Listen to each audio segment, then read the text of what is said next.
dignity. And this talks to your cultural diversity that comes within these schemes.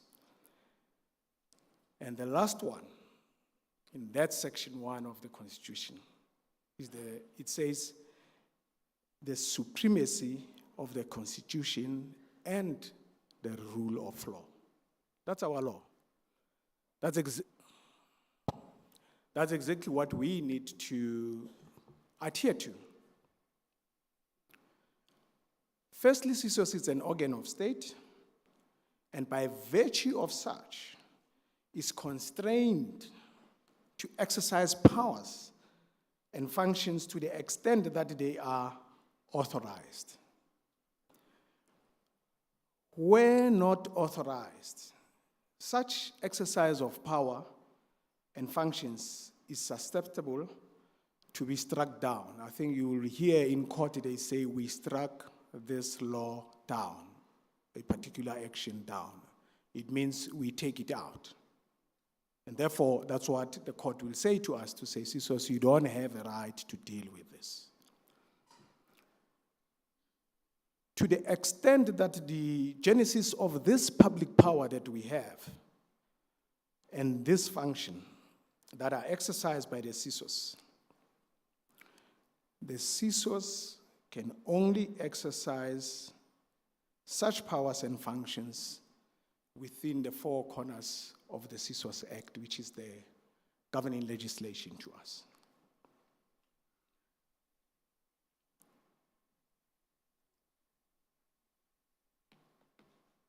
Earlier on, I also indicated that we are going to deal with the actual mandate of CSOS. And you will note that it flows from the Constitution to say, against this constitutional instruction to the rule of law, the location of the functions and mandate of the CSOS are embedded in Section 4 of the legislation. I think you have those small books that you've received when you arrive here.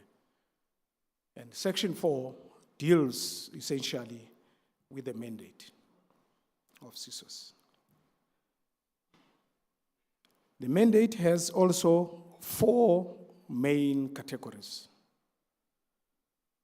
The first one is to develop and to provide an alternative dispute resolution. And later in our session, we will also touch on why the courts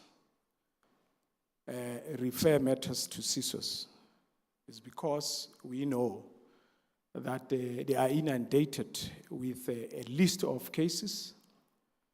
The other day, I was listening to the Judge President of Gauteng, Dustin Mlamboe. He said, the earliest date for hearing is 2029. Now you can imagine if you have a dispute today, maybe if your dog is making noise and you want a solution now, you can't wait for 2029. So that's the reason why CSOS is here, to be able to deal with those issues. The second issue or characteristics or our mandate, we deal with providing training. It is essential that we provide this training to the conciliators that we appoint, the adjudicators that we also appoint, our staff, to make sure that they do their work efficiently and understand their role and their mandate. The third point, we are tasked to quality assure all governance documentation within all these schemes. Now, we ensure that the quality of those rules are in line with the very rule of law that I have indicated earlier. And finally, prior to the existence of CSOS, the deeds office used to receive the governance documentation, but they would do nothing about those governance documentation. It was just an administrative function just to have a repository of these documents. But now, we are now seized with that function to make sure that we have these documents that we would have ordinarily approved. Now, I spoke about earlier the training and adherence to various pieces of legislation. And I spoke about this STSMA, which is the Sectional Title Schemes Management Act. And I did indicate that this is where the powers and the functions of the body corporates are embedded. There are various provisions dealing with, one, administrative fund, two, the reserve fund. It also deals with the meetings, particularly the approval of certain rules, and so on. Now, what is the importance of having this administrative fund?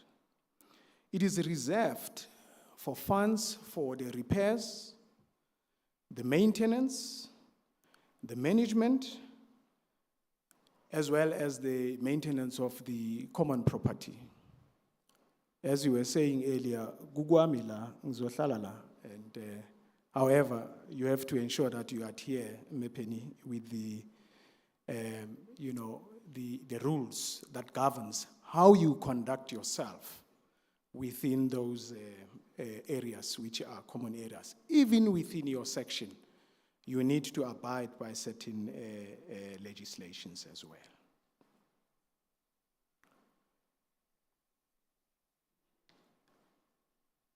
You will note that there is also what we call the reserve fund. The importance of the reserve fund is that you put money aside as you pay those levies, particularly to save for the reserve fund, for future maintenance of the common property. Now, when that time comes, you don't need to go into your pocket, but you would have saved enough to be able to embark on a project that will ensure that the place that you are living in is well maintained and it's habitable.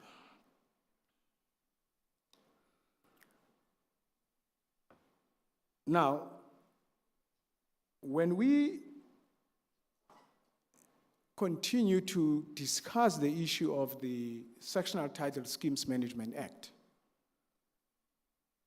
of importance is that the CSOS must, in terms of Section 10 of the STSMA, validate the rules and subsequently issue a compliance certificate. I think, Akko, you did touch on that in your opening remarks. And it is important that we go through these rules and make sure that they are acceptable to everyone who's living there.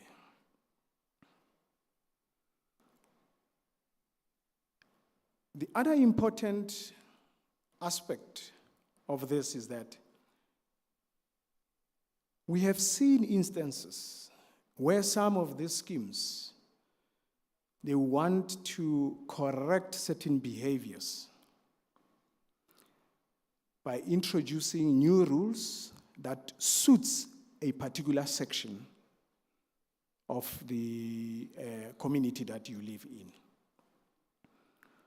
And also at the same time, we've seen through our experience that some of them, they use this for their own personal gain. If they are not happy with me as AB who's living as a neighbor, and my neighbor is part of the trustees, what they will do, they will come up with rules that will suit at my expense. So it is important we do this quality assurance and issue the Section 10 certificates. Now, this Sectional Title Schemes Management Act, it comes from the Sectional Titles Act. We normally call it the 1986 Act, and prior to that there was the 1971 legislation, the Sectional Titles Act, which had both the administration and the registration of all the properties in this country. And what happened is they then separated the two legislations. There was a huge amendment to the Sectional Titles Act to an extent that the creation or the birth of the Sectional Titles Act came to be. Now, this Sectional Title Schemes Management Act, as it came, it dealt with the challenges that the schemes were having, and which we know there are quite a number of challenges in KZN that deals with administrators, wherein administrators are appointed by the court, but what happens with those administrators is that they become the law unto themselves. And what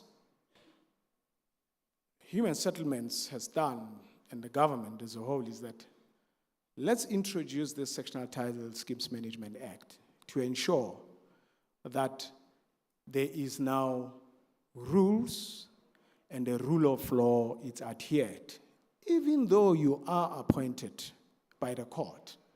And it is for this reason that this provision was also introduced in this legislation. The final part of this legislation, the Sectional Title Schemes Management Act,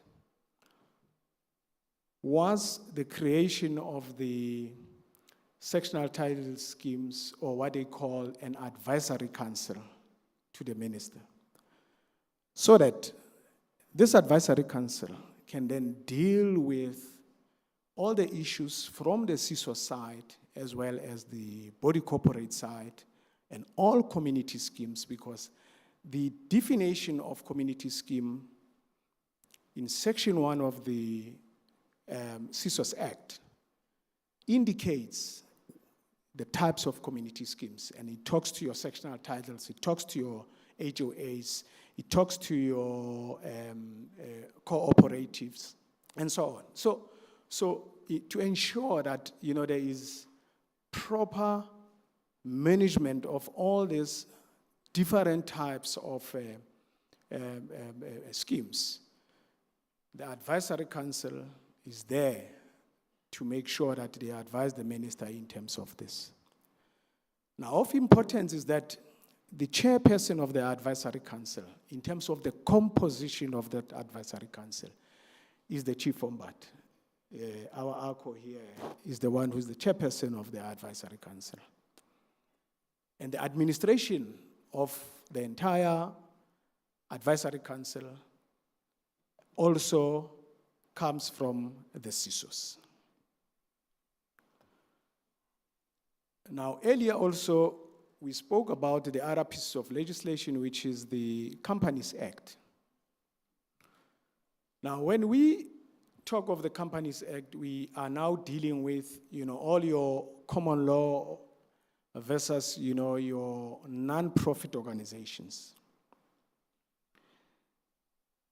Remember I said the HOAs are governed by the Companies Act.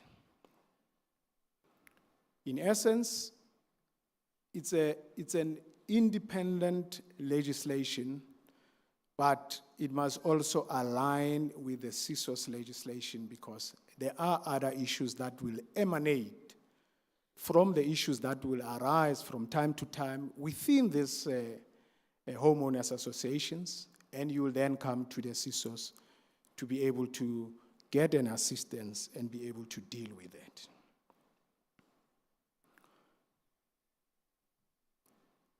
Now, the Companies Act will have a guidance in terms of how to draft your conduct rules, But those conduct rules, the requirements is the submission of the annual returns. I know CFO will touch on that during the later presentation, where she will indicate the importance of these annual returns, because this is where we'll be able to see if the monies that, or all the levies that you've paid were utilized correctly with those annual returns, because they will be accompanied by the AFS, annual financial statements. One of the compliance, it says that all schemes must make sure that they submit their rules to the CSOS so that they can be quality assured, as I said earlier. The 10-year maintenance, also I spoke about it earlier to say the importance of that, so that at the later stage when there is that maintenance, you don't need to pay upfront, or you don't need to raise what you would normally hear, perhaps maybe the trustees or the directors saying we need to raise the special levies. So to avoid those special levies, you do have, or you must have that 10-year maintenance plan that will assist you in future to be able to deal with that. Now, the CSOS legislation also is empowered to issue the practice directives in terms of Section 36 of the CSOS Act, wherein we give guidance, direction, and how to bring matters here at CSOS. We will also touch on that to say the entire process, the dispute resolution process, this is what you need to do. I know CFO will also touch on how to submit those annual returns in a session, and we need to make sure that there is that compliance as far as that is concerned. Now, our compliance team, they need to make sure that they check all these documents as part of transparency and accountability. We will embark on, we term it the V&V project. It's the physical verification and validity of all registered schemes, and including the unregistered schemes, which it has started, it's underway. You will hear about it when our team come to your schemes. Please be mindful of the fact that they are there to make sure that you have all your governance documentation in order and your scheme is compliant in terms of the payment of the levies and so on. So we have started with that project, and we will also ensure that we have, we do it on all social media platforms to make sure that you know about our project.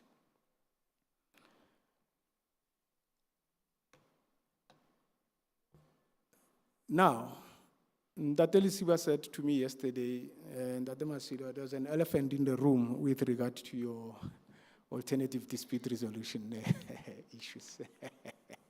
You recall Ntate Lisiba? I did indicate that part of the mandate, one of the mandates of CSOS is to provide dispute and resolution mechanism.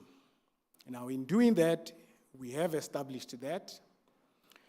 We have done well in terms of a number of disputes that we've dealt with. I can tell you, 2 years ago, we were at 6,000 matters per annum. Last year, we were at 10, and we are now hovering around 14,000 as they increase because of the awareness campaigns that we have embarked on. So you can understand that as we deal with this, there will obviously be those that will remain a little bit behind. However, we are dealing with that, and I will talk to that later on. How are we dealing with that? We want to ensure that we automate our systems so that we can be able to deal with these matters quicker, faster, and efficient. And for this reason, we are dealing with, ensuring that these systems come to fruition.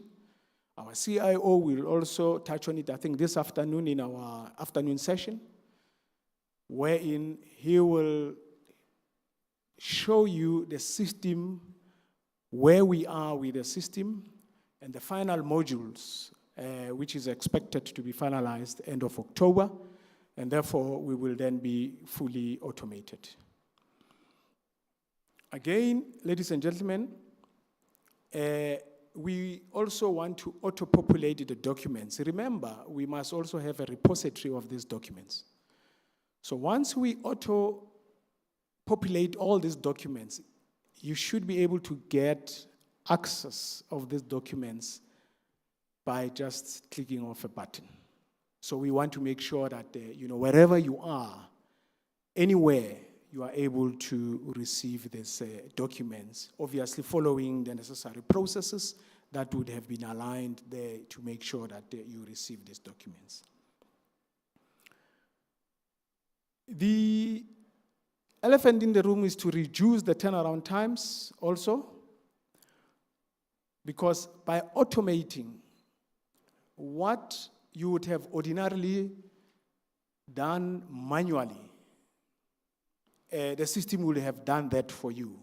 The system will have issued an acknowledgement for you quickly without you manually dealing with it. If you have 100 or 1,000 matters, the system helps you to ensure that, they issue those communications. So per each step, as we will deal with it later on, all those steps, per each step we will ensure that, the system notifies you, and you also are able to know what the other party to a dispute would have submitted also, because you'll be able to have access to that as far as the system is concerned.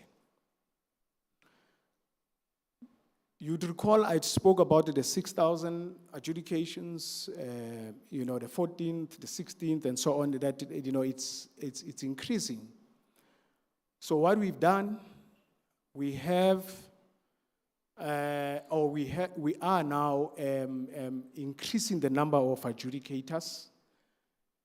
And I must indicate to everyone here, particularly if you have people that you know within the legal fraternity, that CSOS has issued a tender for the appointment of these part-time adjudicators. It's not a secret. I will tell you that anyone who is competent to deal with matters within this industry is able to apply. That, I think, it's closing on the 16th. Mervyn, am I correct? 17th. Yes, Mervyn is correcting me, the 17th. I did that deliberately so that you can, concentrate and really take that. It's the 17th. The 17th, which is next week. Make sure that, you meet all the requirements, you apply. We like to, have your services as legal representatives to be able to assist us to deal with the number of these disputes. So you can see that we're trying our best to make sure that, we live with times and make sure that as we increase the number of these disputes, we are also ensuring that we mitigate towards dealing with this dispute. So that's the reason why we are supplementing what we have currently. And therefore, that will obviously deal with the entire business engineering of the entire CSOS process, which will now talk to your governance issues. If you're dealing with a dispute, you should be able to see whether this scheme is also compliant. When you submit your dispute, you are able to know, or the adjudicator is able to see if there is a compliance at the same time, so that that can also be, or the other from finance side can be notified to say, this scheme is not compliant and let's deal with the compliance issues and so on. So we want to make sure that everything is to, you are able to get this information of these issues.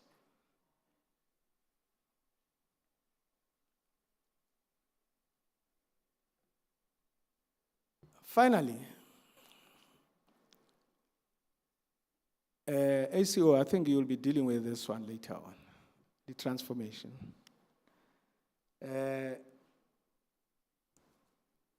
I must indicate to the House here that this is going to be the flagship of CSOS.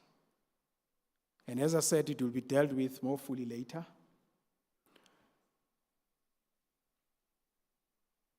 The team that will be dealing with this transformation will essentially be touching on those economic participation, will ensure that there is economic empowered opportunities for everyone within this industry, will deal with the inclusivity and the diversity that we find here. Mepeni did indicate that some people would say, I expect the similar rules that we have at our rural areas, Mahaeng, and that they should be applicable also within these schemes. For instance, slaughtering, which is a very huge problem within these schemes. So with that, we have the rules to make sure that, we guide what you need to do, and we need people to be tolerant of each other within these communities. Obviously, this will assist in terms of the capacity building, knowing, your rights and obligations. The CSOS has appointed the EMAs, as Akko has indicated, and we are continuing to do so to empower those less fortunate, those that were not within this space, to make sure that they also understand and they can be able to share this knowledge with people within these schemes. And finally, this will bring the financial stability within these communities, and it will ensure that it avoids the schemes that are that go in distress, and ensure that we all live harmoniously within these schemes.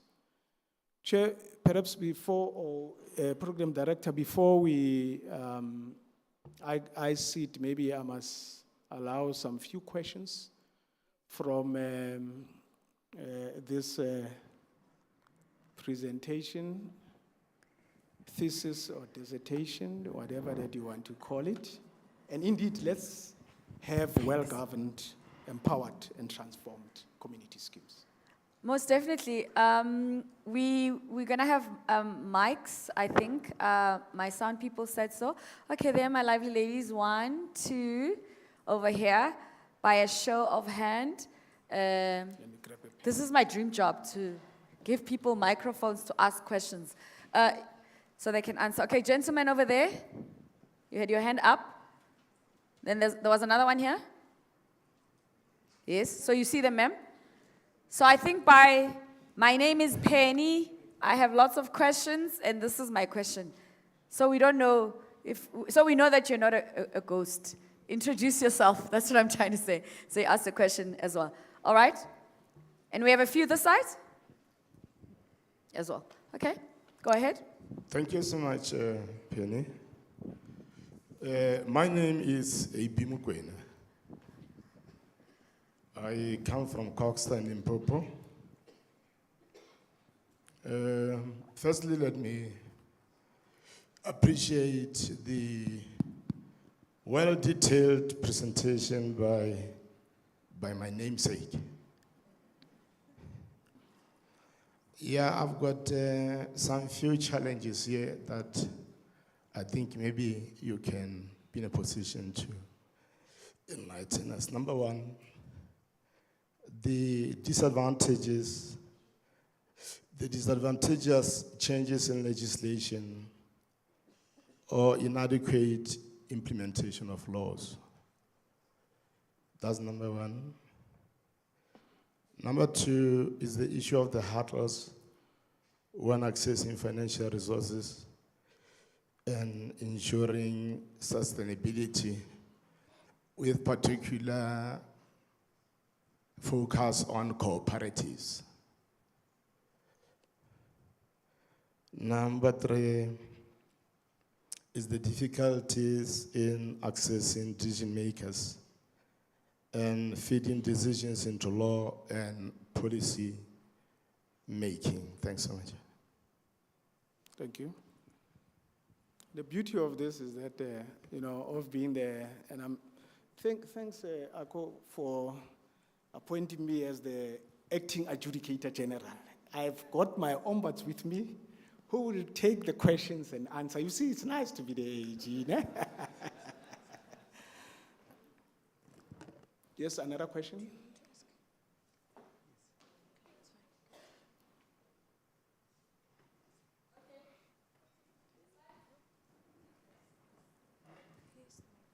Got the questions. Those lights are blinding. Hello. Hi, good morning.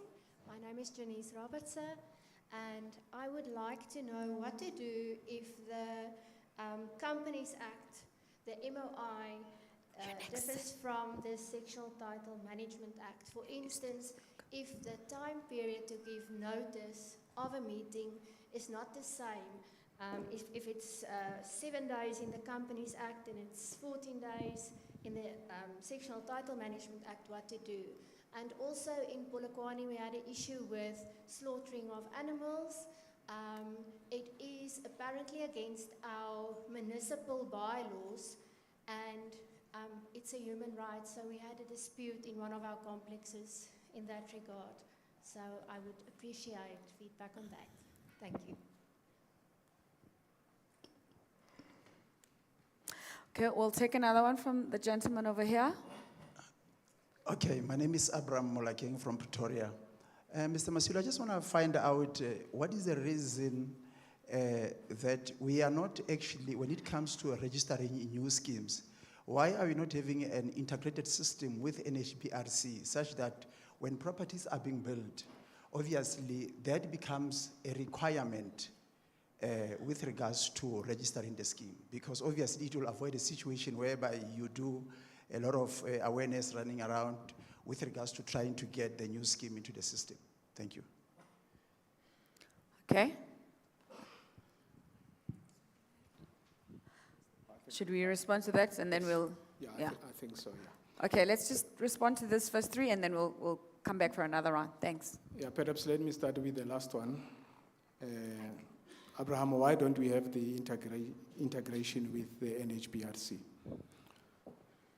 As I said, if you look at a slide before this one, I spoke about, automation of the system to make sure that we are automated and we can then have those integration with obviously other sister entities. I must indicate to you that we are finalizing our memorandum of understanding with all the sister entities within the human settlements to make sure that we can then look at how we can integrate and ensure that as we do our work in terms of the quality assurance, whether those schemes that would have been built are compliant in terms of the NHBRC legislation. So it is very important. And we are obviously looking at it. We are dealing with it at that level where part of our relationship with our sister entities is to ensure that we have an understanding of the rules and how we can make sure that before we approve, and similarly, also your side, before you approve as NHBRC, you make sure that those requirements, governance requirements of the CSOS are also adhered to. So we are working on it. I think we should be able to finalize that soon, but it is certainly underway. Not only the NHBRC, as I said, all sister entities, the PPRA, for instance, and so on. I will also touch on the issue of the slaughtering. I would deal with it without giving away. And why I'm saying this is because you have already indicated that there's a dispute, which in law we say is sub judice. Now, I'm afraid to say something that you might hold me to it, and you might then go back and tell the adjudicator that, no, Masilo said this. And therefore, I expect your order to be in line with it. Perhaps my answer will be that when we approve rules, we make sure that the provision or that deals with, for instance, slaughtering is compliant with all the bylaws and so on. Now, clearly, these bylaws differ from one district to the other. And in other areas, it is allowed in a certain way. You have to follow a certain process. But where there is an issue with a clash of, the rules, as you say, the bylaws are not amenable to allow that. You will note that when I started, I spoke about the rule of law, non-sexism, and that cultural diversity that we need to understand. And clearly, you can see that something is missing there. There's an issue there with regard to whether are these rules fair? Did they have other cultures in mind when these bylaws were drafted? So obviously there will be some sort of, discussions to make sure that, there are amendments and they align. However, at the same time, we will touch on the processes of dispute within CSOS, and we start with conciliation of these matters, where we bring parties together so that they can come to a common ground. And therefore, when we do that, we will then give opportunity and guide, the parties that will be sitting there to say why they need to meet each other halfway, particularly because of the cultural diversity and the needs that will require one to slaughter for a particular reason. So that will leave to the conciliator and the adjudicator to finalize. But I hope and I think you understand where I'm going with regard to this one. Before I give back to the ombuds to also touch on the other ones, you spoke about the Companies Act and the meetings. That is why your HOAs are said they are governed by the Companies Act. The body corporates, your flats, your townhouses are governed by the Sectional Title Schemes Management Act. So surely there will be a slight difference in terms of the period that is required for scheduling of that meeting.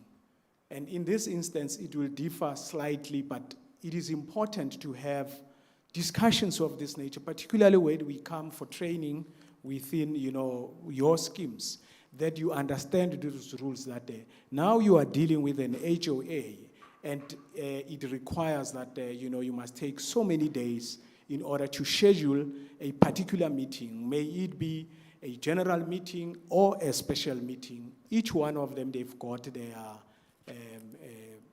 turnaround times in terms of what you need to do. Mervyn, you want to touch on my namesake there? Lest they accuse me of, Penny, lest they accuse me that now I'm answering my namesake, so I don't want to do that. I leave that to Malitsatsi and Mervyn as well. Yes, yeah. Thank you. Thank you, Abe. If I heard the question correctly, it was the disadvantages in the implementation of laws. Generally, of course, that's a wide question. I think the understanding is that when laws are passed, there's a process. Of course, we know that. And then the implementation of the laws would be undertaken by the entity, the department, you just or need the to take- agency that's the custodian of that law. And decisions are made in terms of how that particular law will begin to operate, and they would give substance to it by way of practice directives, circulars, etc. But most importantly, it's the regulations in terms of that law. But where people begin to see differences in the implementation, the enforcement of the law, they face a different or inconsistent approach in one area or in one aspect of life compared with others, then you are free to raise the issues you need in respect of the implementation of the law towards you or towards your community, towards the people you represent. I think that it's important for you to ask for reasons. The law will allow you to do so in terms of PAJA, to ask for reasons that certain decisions are made in terms of the implementation of the law. We'll invite you, of course, wherever that is applicable, for you to deal with and understand where that law comes from, how it is implemented generally, but you would always have the freedom and the ability to challenge it, to raise the issues. Before you do so, establish that you are not the first to do so. There could have been some prevailing or applicable law that has answered your question or dealt with the issue. So get some advice and understand how you can approach that particular issue. Ombud? Which one, Dr. Masil? Last one, I think there was a follow-up question from. Yes, if I understood correctly, my name is Maletsats. Good morning, everyone. The regional ombud of all the Capes. If I understood the question correctly, this afternoon at 2 o'clock, emanating from our first Indaba, we will be dealing with those topics, as Ndate Masilo has said. Particularly what CSOS has done was to look at transformation and to look on how best as CSOS we can assist and ensure that schemes are transformed, bearing in mind that the schemes are formulated based on particular legislation, be it MOI, be it sectional title. So that will be in the afternoon, be given in a report form. Then another one, just to add on the slaughtering and being linked to human rights. Remember also, when you have those funding documents, which initially you used to submit at the deeds office, you might have within those, based on the diversity of the people that live in a particular scheme, you might have a legislation where you say, in our scheme, we'll designate an area where if that ritual is going to be done, is done, and you will have an indication as to how it must be done. And in some scheme, they will work according to how SPCA requires that to be done. And then lastly, on the one that was relating to the integration of CSOS with the NHBRC. NHBRC, CSOS, SHRA, we are the human settlement entities. We are cousins. We do have integrations. And our CEOs and our staff in general, we do meet and work, and particularly, including with the Rental Housing Tribunal, we have instances and sessions where we go across the country and do a training where we will take communities according to our legislative mandates and see how they can be working and ensuring that the integration does happen. Thank you. All right.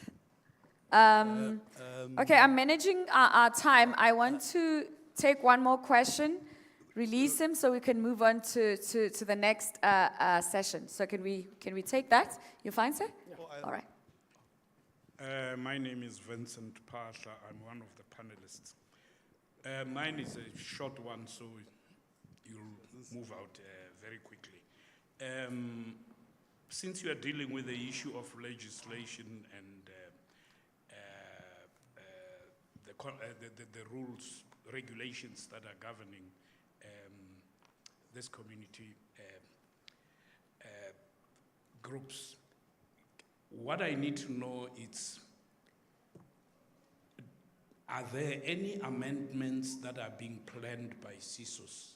Has there been any recommendations from any of the stakeholders regarding amendments to the legislation?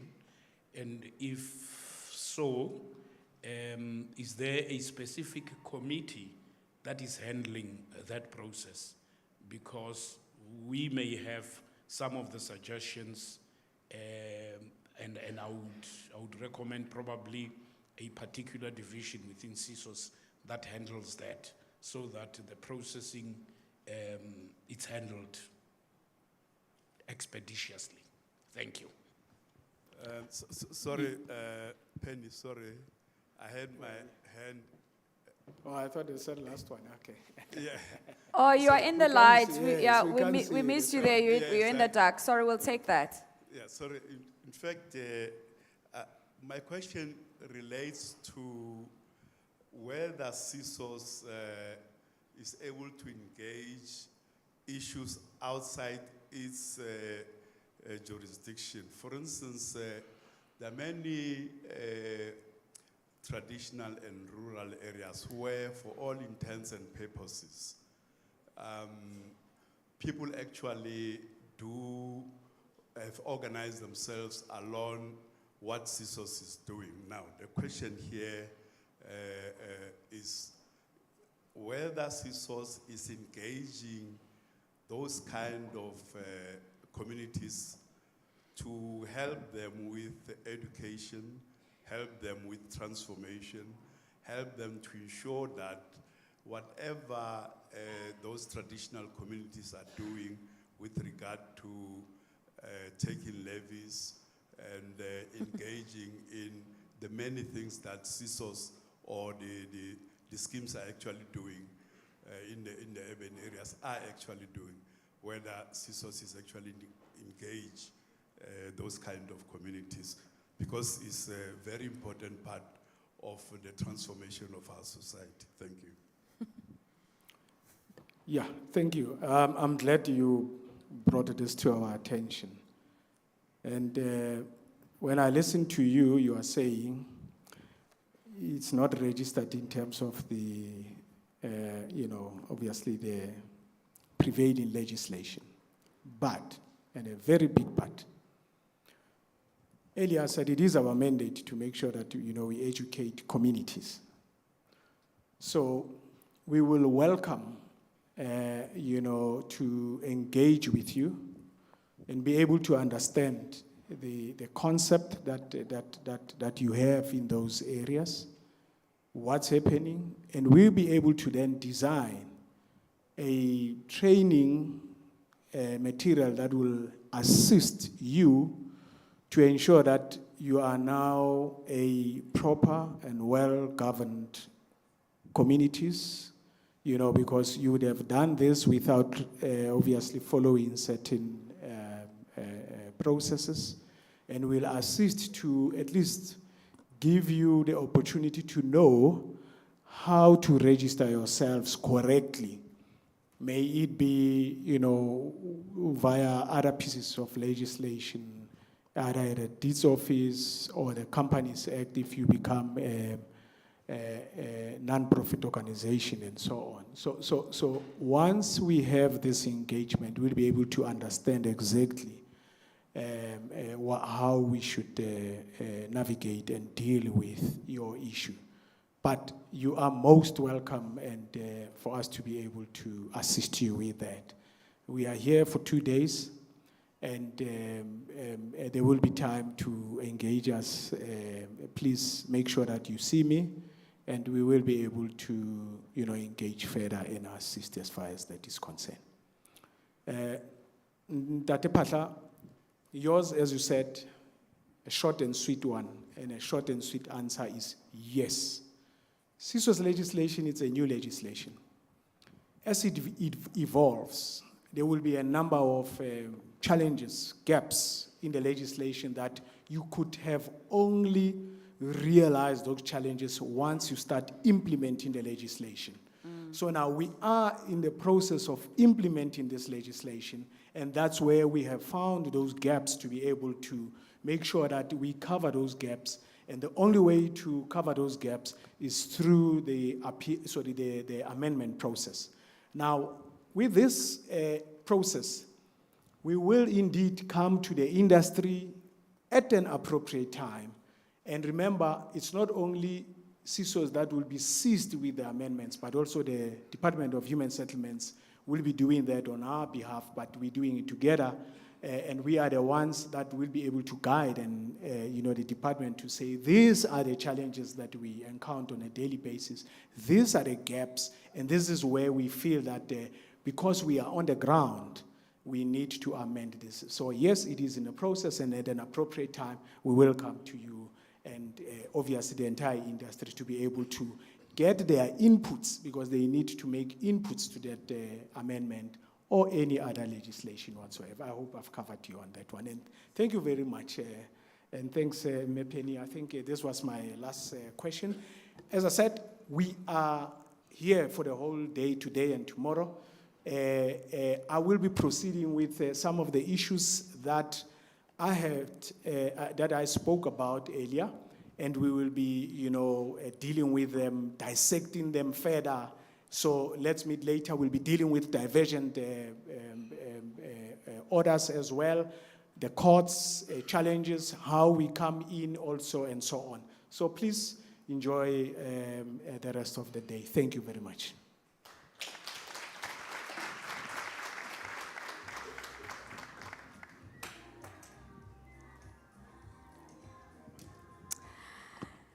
Thank you very much. Give him a round of applause once again there. Mr. A.B. Masilo, Acting Adjudicator, General and Regional Ombud for Gauteng, Northwest Limpopo. Please make sure that you are part of the breakaway session that he's going to be in Mojaji Room. If you have questions that obviously speak to issues of adjudicating, in some of those regions and beyond. And, that will cover legislation, compliance, and rule of law. It's funny, yesterday, based on the question that the gentleman asked yesterday, I was trying to, as a broadcaster, and, I normally broadcast in Sepedi, in African languages, as well as I speak in English. I prefer to do that because I believe in simplifying things, like policy and legislation for our people. And I was speaking to Ms. Petla yesterday as well. She was talking about, when you go on radio, you need to translate certain terminology in the most simplest way for our people to understand. Because as amazing as our constitution is, or as amazing as the statutes that drive the work that CSOS does, if it's not simplified for everyday people to be able to understand, we will not achieve what we are all envisioning to. So going back to what the gentleman was saying there, so as I was trying to wrap my head around it, and I was saying, the work that they do is like when you live in the village, there's a chief or a khoshi, there's lekhotla, everyone governing everything, there's rule of law. You can't just do anything in the village. I don't know how it is. And jiggy, we all moved to urban areas. And back in the days, if you grew up in rural settings, they're like, people in the urban areas, they have no laws, man. Those people just govern themselves. They do what they want. Not in 2024. We have a constitution that we all need to adhere to, but more than anything else, we need to find common ground as communities within the areas that we live in. And in trying to navigate this country and deal with the challenges that we face, for example, when we're dealing with crime, in areas where, it was freestanding houses, suddenly they're becoming gated communities because they're blocking certain streets, and therefore there needs to be a scheme of some sort that governs everyone. Even though they live in freestanding houses, there needs to be rule of law so we can be able to do things. And to do that, you need to contribute a little bit of money to that security, whether it's private security, and therefore there's no difference between all of us who are living in the urban areas and the people who are living in rural areas. And if we want to achieve more, we also need to look back and go into those communities, because they're also trying to get organized. maybe when they come to the cities, they won't bring rural behavior. I mean, in the best of ways, if you know what I mean. Because, I mean, why are you behaving like that in these gated communities without consulting anyone? And ultimately, we want to live harmoniously as members of a community. That's what CSOS does. Give me a round of applause. I was so proud of myself when I figured that out. I was like, I can explain this thing to everyone in that simple way. If they don't get it, they're slow. So with that said, we started a little bit late, so I'm trying to manage the time as best as I can. We're like roughly 30 minutes, but we will get it back. And it's because of some of you who are hanging out outside. I don't know why. But I'm going to call one of the most loveliest and energetic people I met in the CSOS team. I think she's like probably the youngest. Ladies and gentlemen, me and her, we didn't plan, but I think we bought our outfits at the same shop because she is Mbata, that makes her Zulu. She was trying to impress someone here in Limpopo, I think. Please give it up for the financial CFO, rather, coming to talk to us about strengthening financial management of community schemes, Ms. Tembeli Thembata. Yeah. Thank you so much, Penny. You're welcome. Thank you. Yes, I did tell Penny here that I must leave Lingwana Bumma. So, khotso, dumelang, good afternoon, goeiemorgen. Lochai, all our languages. And I don't want to not observe a protocol. So I'd like to also greet our Honorable Minister, Deputy Minister, and the DG in absentia, but they are represented by our DDG, Ms. Ngongo, from the Department of Human Settlements, the CSOS Board, that is represented here, our STSM Council, as well as the members of the advisory panel. So our bosses are here, and I'm here to impress. So we must make sure we interact in this presentation. But luckily, in terms of time, my presentation is not that long, but it does contain some critical issues. And also to observe protocol, thank you, Ako, for this opportunity. Fellow executives, colleagues, and our esteemed guests and speakers. The trustees, developers, EMAs, we have executive managing agents here. In fact, as I was outside, one of the guests that are here was sharing a story about how they're struggling in their estate. Their financial affairs are in array, but we do have our executive managing agents in the room, and these are the ones we appoint to come in as administrators and assist your scheme if it's struggling. So I'd like to acknowledge them, managing agents as well. NAMA, one of our stakeholders, is represented.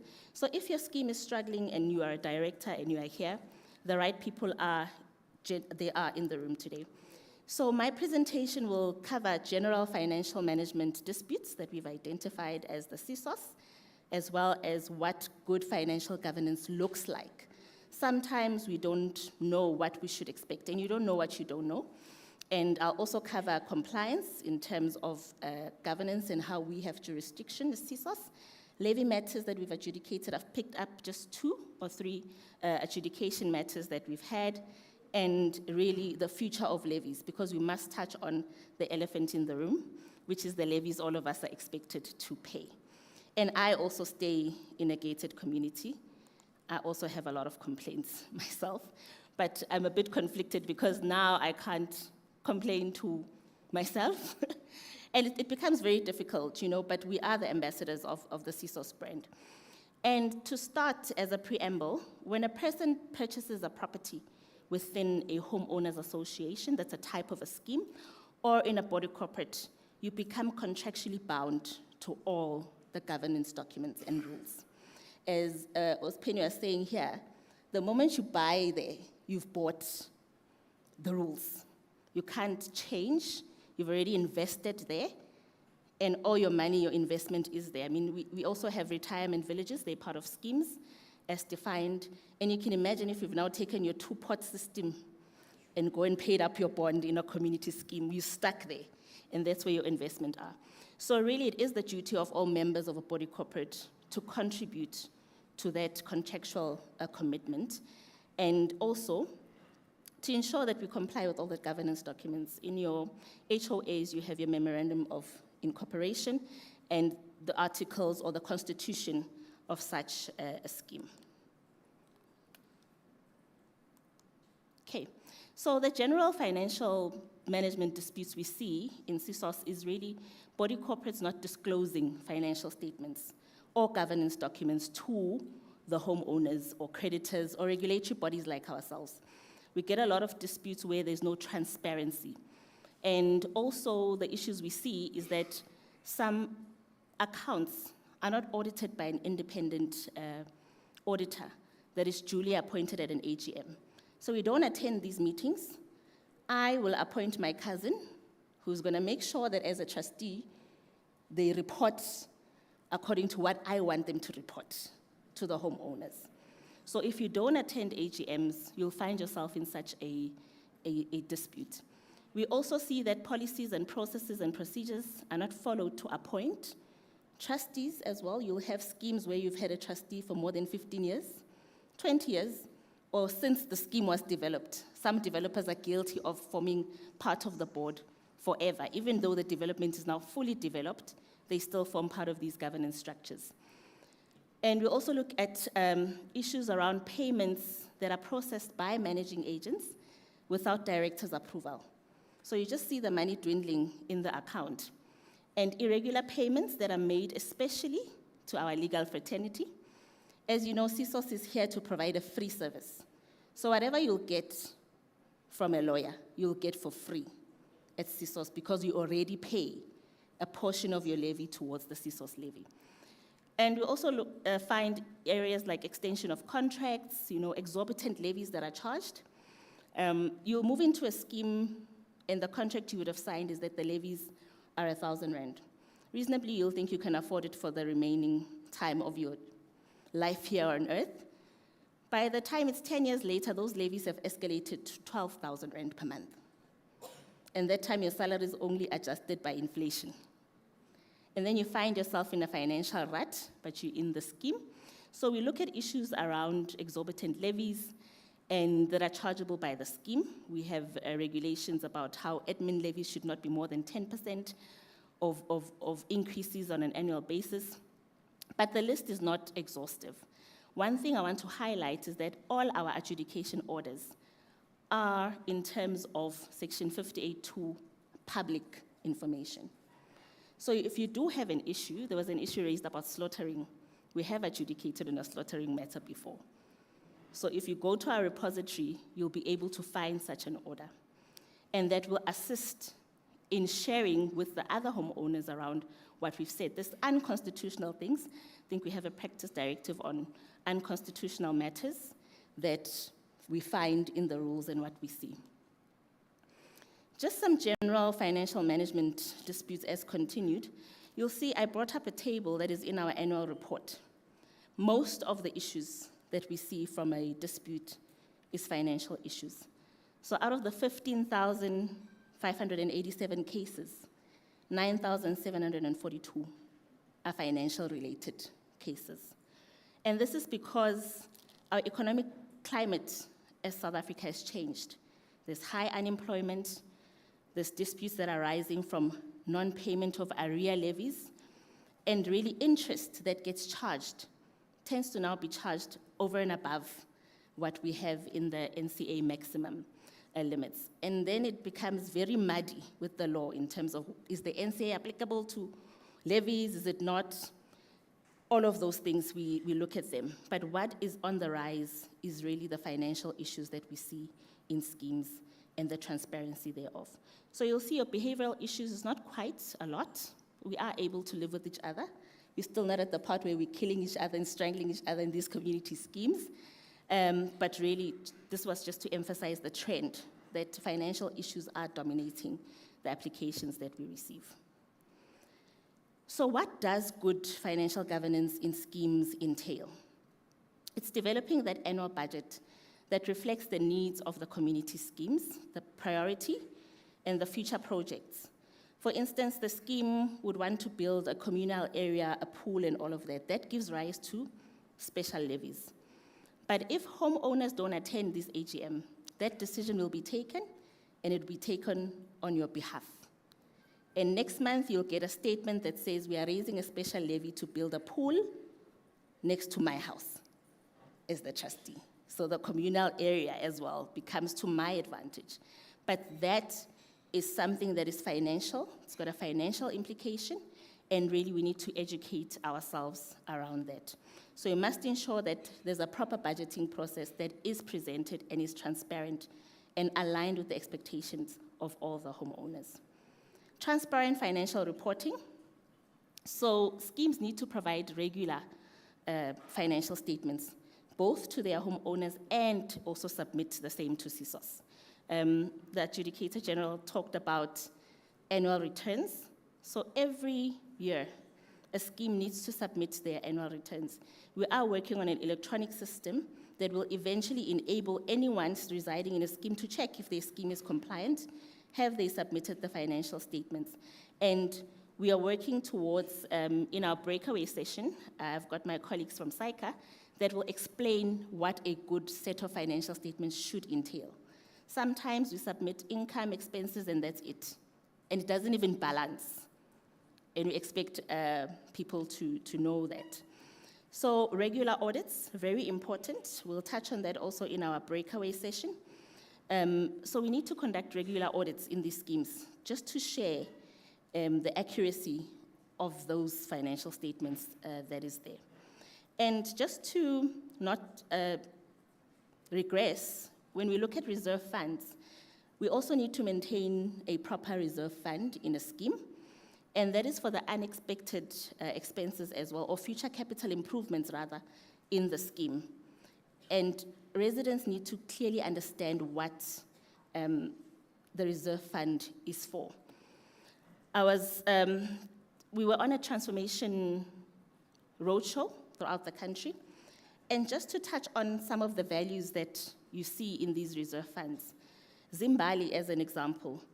Zimbali, your minimum investment in Zimbali, in the sectional title area of Zimbali. Do we all know Zimbali? Zimbali is a luxury estate in KZN. The minimum value of a sectional title is 2.5 million rand to 4 million rand. And a full title house is about 10 million rand, and the most expensive one is 120 million rand per house. And they have 1,500 properties just in that one community scheme. And if you don't have the right director, the right CEO, the person that doesn't have the financial capability to look at these amounts, you're essentially delegating the financial responsibility of trillions to a director or a CEO of the HOA or trustees that may not have the necessary skills to look after that reserve fund. So we're really talking about a sector that is in the trillions when we look at community schemes. And just on levies alone in our sector, we have 640 billion worth of levies. And someone is sitting in a committee making sure that they appoint whoever they appoint, and they economically participate in the 640 billion worth of levy transactions. How many can say they've participated in a 640 billion? At least someone get 1 million from participating in this community scheme sector? 100,000 at least? Have they procured? Okay, at least we have a hand that side. But it shows how important it is that proper financial management takes place. So this comes to the issue of expense control. We need to ensure that the expenses within a community scheme align with the budget that was approved in the AGM earlier in the year. So to ensure proper financial governance, I think you need to source codes. As government, we also source codes in terms of our procurement process. So it's important that schemes or those that manage governance, financial governance within schemes, get different codes. You'll get a code for a bottle of water for 50 rand, 20 rand, or 10 rand. But you must choose the most cost-effective because end of the day, the content is what matters. It's the bottle of water that you're procuring. So that needs to be exercised with caution. And then good financial governance also entails internal controls. We must ensure we assign proper individuals to prevent fraud or errors when we're looking at managing of these funds and transactions. In some cases, you find schemes and the expense goes and says we have 10 security guards. and all your life you've been living in that estate, you've only seen 2 security guards.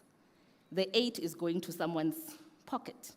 So it is our responsibility to make sure that there's internal controls to prevent fraud as well that could potentially take place. And member involvement in decisions like as budgeting, education and training. So us as CSOS, we offer education and training as part of our mandate.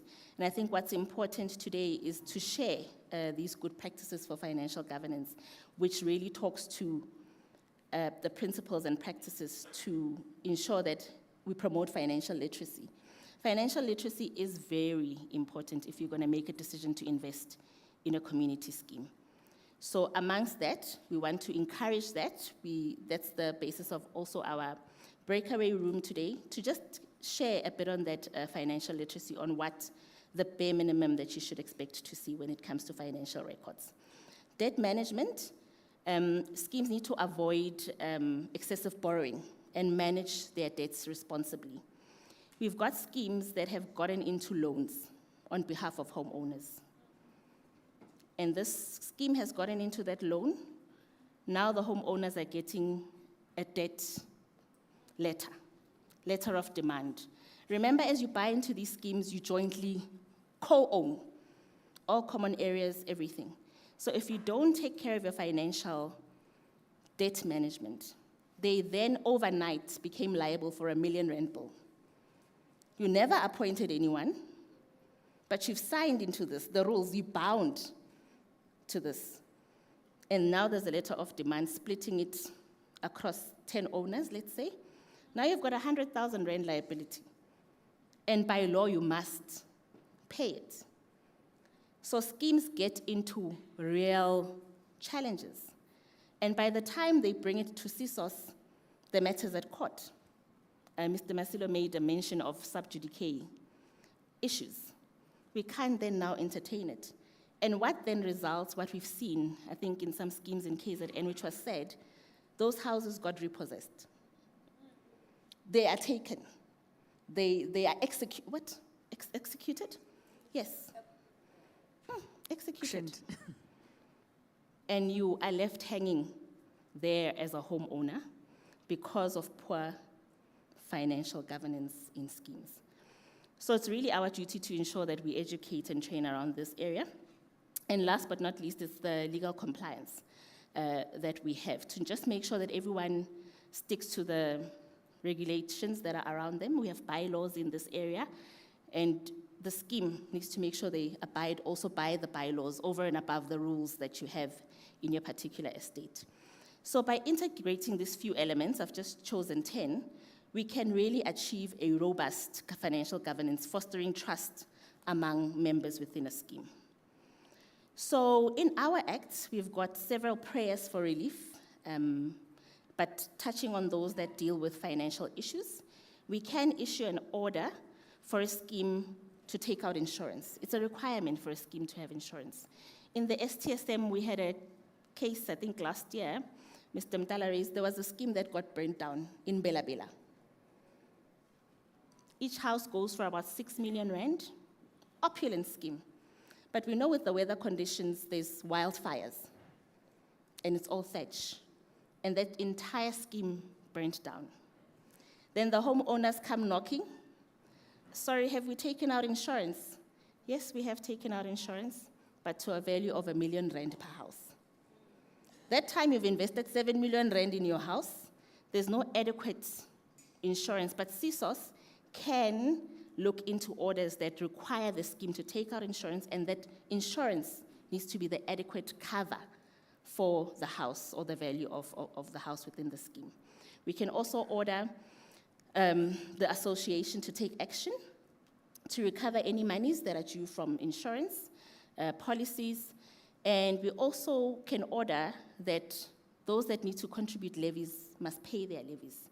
We have homeowners that are delinquent, they don't pay levies, but that means then they are subsidized by other homeowners. So we've had orders where we compel the homeowner to pay the levies that are due. So we can adjust those levies as well. I spoke about exorbitant levies. Those are some of the prayers that you find in our Act. And we also deal with accounts that they must be audited. We have orders where we have indicated that this must be audited, and we can even order who must audit the scheme. So really, there are a lot of prayers for relief that you can get from CSOS without having to spend a cent going to the courts. Abe touched on that the earliest date in court is 2029. Can you really wait until 2029 when you've got CSOS that you're already contributing a levy to deal with your matters? And we deal with some issues that touch on lease agreements, but we do refer to our sister entities as indicated, your rental housing tribunal. But we can compel a tenant to pay the levies that are due to a scheme if the owner is not doing the right thing. So I've picked up a few cases just to share. I've shared the reference number. You'll see it on the screen there. And where we ordered the payment or repayment of contribution of levies. So levies are essential in the lifeline of schemes, really for maintenance and to ensure that the scheme is properly taken care of. As indicated, if an owner continuously defaults, then it means someone else is paying on their behalf. So we've ordered that, and we've also indicated that it's contractually bound to all governance documents, even contracts. So really it's to highlight that it's the duty of members to pay levies and contributions towards their scheme. Also, issues of interest on unpaid levies, we generally have been able to rule around that if it's provided for in the governance documents.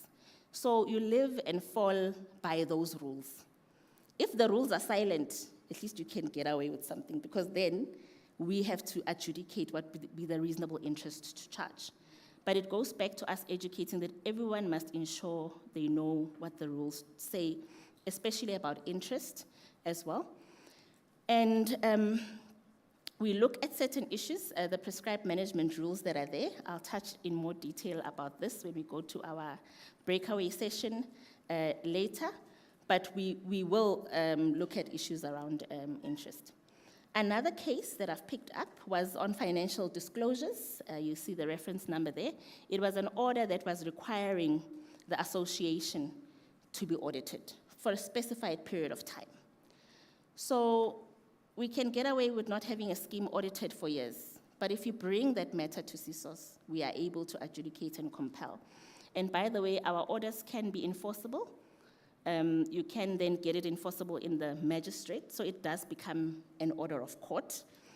And that's where, the relief that was sought by the applicant against the respondent was upheld, to say, get your books audited by law, and really there's penalties, fines, or imprisonment that would come out of there. So our adjudicator ordered that both parties need to have those accounts audited. And we'll touch on some of the auditing standards that we've looked at with SAICA and what needs to be in an audited report for a scheme later on in the breakaway session. I want to touch on the future of levies. It would be amiss of me not to touch on the future of levies.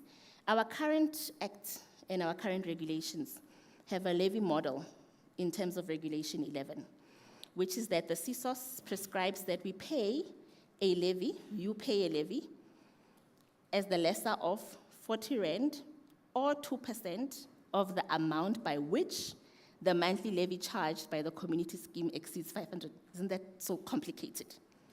That's just reading it and trying to make sure that the 2% is not above the 40 Rand, the 40 Rand is the maximum. So we have a bit of a complicated situation here, but we are managing it and we're able to calculate our levies and we know what is due from a scheme. So the amount that the monthly CSOS levy comes is dependent on the amount that the scheme charges for the levy. And the maximum currently is 40 Rand.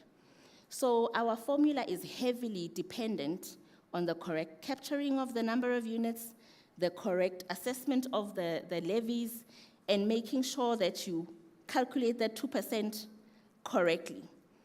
And it's making it impossible for CSOS, for homeowners, for managing agents to verify these amounts.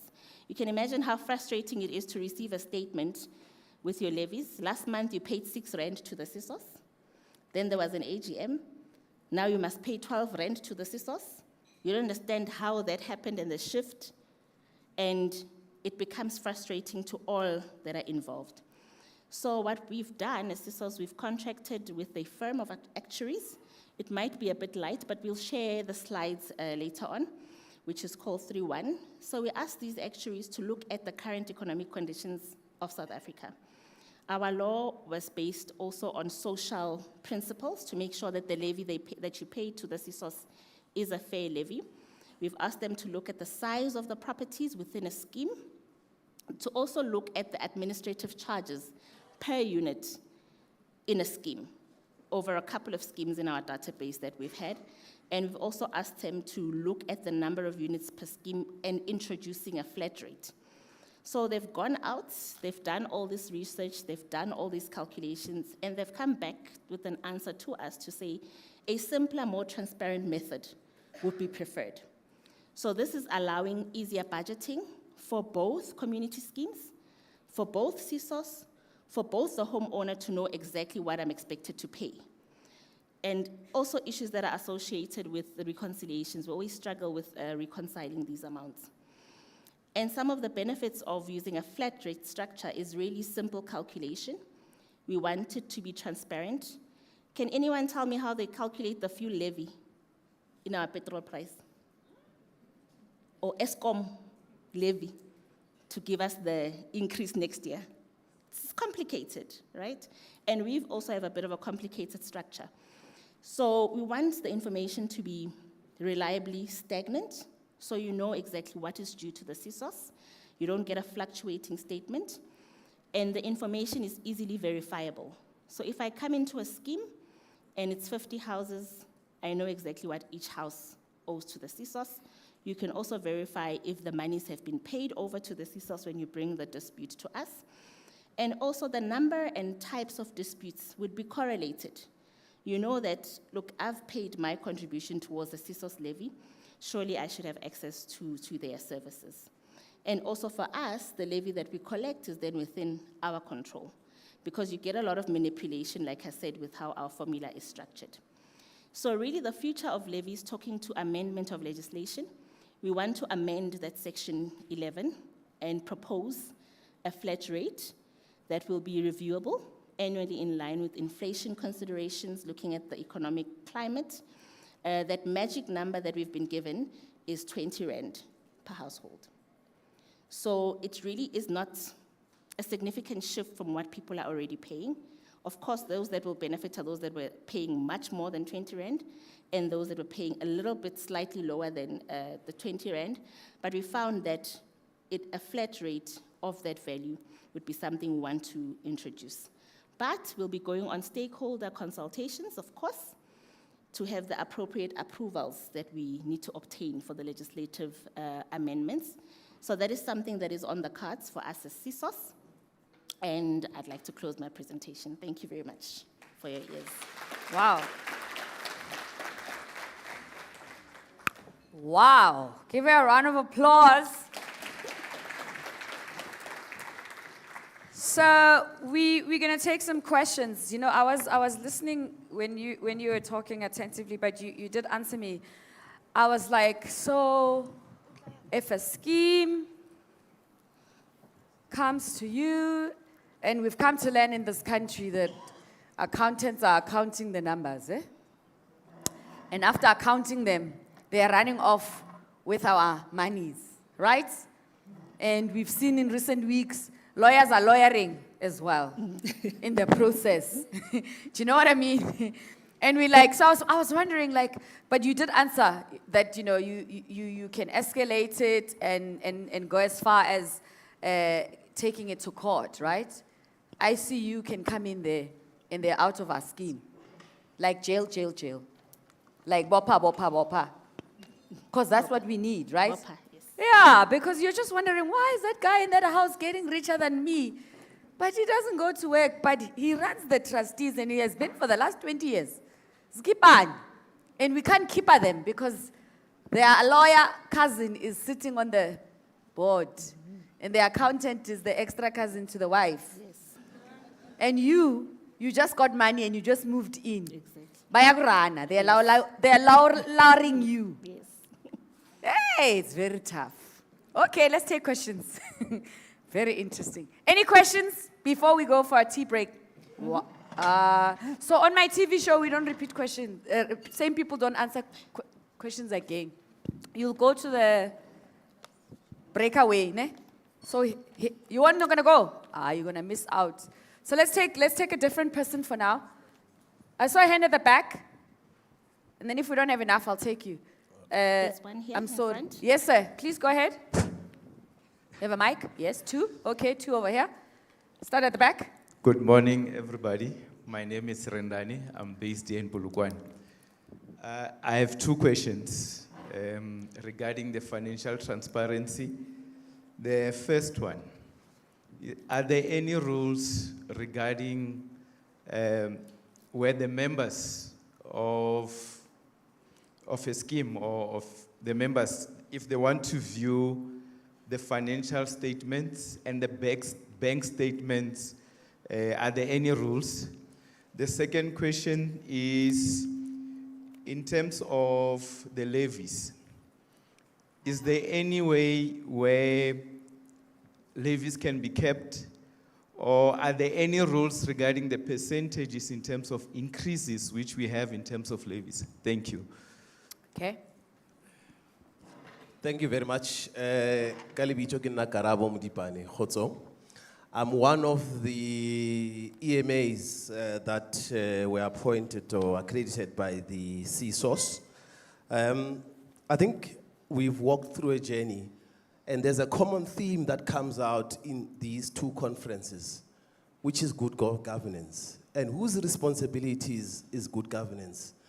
My view is that it's not only the CSOS, it is our collective responsibilities as members of communities, as EMAs. And I want to just emphasize the issue of EMAs, Chair, because I want to cover the first three speakers of the morning without necessarily focusing on financial. Part of the issue is that there's bad governance. And we, as the EMAs, have got a duty to assist the CSOS. We have received the training. We have had a number of interactions. This is our second Indaba. My proposal is particularly if you look at the impact of the first Indaba, some of us that were vocal after that first Indaba were approached by certain individuals that came with economic activities. But the common issue that was raised was that we as EMAs are not coordinated. So after this conference, I want to just propose that we need to have our own platform as EMAs where we can strategize around the issues of good governance, because we actually possess more information as EMAs, as estate agents. I mean, we know who's divorcing in an estate. We know who died in an estate. We know who's in debt in an estate because of our nature of our business. Why is it that we cannot know where there's bad governance? Because where there's good governance, we can then all benefit. One of the banks came up with the concept of good governance, and we are starting to benefit. But because we are not coordinated, so I want to emphasize the issue of us being coordinated, speaking in a singular voice, because otherwise we will end up presenting this CSOS. CSOS came up with a good initiative to say we need to transform the sector. They gave us training, they've empowered us. But our voice is disconnected. We are not moving in a coordinated fashion. So mine is just a comment to say we need to just be a little bit more coordinated. And lastly, the issue of financial management. There seems to be a drop when it comes to private sector money in terms of how it is spent, because there are auditors there, there are accountants. It is time that they are also held accountable. So, in closing remarks, I would like to propose that we have a platform. I'm happy to volunteer to just coordinate that national platform, because that national platform will allow us as EMAs to share ideas, but most importantly, to talk about how do we support this institution in having good governance. Because if there's good governance, it means they're open in the procurement process. It means then the driver for transformation automatically goes up. So there is a relationship in everything that we're doing. And I must be honest, initially when I got here and I was appointed as an EMA, I could not find my position. But now with the second Indaba, one is almost clear. So mine are just comments for us to take away, and hopefully we can come up with a better strategy, particularly us as EMAs, because I think we've got a lot of power, we've got a lot of information that we sit with. And we must just then guide the CSOS in terms of how do they support us? What are the things that we still need in a coordinated fashion without speaking individually? Thank you very much. Thank you. Thank you very much for that. I think you can answer the first question and then we move on. Thank you. Thanks for those comments. I think that is welcome, and ACO will probably come in there in terms of those commitments after that, ensuring that EMAs have the voice that they need. And financial statements, it's your right. It's your right to get access to those financial statements. Financial statements and bank statements. So it's your right to have them. So if you request them and you're refused access, bring your matter to CSOS. We've had cases like that, like I've highlighted some exemplary orders we've had. We'll compel the scheme to give you those records. If you're a homeowner, you pay your levies, you pay your CSOS levy as well. Joking, but we help everyone. But it is your right to get access to bank statements and financial statements. In terms of the rules around increases, I'll be corrected by my adjudicators that are with us, our ombuds. I think your administrative levy cannot increase more than 10% annually in terms of the increases that are there with regards to increase in levies. But levies, those decisions are taken at an AGM. They can raise special levies. So your levies can really jump from 1,000 Rand to 5,000 Rand if you're not part of that decision-making process. But for admin levies, there's a cap, no increase above 10%, but any other levy that can be raised and a resolution is made, duly resolved in a proper sitting of a meeting, whether it's an AGM or special meeting, those levies can increase exorbitantly. Thanks. I've dealt with those questions. Let me run away from your stage, Penny, before I get Give a round of applause. Okay, so this is what's going to happen. I did mention that we're going to have breakaway sessions. There will be a breakaway session facilitated by Mr. A.B. Masilo, who's the acting adjudicator, general and regional ombuds for Gauteng Province, Northwest, and Limpopo in the Mojaji room. Please note that. That is in your program. And in there will be different speakers. The topic is well-governed community schemes, the role of CSOS in regulating community schemes, navigating disputes and ensuring compliance. The CSOS faces a significant influx of disputes within community schemes, and this session will explore the rights and obligations of stakeholders, the critical importance of compliance, and the process for approaching the CSOS or other courts. And additionally, it will examine the application of the rule of law in resolving these disputes. We touched on that when he was presenting earlier on. And some of the speakers in that room, Ms. Lizelle Paola, CSOS versus court rulings, divergent court rulings, speaker, as well as Fausto Di Palma, who will be talking on CSOS or court, pick your battleground. Ms. Lindy Webula will be touching on alternative dispute resolutions. And I think you heard from when Mr. A.B. was talking earlier on in terms of like the different cases that they have dealt with. And just now from Ms. Mbata touching on like a lot of those have to do with financial matters. So you need to pick where you want to go. And talking about Ms. Tembili Thembata, she will be in the Capricorn room, and she will be touching on well-governed community schemes. There is growing concern over community schemes failing to disclose financial information to homeowners and relevant stakeholders, resulting in a lack of transparency, non-compliance with CSOS and regulatory bodies. Now, this raises questions about the value of money of the levies paid by homeowners, and there's also various speakers in there. You want to be part of that. Ms. Anne-Marie Pretorius will be in there from SAICA, as you already heard from Ms. Mbata. Also, Muraro Rachitanga, project manager reporting to SAICA, will also be touching on that. So please, if you want to contribute or be part of the conversation around well-governed communities, around issues of financial matters, go to that. Now, in this room, this is the Ivory Room, am I correct? Yeah, I think I'm correct. In this room, we'll be having Mr. Mervyn Dorasemi, who is the regional ombuds for KZN, Mpumalanga, and the Free State. So we're remaining in this room. We're going to be talking about well-empowered community schemes. Effective and complete empowerment remains a challenge in the community scheme sector. We have Mr. Mervyn will be facilitating this room.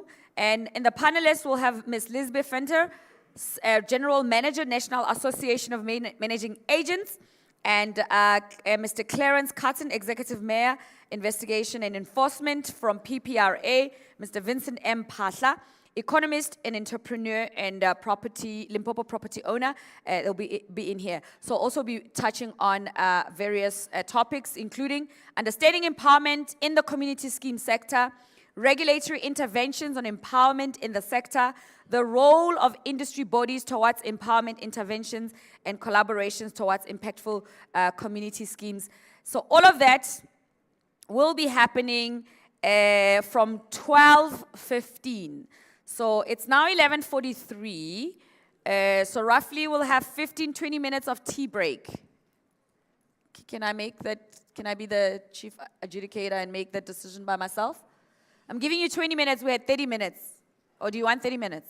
20 minutes is fine, right? Tea, chat, hi, I'm going into that room. Are we good? And you have your programs on your phones, right?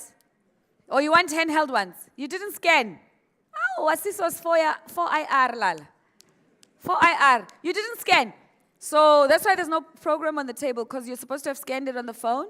But I just told you the information. So the different rooms, again, is Mojaji room, right? The legal staff. Got it? And then Capricorn room, the money ka-ching-ching staff. Got it? Then in here, empowerment. Huh? Are we good? All right, let's go have tea. Thank you for your attention and participation. Don't go to Mall of the North. No, there's no Diamond Walk. Stay here.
All right. Good afternoon, in here in the auditorium and out there. The sessions in the breakaway rooms will be starting in the next 3 minutes.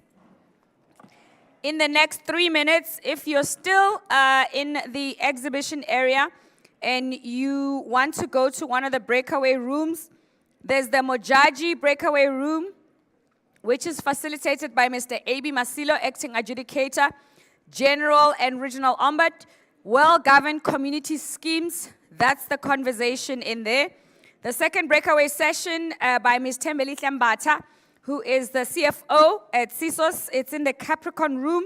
Please look out for people who are wearing blue T-shirts, bright navy blue T-shirts, written, organized, I think, at the back. They will give you some direction, or the guys wearing green with the CSOS logo as well. They will give you direction for where to go. Capricorn room as well as the Mojaji room. And in here, in 2 minutes' time, we will be getting into a conversation, well-empowered community schemes. It will be run by the regional ombud of KZN, MP, and the Free State, Mr. Mervyn Dorosemi. Here in the ivory room, he's standing by to start in this room. So the next voice you will be hearing will be his. Don't break a leg. Enjoy the breakaway sessions.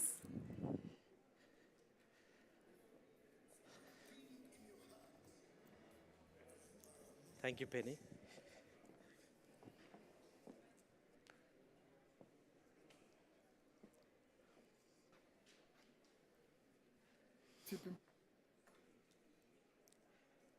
Good day to all, and thank you for being present for this breakaway session.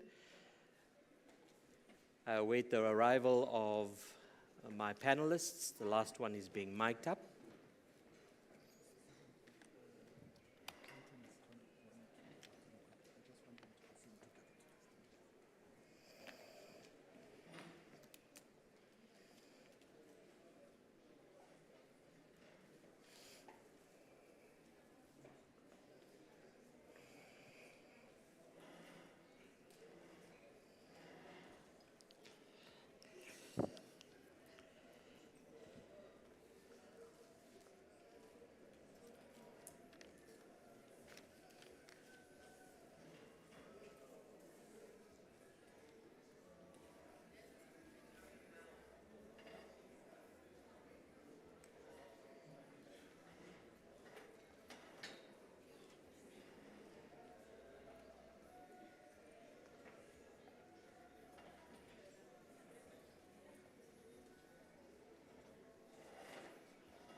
Thank you very much. I invite the panel to the stage.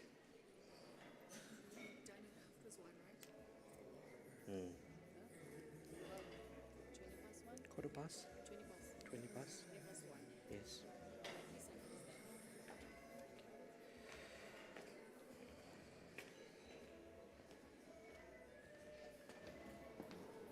Thank you.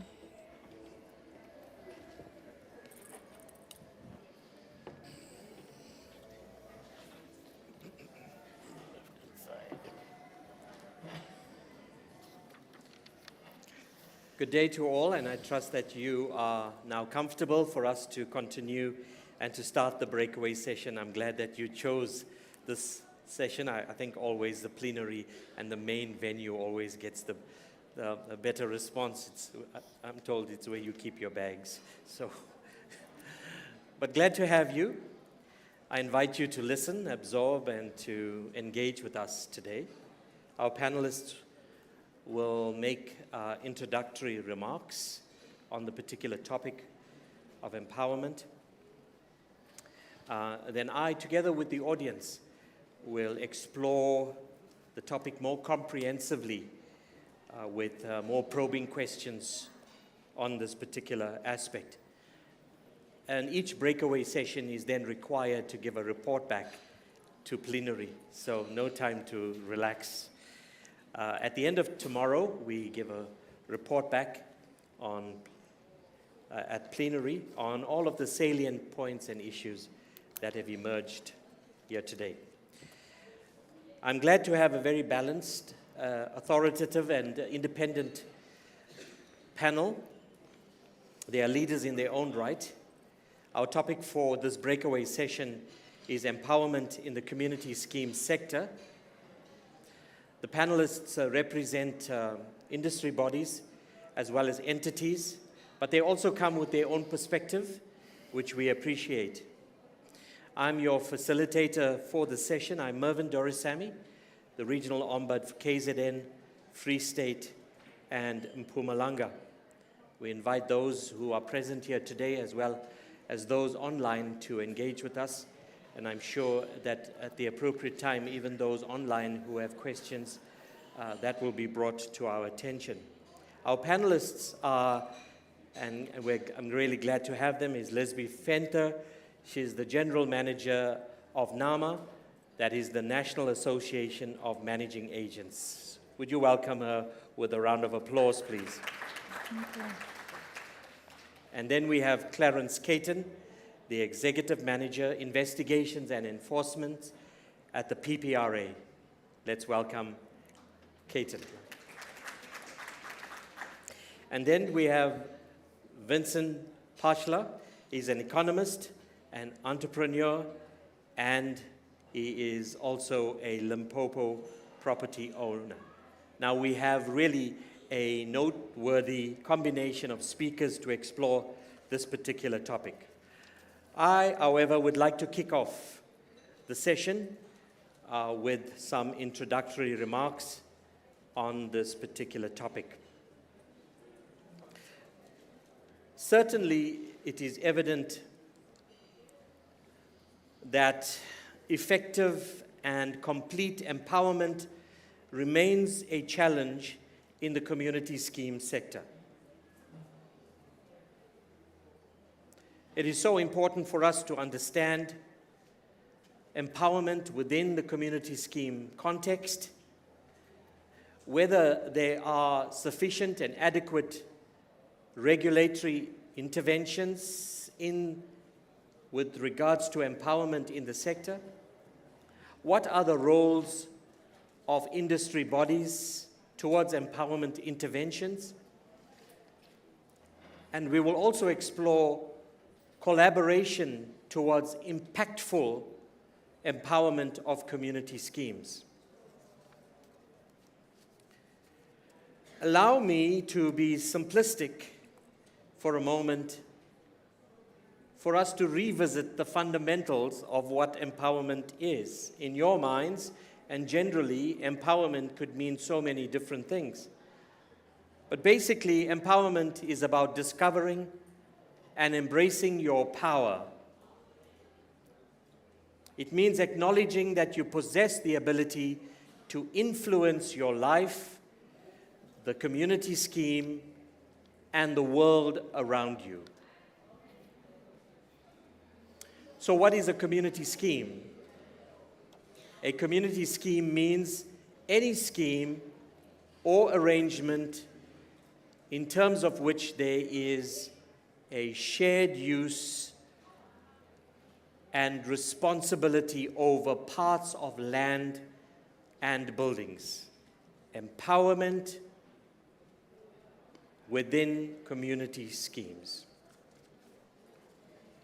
Now, we have framed 4 overarching questions to be explored today.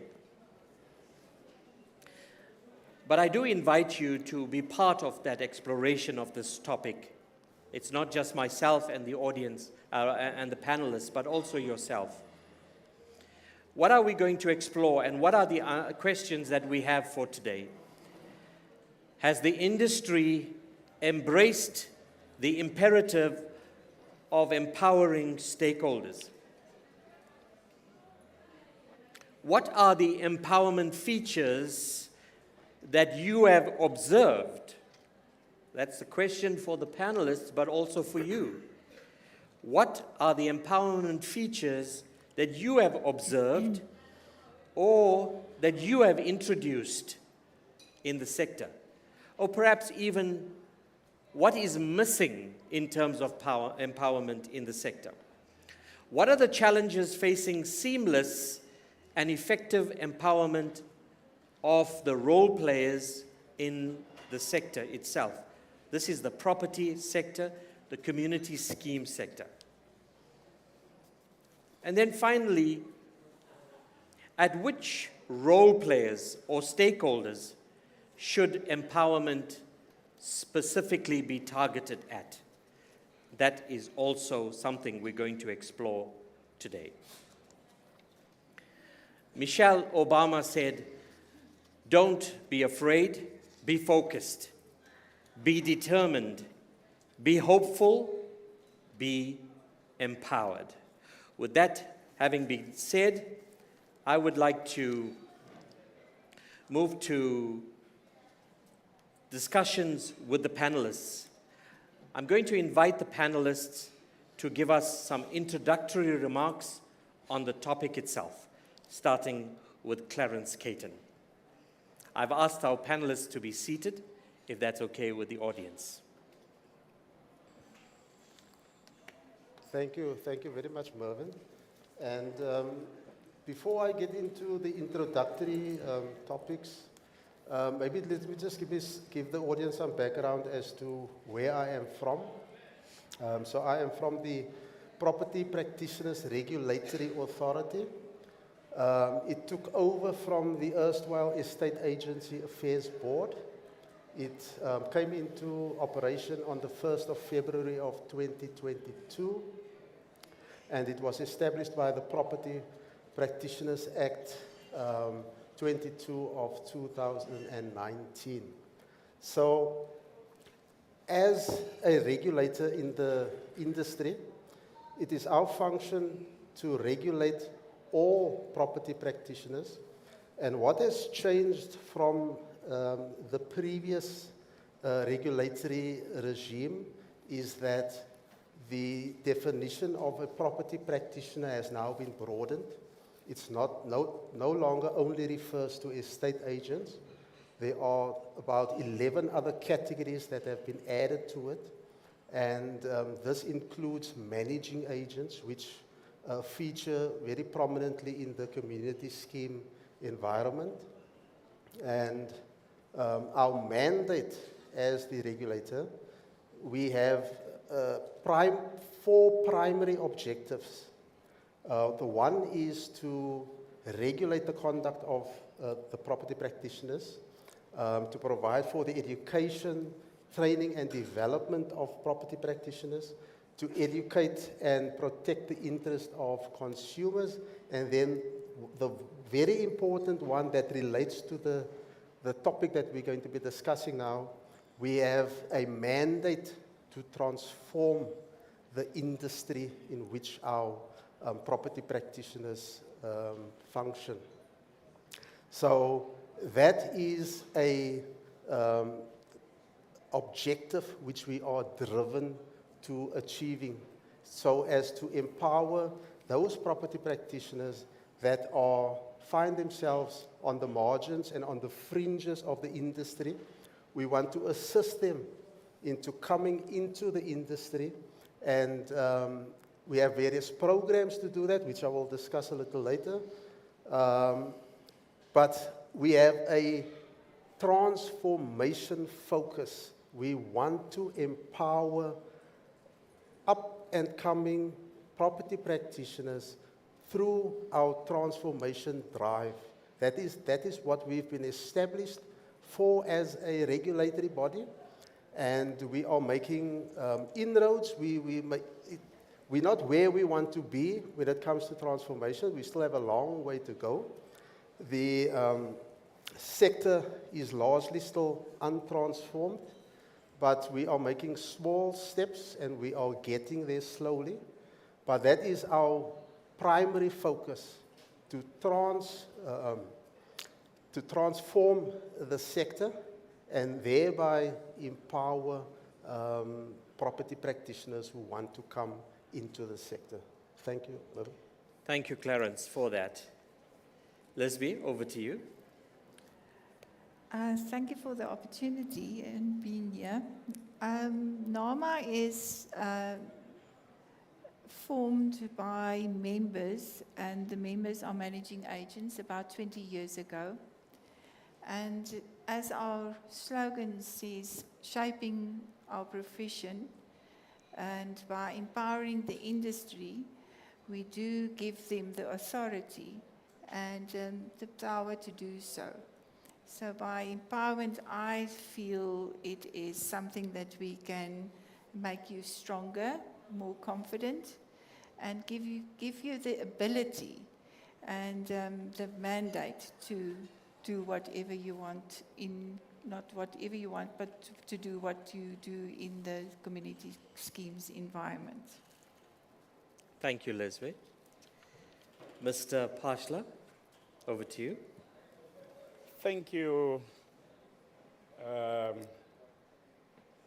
I think in the panel, I'm not your regular panelist in terms of coming from a structured environment or from an organization that represents a particular constituency. More, I think I will prefer to be coming from an individual who happens to be part of individuals who are regulated and are controlled by the other structures. And as a result, I prefer to be coming from a different angle altogether, in the sense that when I'm looking at empowerment, I'm taking into context the reality of the South African current environment and the past history.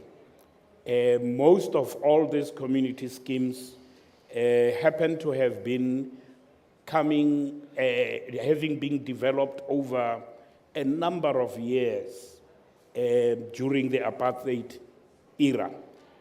As a result, the legislation and the regulations that were enacted came out of the experience and managing of a sector that was largely from the historically advantaged individuals. I'm here to break the rules, to break the processes, in the sense that the rules were made to cater for those who are well off. We need, from where I'm coming from, we need to not just break, but change a conceptual framework of the legislation and regulation such that it caters for those who were historically left out of the whole environment, community environment, community schemes environment. And not just that, but to come up with legislation that will assist in the development of this sector, not only in cities. One of the individuals raised the issue earlier, but also in the rural areas, also in the townships. We need to this legislation must take into consideration the exact reality of the current situation in South Africa, and create an enabling legislation and environment that will expand this sector. It should not only be limited to the regulation of these community schemes, but it should also encompass an area of growth of this sector. that is promoting this sector beyond just the mere regulation, such that there will end up being a growth in the economy. Most of our government legislation, sometimes it tends to just merely regulate. But the purpose of government is to be create an enabling environment such that there's growth in the economy. We need to make sure that we structure all our legislation, all our policies, all our regulations in government, meaning that I'm trying to change a framework of thinking, not just specific tinkering with empowerment in terms of smaller areas, but I'm looking at the overall strategic direction of the whole sector. If we were to expand this into the townships, into the rural areas, I can assure you, and with the government enabling and financial assistance of some sort, we may end up with growth in the economy and the housing sector in general. And I'm glad the minister will be coming tomorrow. That will be one of the most important area, and also one of the aspects, it's the current issue is the issue of crime. Most people run away from normal settings, go into these gated estates and these community schemes because there's control in there. And once we expand them to those areas, I think there will be growth in the economy of the country. Thank you. Thank you, Mr. Pashla. I think you've made some really important points, and I'd like to just probe that a little more. You've spoke about growth and also the creation of an enabling environment. You, as well as Mr. Caton, referred to those on the fringes, those on the outside that needs to be brought in. How would you see development being coincided with empowerment? What will lead to empowerment from our focus on development? What needs to be done is to extend the mandate of CSOS, since it focuses on community schemes, to extend the mandate of CSOS to include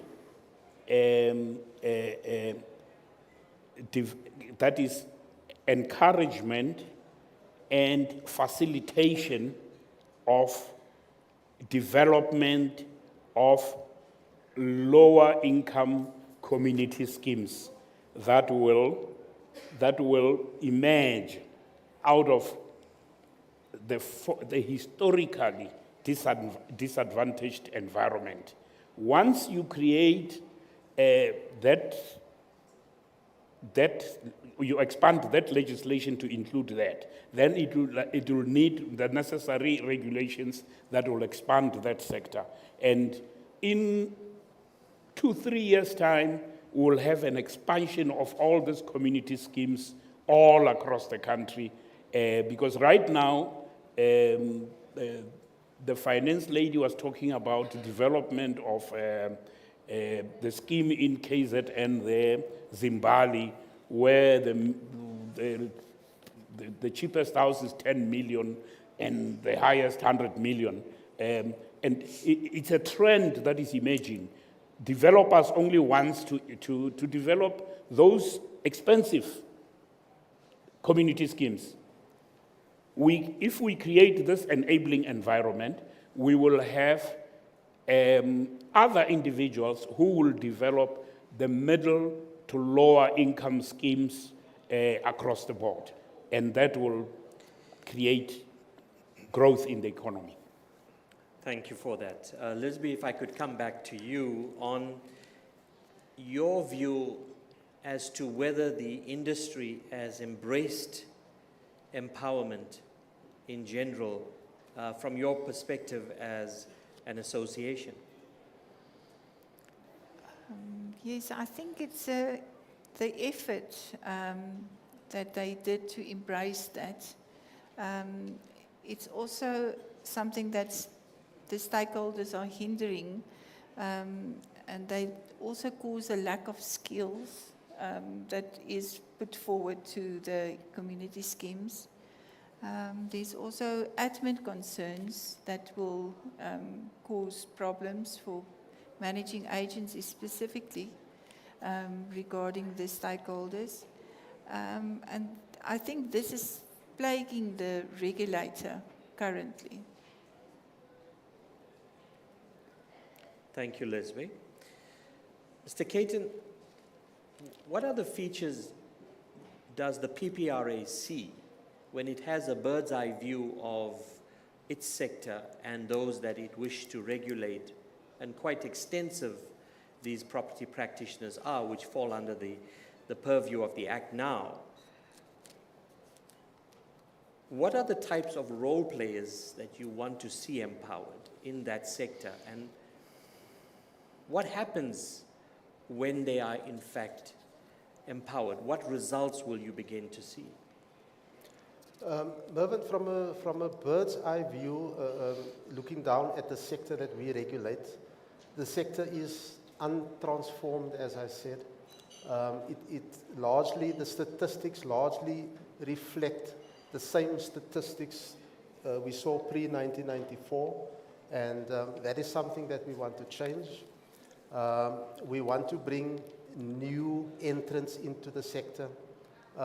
We have, as I said, we have a transformation focus that is legislated in our Act. There's a chapter in our Act that is dedicated towards transformation. So we've got various programs which we've put in place to drive transformation. I've indicated we've made slow progress, but we've made a little bit of progress. And with regards to your question, how will us as a regulator empowering those new entrants, how will it affect them? I believe it will lead to the growth of our economy, because the new entrants will now be contributing towards our GDP.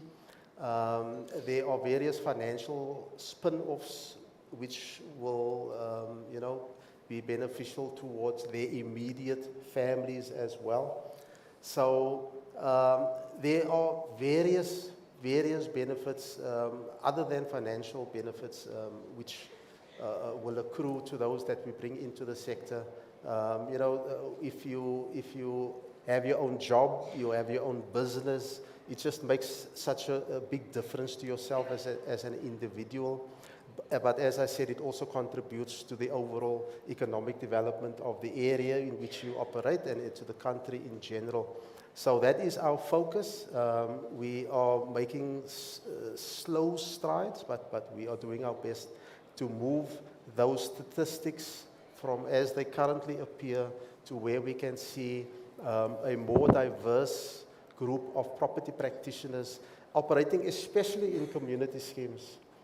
We want to see not only the larger property practitioner firms, we all know who the large firms are. We don't want to see them dominating that sector.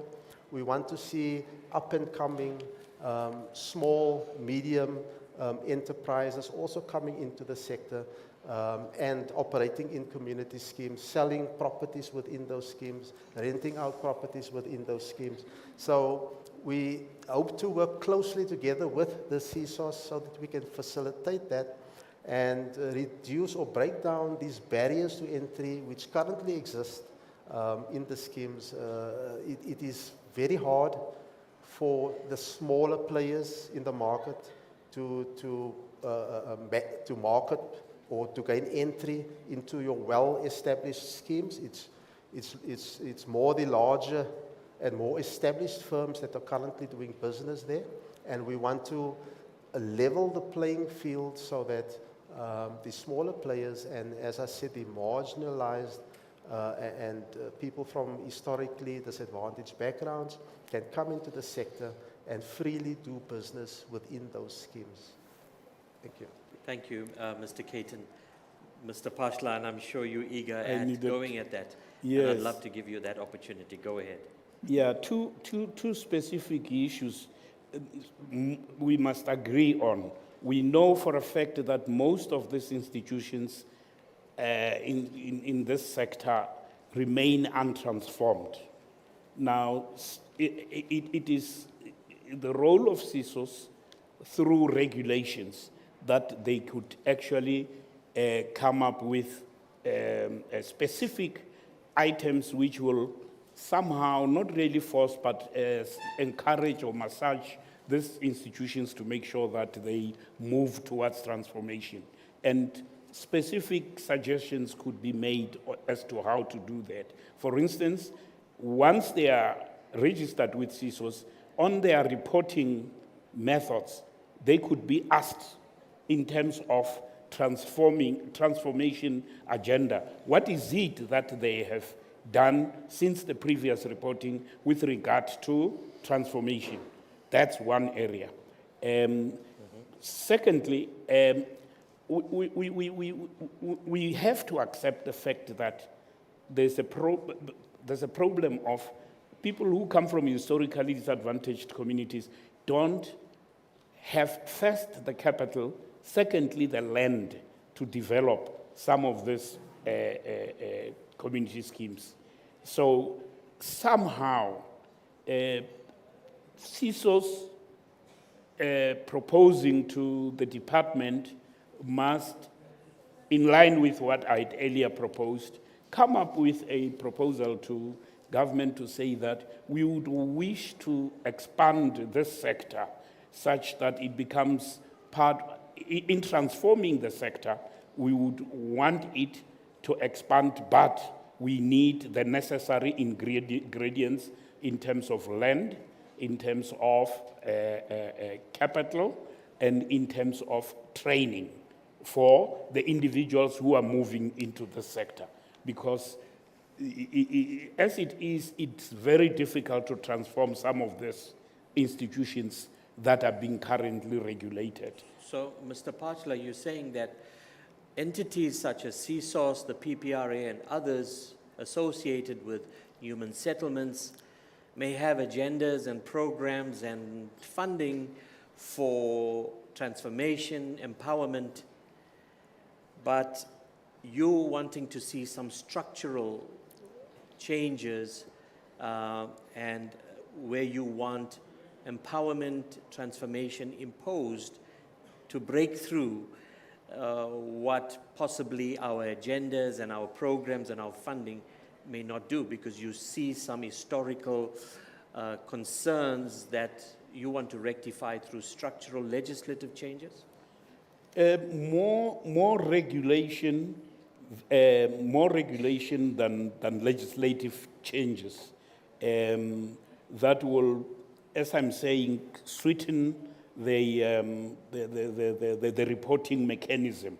That is one area in which you can actually move into that. But on the other level of expansion, then we can look at the change in regulation in terms of focus. For instance, if you get CSOS to get involved in promoting the development of the community schemes, also the regulatory part of it will have to come in, because then you are not going to, you're going to put the regulations that are relevant to a low income. They are not going to be too burdensome, but there will still be quality regulations that will ensure that the safety of the buildings being created there. But they will not be as burdensome as those that are governing the other structures. But that proposal should come in, especially when we talk of community schemes. And I can assure you, if that effort was made from this year, if it was to be put in place, the following year you could be reporting having 20, 30 community schemes across the country developing in townships and in rural areas and could be managed quite properly. Thank you. I do want to pose the following questions to the panelists. Many of you have mentioned this issue of barriers to entry. There are certainly other types of impediments. Mr. Pashla has mentioned some of them, and possibly even what is commonly known as red tape to changes. But you can also imagine that we want some change in the mindset of people. Though your endeavors and interventions might be aimed at the right purpose and reason, we want to see change in the mindsets as well. So how would you, and what would you say about the barriers, the impediments to empowerment, and how do we reach to that point of changing mindsets? Leslie, if we could start with you, and then Mr. Caton and Mr. Pashla. I'm still of the opinion that training is the biggest and the greatest empowerment that you can get. I think if people are trained, what is a community scheme? What is sectional title? Especially new entrants in the market. They do not really know what they're in for. They buy a property, they do not know that they need to pay the levies. They, for instance, do not know how it is to live with your neighbor in peace. So that training will give them the tools to be able to create a more harmonious environment in the community schemes. So I do think, and with internships, people getting appointed to bigger managing agent companies or even smaller companies, and giving them the opportunity to grow and to learn and to see if that is the profession they would like to enter. And I know that working with CSOS, they do have a program, an internship program, and it's well received, and people do really, managing agents are in favor of that.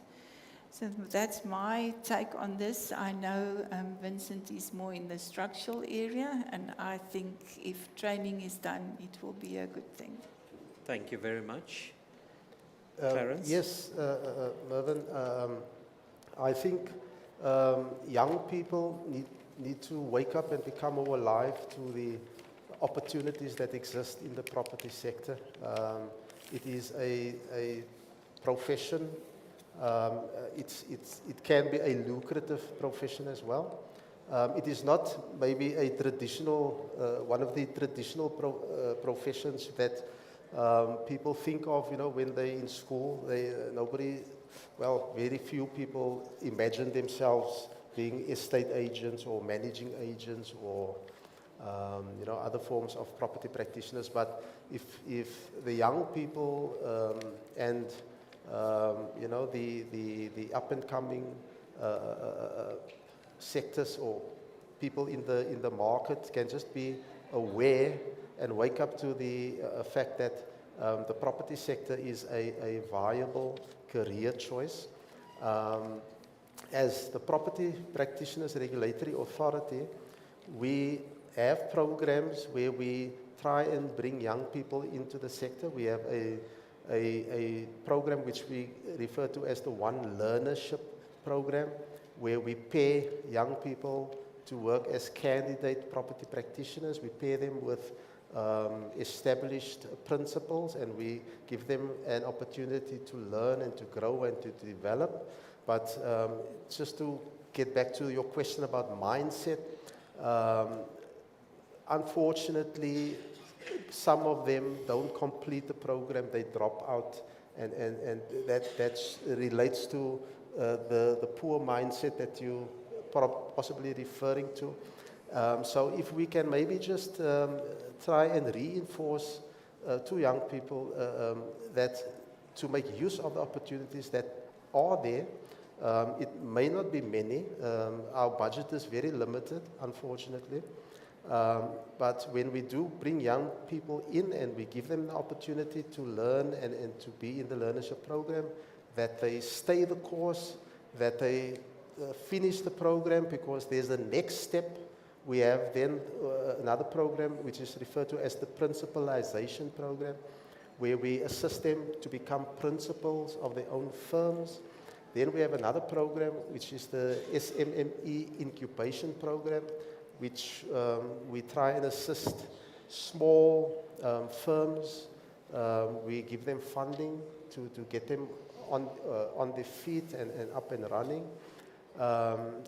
So if that mindset can just be focused in that direction, in the direction of the property sector, there are opportunities. We want to encourage, and I keep saying young people.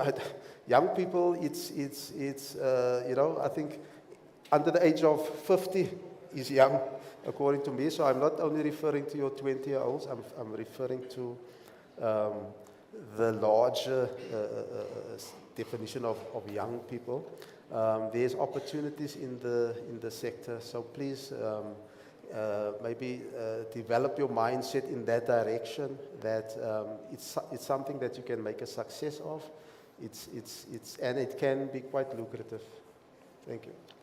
Thank you very much, Mr. Caton. Yes. Mr. Pashla?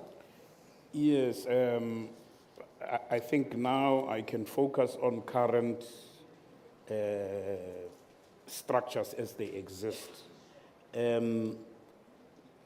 I think in terms of mindset, there are two groups, major groups that we need to look at. In any community scheme, you always have the management agent, and then you have the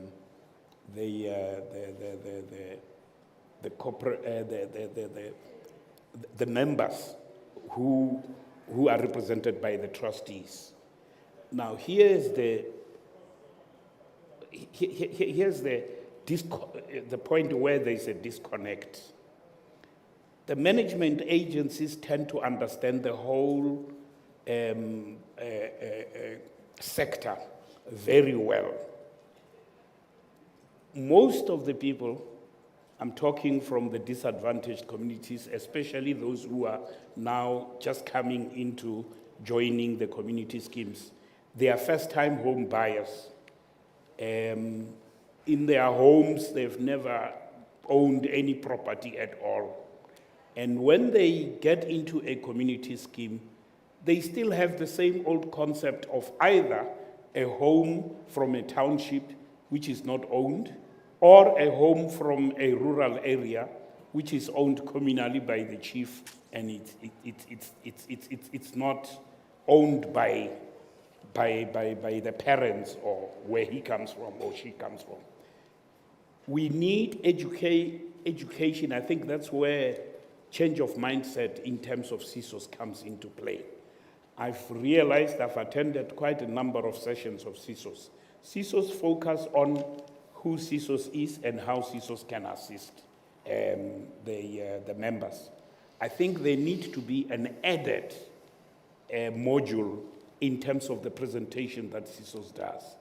It must be the educating ownership, individual members when CSOS does the roadshow, educating the members on ownership in community schemes, what it entails, and also the fact that this is an investment.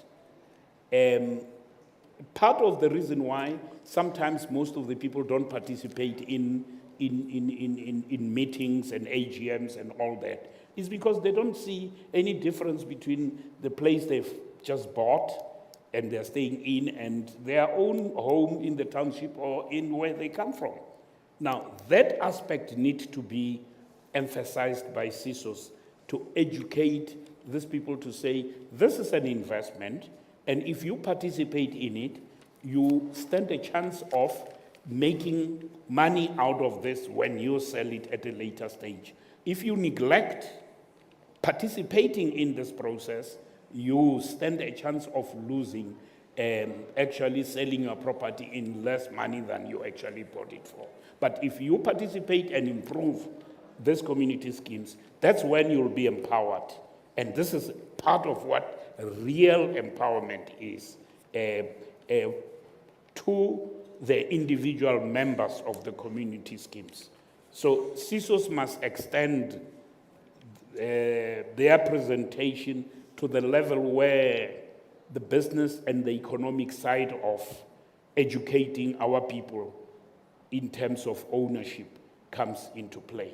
And once you change that mindset, then equally, you need to educate the estate agent, the estate agents or the managing agents.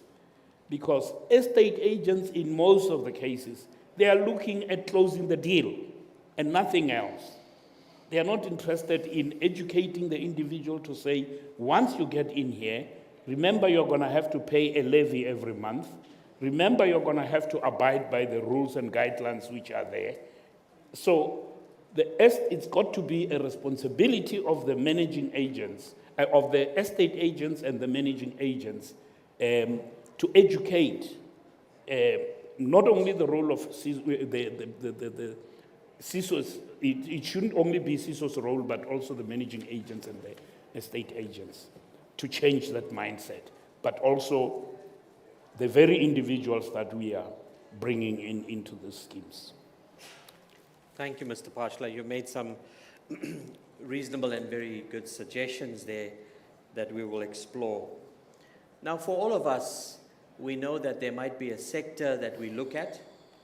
We might be regulating or have a particular type of membership, but we know that, as Mr. Pashla has mentioned, there is the greater country at play in respect of the community scheme sector and those who, for example, engage with all of the property practitioners regulated by PPRA, etc.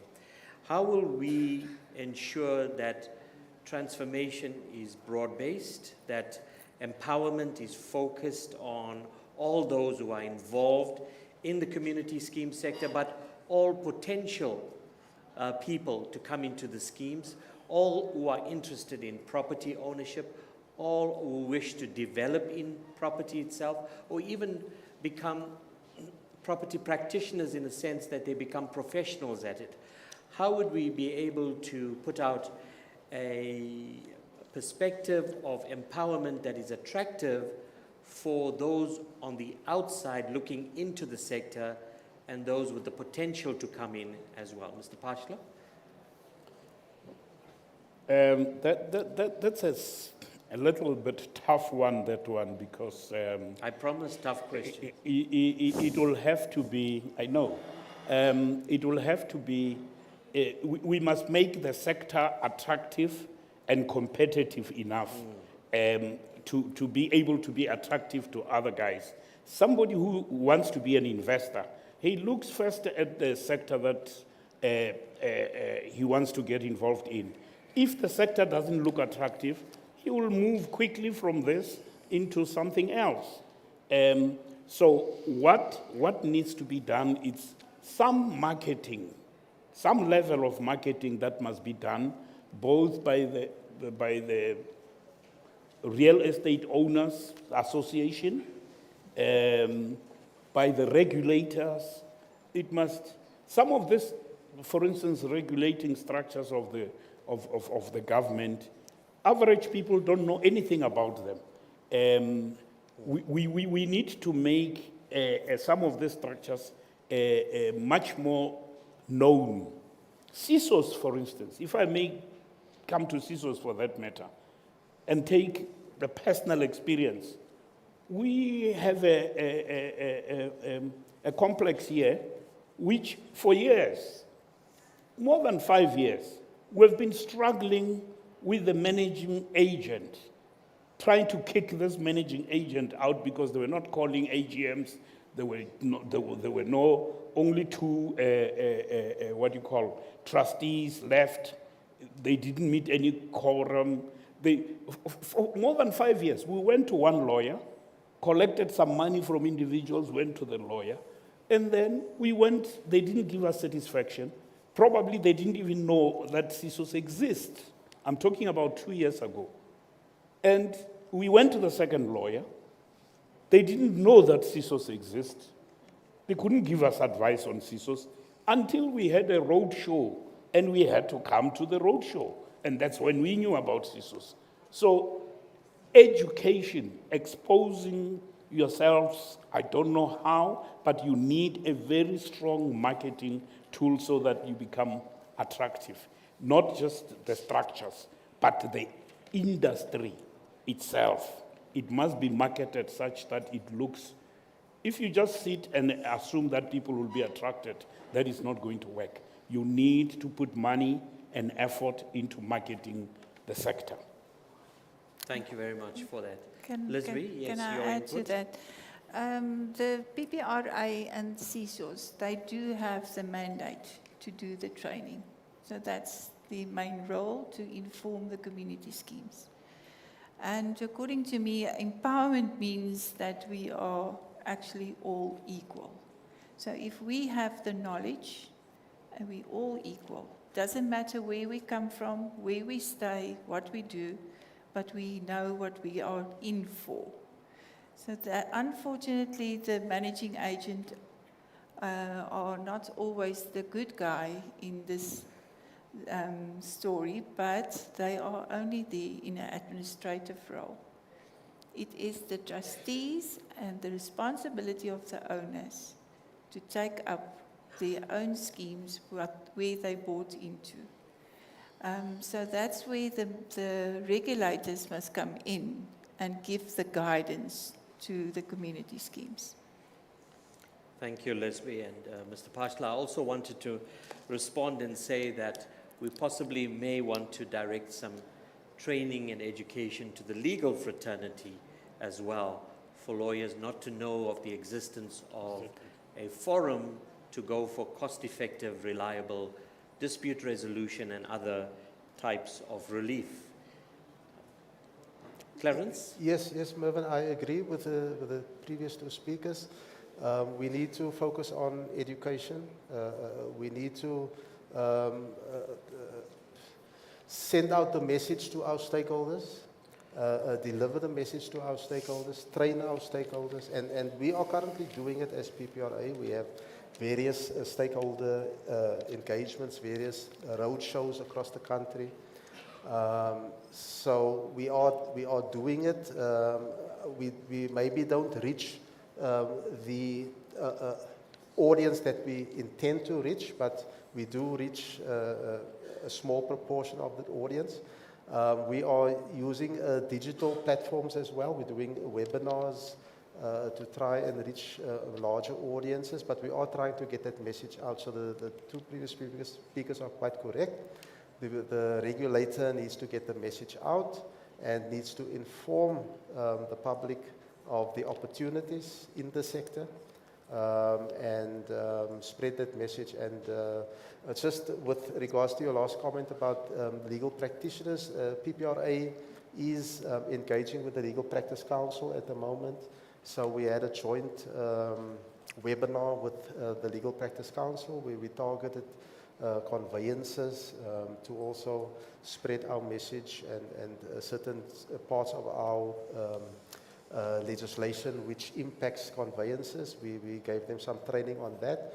But I agree, more can be done when it comes to spreading the message and marketing ourselves to the broader South Africa.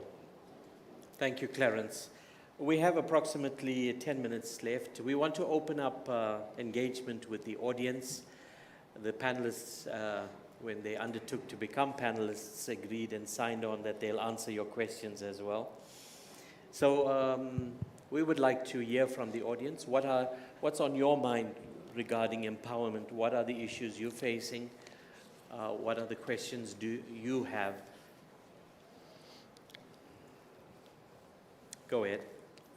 Good afternoon. Please introduce yourself and ask the question. My name is Isaac Banda, and I'm from Pretoria.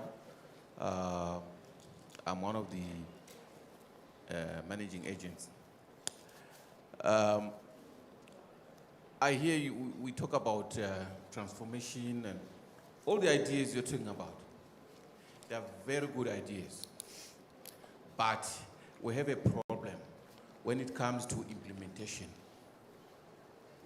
To implement or to make those ideas work, you are not involving the right people. You go to the people who are already there. You go to them, they'll work there, not here. We are here ourselves. Right, let me talk to PPRA. PPRA, they've got this one learner program. I'm part of that program.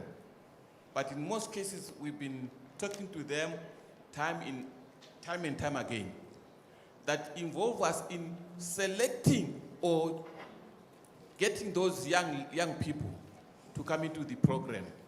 But that does not happen. We only told that, oh, we have 10 learners, can you take 5 or can you take how many? And those people are not interested in property. They're only interested in a stipend. Once they are with you, they know nothing. You train, you teach them because they're not interested. Very few. Like I've been doing this for the past 5 years, since the program of this one learner started with CETA, before PPR came into the program.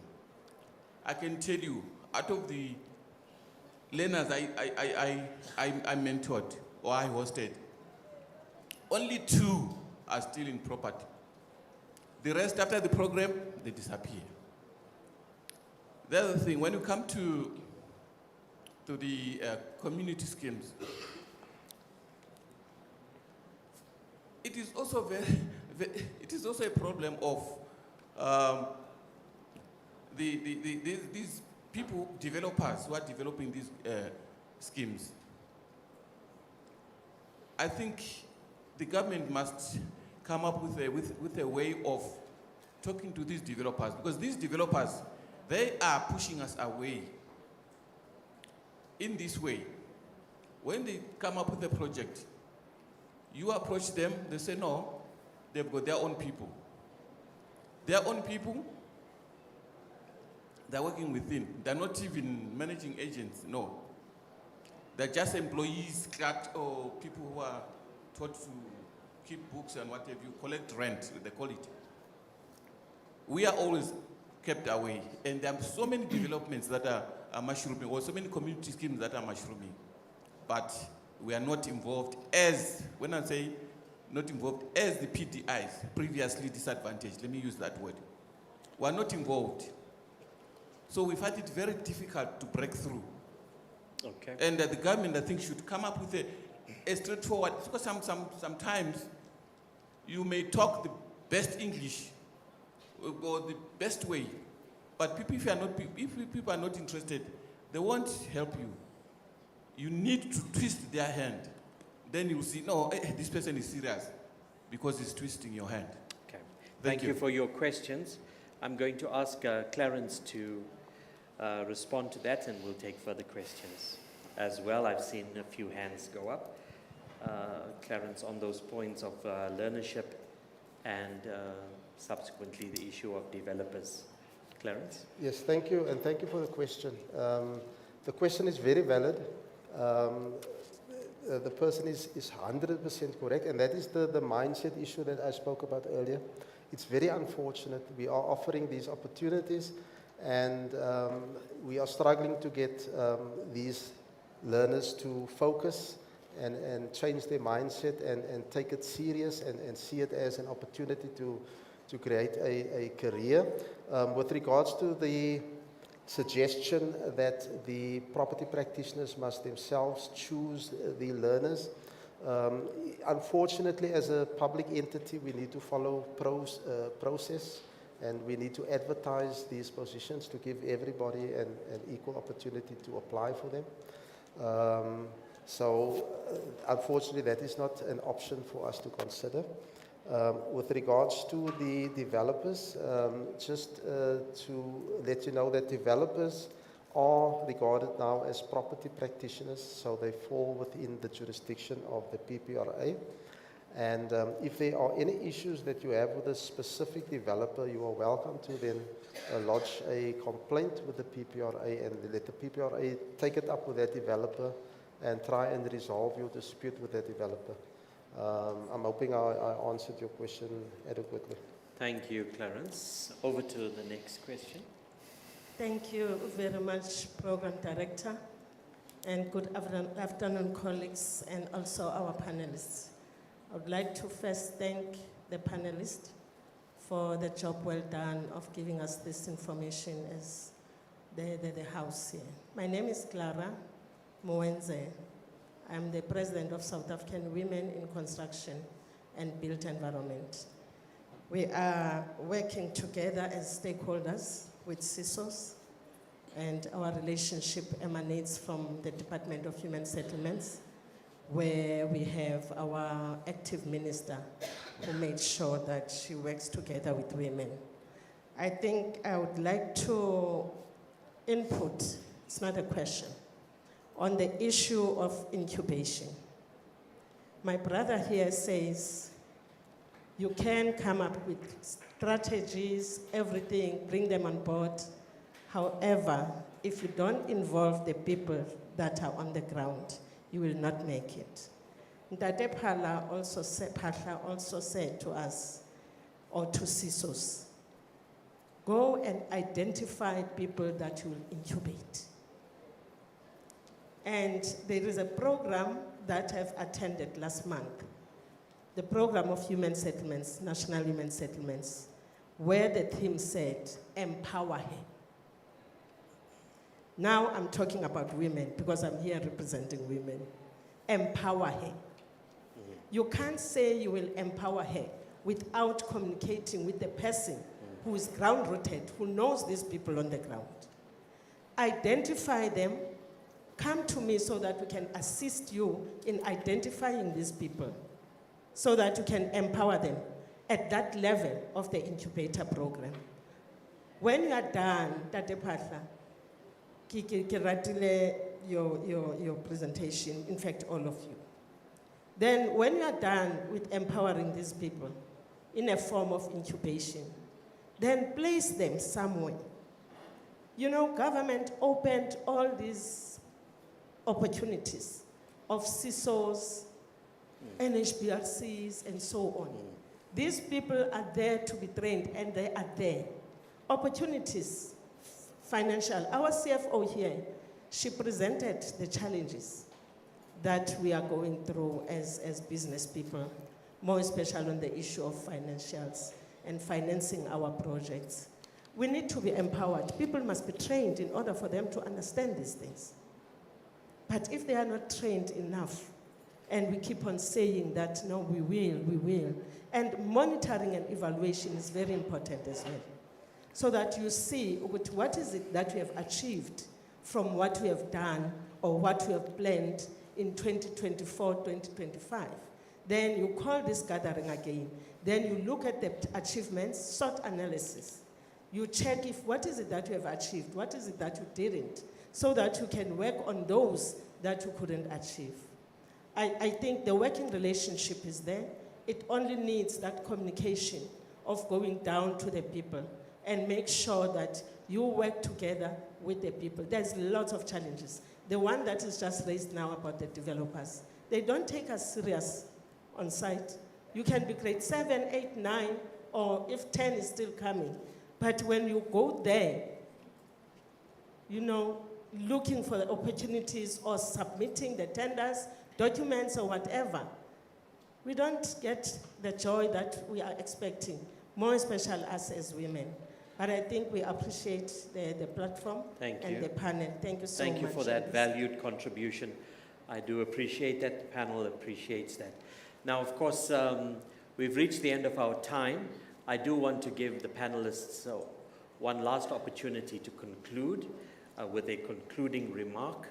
Let's also, panelists, bear in mind that we are going to into lunch, and we don't want to be the ones holding you up for lunch. So let's start there with you, Clarence, your concluding remark. Yes, thank you, Mervyn, and I appreciate that comments. It's well received. Transformation,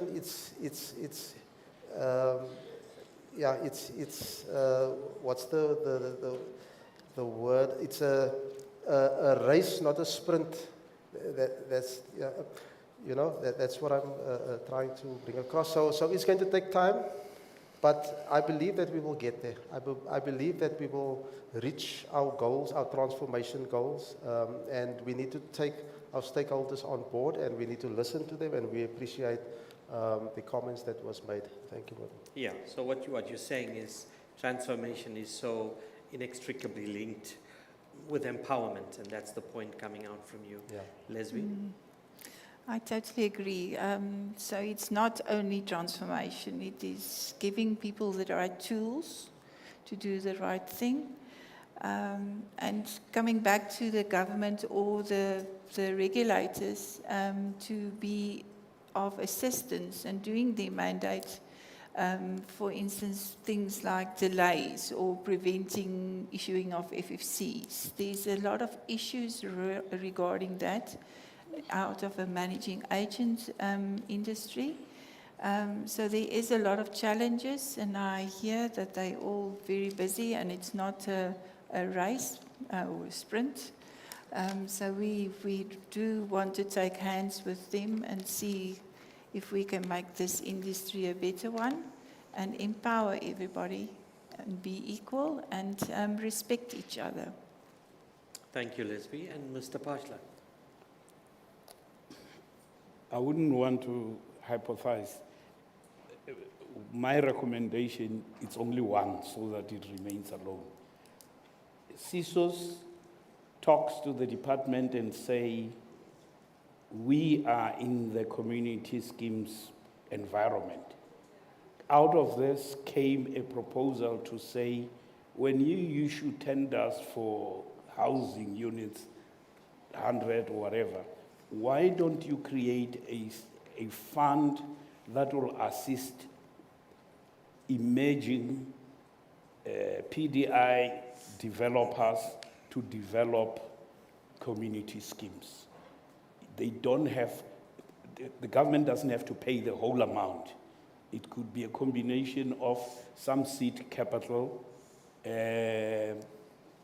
the individual developer PDI may have to get some bank loans to develop some of these low-income community schemes. It's a practical project and program that, if implemented in townships or in rural areas, that could make a big difference. So more effective, more intentional empowerment interventions. A practical and intentional empowerment project coming from CSOS, because it's your environment. The department is focusing on other areas of housing, but it's an area which our guys don't have the capital, don't have the necessary training, don't have any structure that relates to that. So that's my practical, that's my conclusion, and that's also the conclusion of this panelists. Audience, if you could give our panelists a round of applause.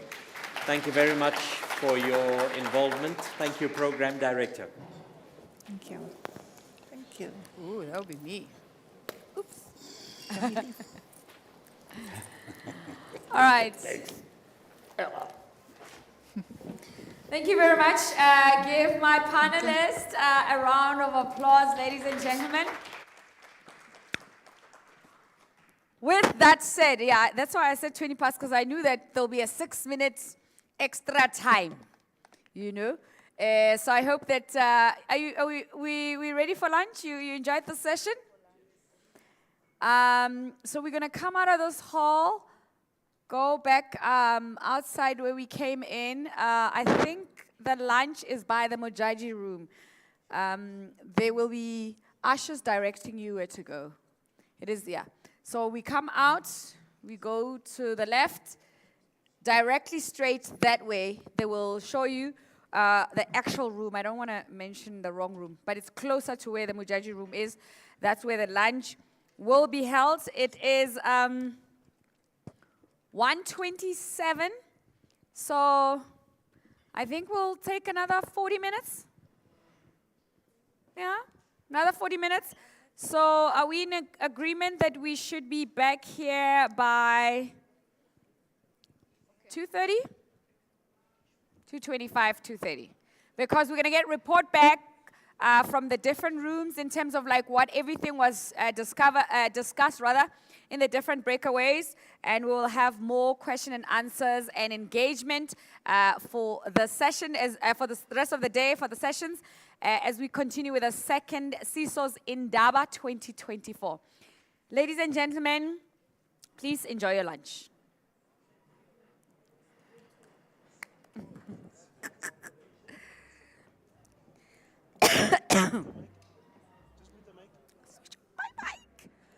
Mike.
two, two, two. Yeah, yeah. Hey. Let's just do this. 1, 2, 2. Yeah, yeah. Okay, cool.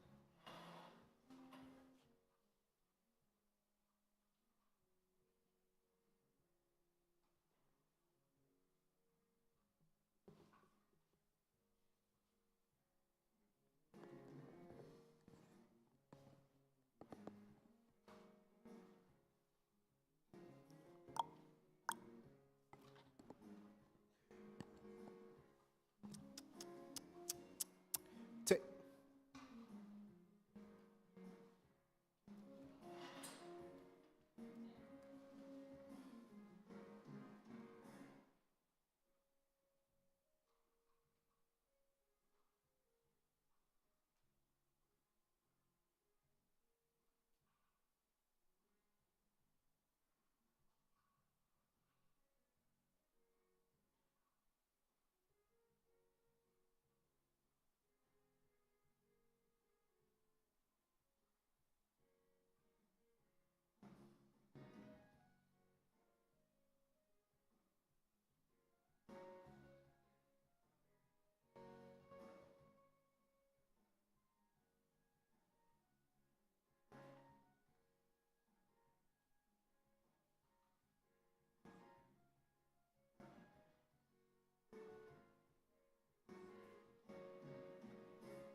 My word. Where is everyone?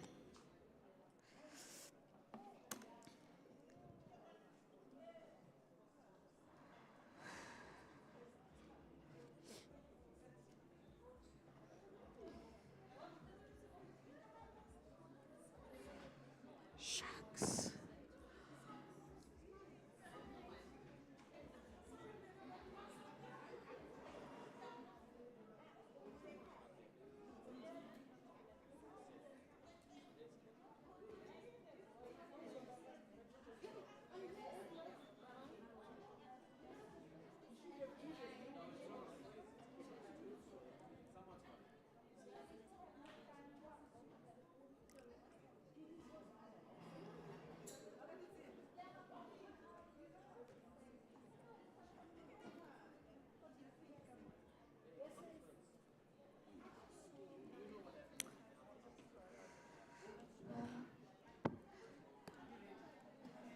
All right, those who are still walking in, I'm giving them 2 minutes.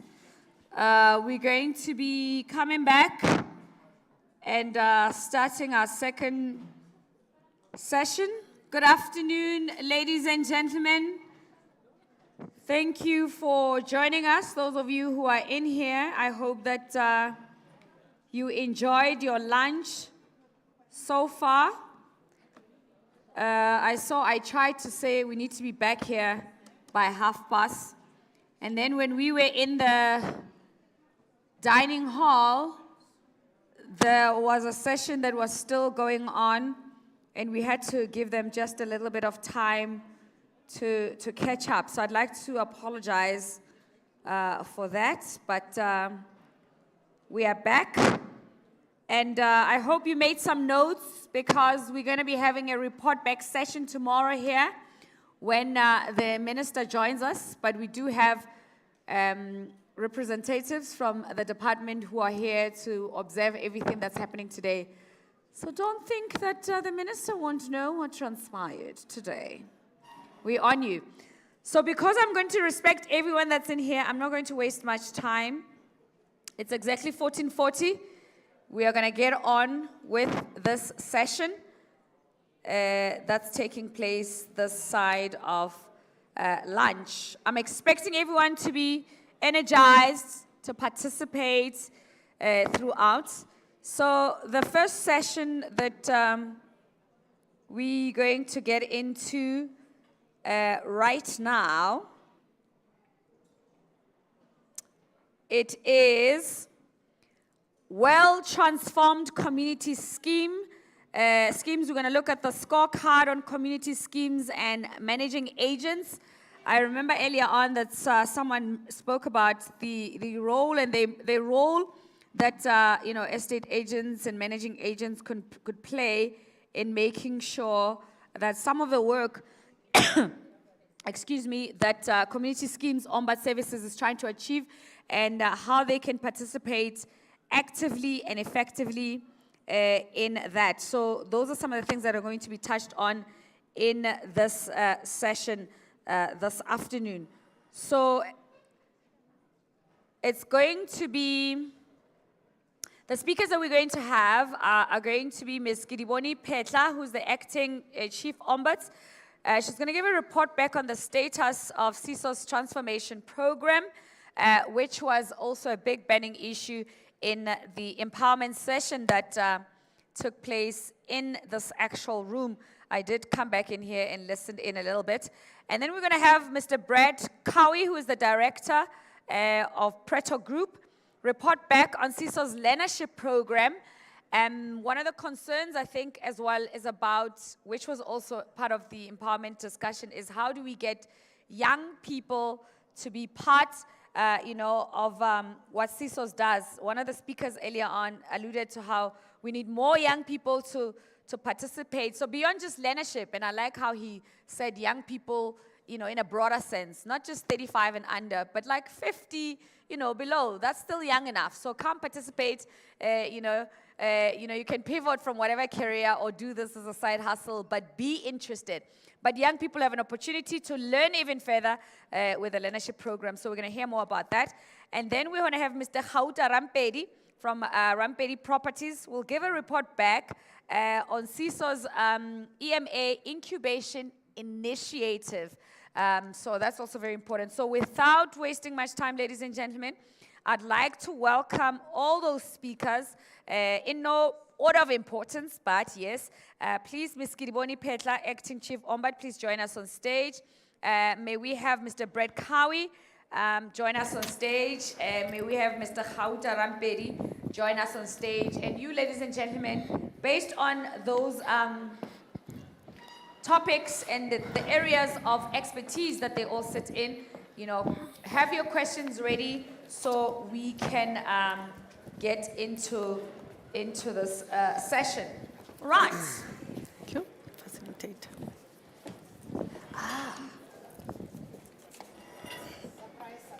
Surprise. We deliberately decided that let the audience not know who will be facilitating because it's a report back. So you're expecting the speakers to come here and just say, we did this, we go home, we did this. But nevertheless, I thought, ladies and gentlemen, it's after lunch. The report back is not going to be daunting, but wanted to start it by introducing myself. As you heard, my name is Malitzatsi Wotini. I am the Regional Ombud for all the Capes. I am going to start, before I give my boss, Kiriboni Petla, with a quote from Elon Musk. When something is important enough, you do it even if the odds are not in your favor. So it's important. The presentation that they will be doing is coming from our CSOS Indaba #1, which we have in 2023. That has given CSOS a mandate or a task to go out there nationally, across the country, to look at how best CSOS can integrate transformation. In doing so, CSOS had to look at promotion of growth in the property sector, mobilizing investment, creating jobs and empowering the citizen, creating new resources to support the social change, asset, livelihood, and strengthening and ensuring whatever CSOS is going to be doing will be strengthening the South African Constitution foundations. With those words, ladies and gentlemen, allow me to ask Ms. Petla to come to the podium. Thank you. Thank you, Osman Tsatsi. People didn't come back from lunch, or they're still finishing the oxtail. We should have brought lunch in here so that they can eat while we talk, because this subject is quite an important one, and we need all the inputs that we can get around the room. But I want to first start by giving remarks or a memory or just a moment of silence. Last year when we had our Indaba, we were on the panel. I shared the stage with Os Juliet Zoke. She passed away, and then she was buried, I think, in June. She was one of the people who was guiding us in terms of the transformation journey as an entity. She's one of person that actually encouraged us, gave us encouragement. So now she has departed, and she has left us to carry on with the journey. And I'm actually pleased to see Mam Clara and the team and the TG here, because when I see them, I remember her, and it means we are still on a good journey of transforming the community scheme sector. Thank you very much, Ma. As the president of SAWIC, we were welcome, and we appreciate your presence. I want to start by giving a bit of a background. Yesterday we were discussing that there might be new audience in the room, so we need to take them from where we started in the previous Indaba. On the agenda last year, there was a commission that was leading transformation. And in that commission, there was a recommendation. When in my opening in the morning, I said, we want a progressive Indaba. So today, this commission is a progressive commission. It's a commission that it's a proof is in the pudding kind of a commission. Because what was discussed last year in the Indaba and what was a recommendation from the Transformation Commission is now on stage. And I'll tell you why they are on stage and why I'm saying is this is the proof is in the pudding. I'm also encouraged by the minister's, minister has a concept, empower her. So she gives you a whole year to go and empower people, and then she then comes and says, bring them, I want to see them. So today in the room, I'm going to ask our EMAs to stand up. The minister is not here, but the DDG, MAP, they're standing up, they're here. May I please humbly request our EMAs to stand up, those that are in the room?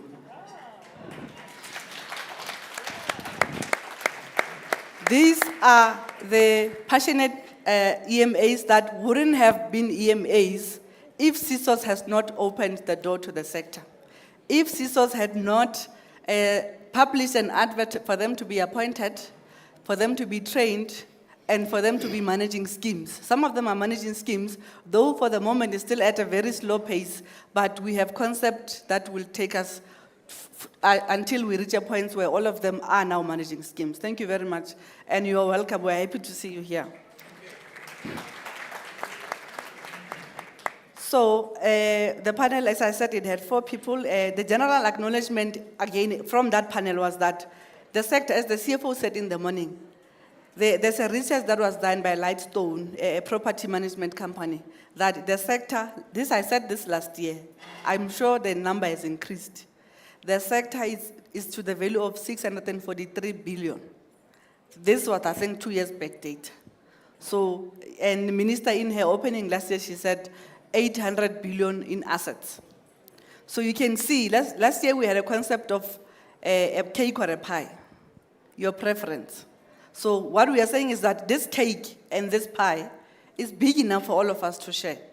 So, and I'm standing here proud of the sector that we are in, because when we knocked on their doors after the Indaba, when we said we're going to have concept note and we're going to do roundtables, when we knocked on their doors, they were actually welcoming to say, yes, we are here, let's welcome the transformation change, and we are here, we want to start. Where do we start? How do we start? So we went around the country. We did about 18 concept roundtables with the concept note. We got valuable inputs that we're going to share here today. And all these inputs are going to be consolidated into a transformation strategy that we commit that it will be finished by before the end of December. Actually, we're targeting November to have that final transformation strategy being eventually finalized and given to the minister for approval. So those 18 roundtables covered all the 9 provinces. The reason why they are not 9, they are more, because the first roundtables was with the sector itself. We met NAMA, we met ARC, we met SAWIC, we met CIB, CC, yeah. We met a whole lot of, our entities. We met with the Minister's Advisory Panel, we met with the Sectional Titles Advisory Council. So we met almost any stakeholder that you can think of. The youth, we met the youth. So what we're going to present here today is a representative of a wide range of stakeholders. But it doesn't stop here.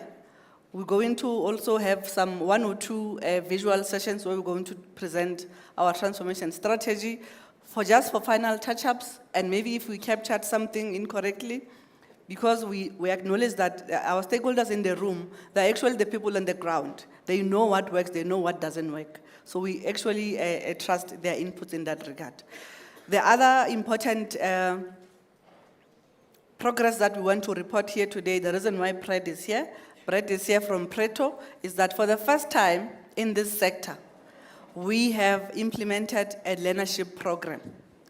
We have appointed a total of 22 learners that are hosted by the sector themselves. From Preto, they're hosting about 5 of our learners, and all other, our managing agents are also managing some of our learners, and we are also hosting some of the learners from the learnership program. So we are proud to say, with the assistance of the sector, We have now opened the sector. We have broken the first barrier of entry. We are capacitating the learners.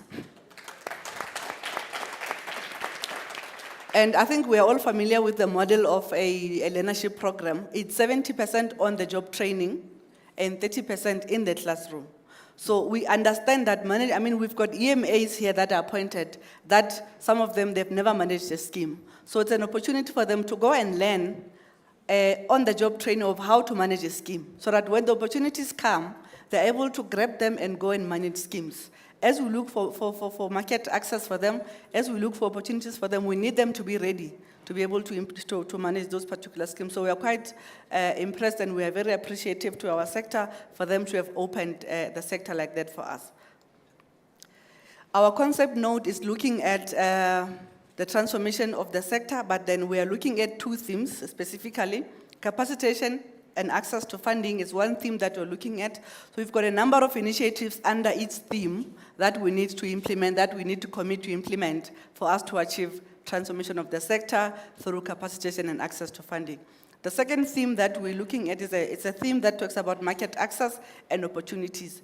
And I always refer to what the minister has said in one of her sessions to say, we like to talk about transformation like it's just a training concept. You train people, yes, I've trained 100 people.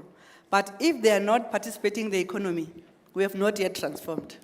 So the second theme for us, it will be a key measure. And this EMAs being here, it means we've already jumped the concept of transformation just being capacitation, because we have some of them managing schemes already. So these are the initiatives that we were sharing around the country as we were doing our roundtables. The capacitation and access to funding theme looks at training programs. There was an indication that was made by I think, NAMA to say some of the work that is required to manage a scheme don't have training programs. So it's something that you learn on the job. It's something that you need to know. You need to know the CSOS Act, you need to know the STSMA, you need to know the Companies Act, but there's no formal program that is at universities where a child like myself from Ramatala can go to the University of the North and go and register for a course to come and work in the community scheme sector. I know there are a number of programs that are coming out now, but from where we are sitting and in consultation with the industry, there's no formalized or accredited course that you can say, I've done this and now I can go and work in the community scheme. So we want to open up that opportunities, and we have signed an MOU with UNISA. We intend to sign a number of MOUs with all the universities actually in the country for them to actually have those particular programs that a child from Eastern Cape can go to the university and be able to register for that course and be able to come and participate in the community scheme sector. We're also looking at training programs about entrepreneurship development programs where we don't want our EMA sitting here, being on our panel, being trained to do the work, being given a scheme to manage, but their businesses die after 2 years. We want a transformation program that will be sustainable. So we will be also engaging in terms of entrepreneurship development program, as well as your financing program, as well your management of your company itself. So those under capacitation and access to funding, those are the ones that we'll be looking at. Just to finalize with the access to funding, initially because we're passionate about transformation, we actually had an instance where we were thinking of we'll give out loans and we'll give out grants. And the minister's like, you're being too excited now. It's not in your capacity to give out loans and to give out grants. So then a minister gave us a valuable guidance to say, go and ask the property sector charter council to guide you through this process of how you can facilitate access to funding for the beneficiaries to go and access funding there. So part of the initiatives that we have in terms of under that theme is that we will be facilitating access to funding. We've identified your NHFC, we've identified your PPRA, we've identified BASA. They confirmed, I'm not sure if BASA is here. Yes, BASA is here. Hello, BASA. We need the access to funding, so we've invited them. They are here. So we're going to be engaging them to say, how can you have a facility in terms of the banking institution to fund our EMAs? Because one thing that we have learned is that for you to run a managing agent, you need a system, a levy collection system, a governance system, I assume. So that IT system, apparently, it costs about 100,000. So if you don't have funds, even if you are trained, even if you know what to do, you wouldn't even start to do the work. So we're looking at facilitating funding for them to have the back office support so that they can flourish in their businesses. In terms of the market access and opportunities, obviously the first one that we have is our EMA panel, where it's an opportunity by itself, and it's a market, it's a opportunity to access the market. Because when you are our EMA, you're already certified by CSOS. When you are our EMA, you already, when you go looking for schemes, they know that you're coming from CSOS, then they trust that you'll bring good business to them, because our EMAs, as soon as they are appointed to manage a scheme, they report to us every quarter in terms of how they are doing in the schemes. And we want to also give comfort to the sector that we know our EMAs, as I said, some of them have never managed a scheme. As I've said, some of our EMAs, they are new in the sector. But we make sure that we appoint qualified individuals. Our EMA requirements are NQFA level 5. You also need to have an FFC certificate from PPRA. You also need to know the CSOS Act and the STSMA. But we do take them through training for those particular two pieces of legislation.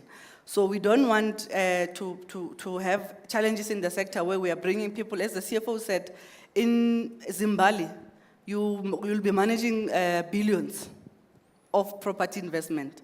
So you don't want an EMA that will not be able to manage that particular amount of value. So we want them to be capacitated, to be knowledgeable about what they're doing. The other initiative that we have under market access and opportunity is the facilitation of, the startup capital, I've already covered it, is the facilitation of the development of the property sector charter code. This is a very, very thorny topic. A lot of sectors have got sector charter code, BBBE, with the 6 elements where they need to be measured in terms of ownership, employment equity, and the likes. So in our sector, we don't have it. We have never had it. So we are in the process of developing that particular sector code. We're looking at developing a sector code for the schemes as well as for the managing agents. There might be other sector codes that are belonging, that are reported by other departments, but within our sector, we don't have. Hence, we have partnered with the PPR, with the Property Sector Charter Council, where they are assisting us to develop the sector code. And unfortunately, the CEO couldn't join us today, but we're going to be having sessions where are again roundtables on the development of the sector code, where we'll be getting valuable inputs from our stakeholders.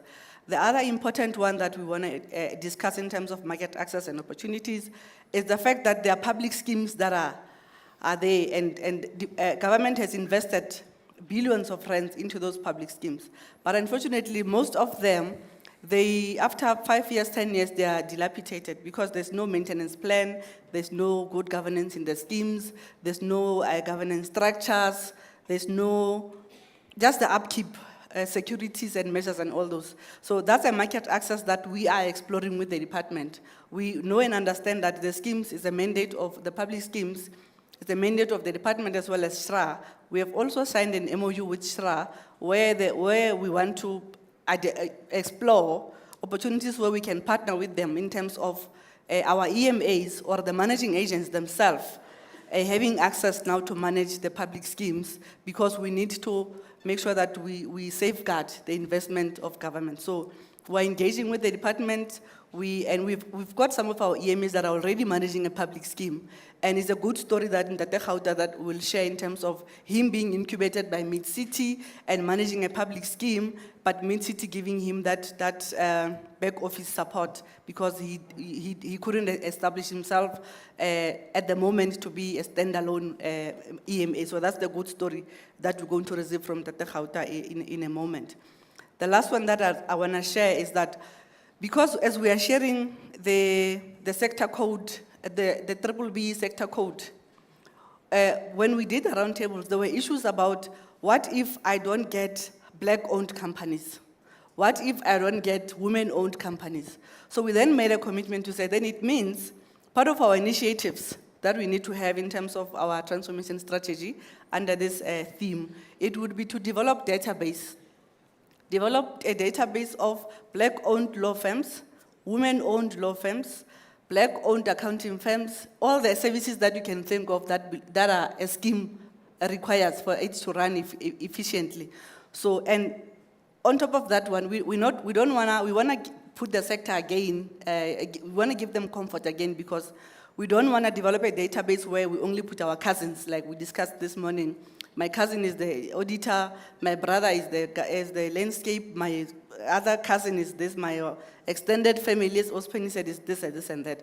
So we want to establish a database that is certified by the governing bodies. So we're going to go to SAICA and request SAICA to give us their members, that we can share this database with the schemes for them to be able to comply to the sector code. Because, and this we have learned because we also struggled as an entity to achieve the preferential procurement targets, where we were expected to spend 40% of our budget on businesses owned by women, but we could not find those women-owned companies. Where we also failed in the first year to achieve our targets for spending 60% of our budget on youth, we could not find youth-owned companies. Though we go to the National Treasury, but we could not find them. So ever since we advertised for a database, for us to have a database internally of those women-owned companies, we have doubled our achievement of the set aside. So it's something that we've seen it works. We believe it will also work and assist the sector as a whole. Some of the proposals that we have had from the roundtables is that the incubation one is quite good, so we need to polish up on it. We need to make sure that our EMA has a program. We need also to ensure that the training program that I spoke about, actually, they've made a commitment that they'll work with us in terms of developing that program that will enable a child to go into university and register and be able to work in the sector. So we are very pleasing to hear that one. The other valuable inputs that we have received is that the learnership programs, yes, we need to continue with that, but we need to polish up on it and maybe have more funding so that we can employ more, because we only had funding for 30, though we only appointed 22. The others got employment before they could start their learnership programs. And just still on the EMAs, because the EMAs are actually in the prescribed management rule, so most of it is under the sectional titles. So now, but you also need estate agent. I mean, you need estate managers to manage the HOAs. So meaning that we need to have a panel also of estate managers, not only of the EMAs. The estate managers, we were informed in the roundtables that there's actually a shortage of qualified and knowledgeable estate managers in the country. And if you look at some of the jobs that are there in the schemes, we did not know that there's a job called greenkeepers. Apparently, there's also a shortage of greenkeepers in the country for them to go and manage your golf estates. So when we engage the sector and we pick up those gaps from what the sector needs, we're able to build training programs around the skills gaps so that as soon as our youth graduates, they already know that there are opportunities in this area because there was a skills gap a while ago around the course that I'm going to do. The last one in terms of the market access and opportunities, I think I've already covered the public schemes issue. We just need to speed up DDG, the engagement with the department in terms of the model that we can use for our EMAs and our managing agents to manage the schemes. The other one that we're going to do is awareness campaigns. When we did our roundtables, there was a cry like it was today, and in the commission that I was, in the Finance Commission, there's a high need and a demand for awareness campaigns in terms of people. You would not be able to participate in the sector if you don't know that the sector exists. So we first need to start there. We need to have a communication strategy that will communicate the opportunities that are in the sector, that will educate our stakeholders in terms of who are we and what is that we do in this sector. So we're going to develop a communication strategy that will also share the opportunities that are coming with the transformation strategy itself. This is just to show that the private schemes are enjoying all this. They've got good governance structures, they've got rules, they've got maintenance and upkeeps, they've got security arrangements, levy collection system. But the public schemes on the other side, we did a desktop study with about 6 municipalities. There was, most of them did not have all this. So if that's not an opportunity for us as a sector, I mean, I always say when I introduce CSOS that we are the property management agency of the department. So HDA and NHPRC and HFC, they'll do their mandate of land, building, financing. Shira will do their social housing, but if we don't come and safeguard all this that they have done, so meaning that the person who got that unit in the stock that was built by Shira or a municipality, as soon as that stock dilapidates, they're going to go back to the line and queue again for another house. So we need to start safeguarding that investment now before it deteriorates worse. That's the types of jobs that you can find in a community scheme. So this would also assist us in terms of the BBBE sector code that I said we're developing. So in terms of the BBBE scorecard, I just want to share on a high level what the scorecard will be doing. So the scorecard is made up of elements. The first elements that will be in the scorecard would be ownership.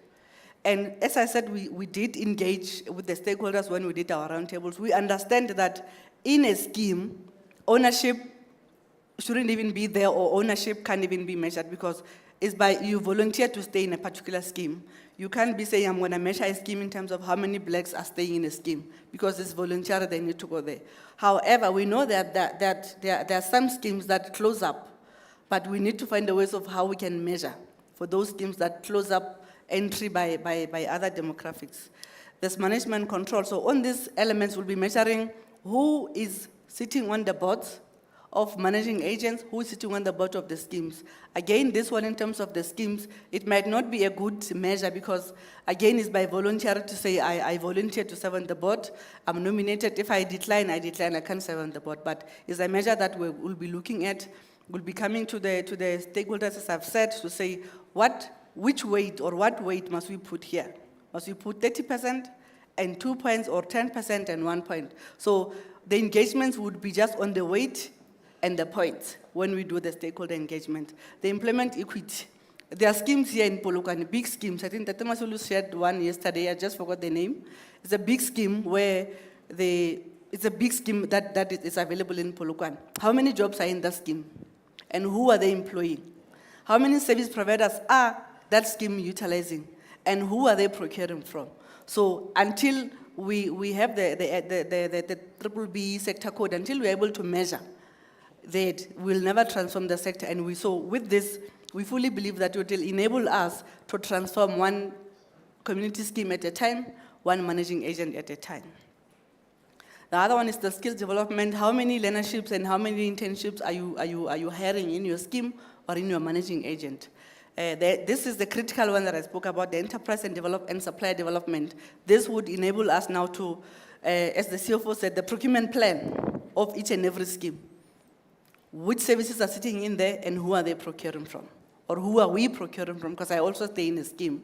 We need auditors every year. We need an accounting firm every year. We need a landscape. We need IT. We need a law firm. So who are we procuring from? So we will be measuring that with the BBBE sector code. Your socio-economic development, this was also a pleasing one because most of our schemes are already working with the neighboring communities to say, we pledge that we'll take care of the park, we pledge that we will go and clean the playground. So we'll also be measuring what are they doing to ensure that there's good working relations with the neighboring communities that are surrounding our schemes.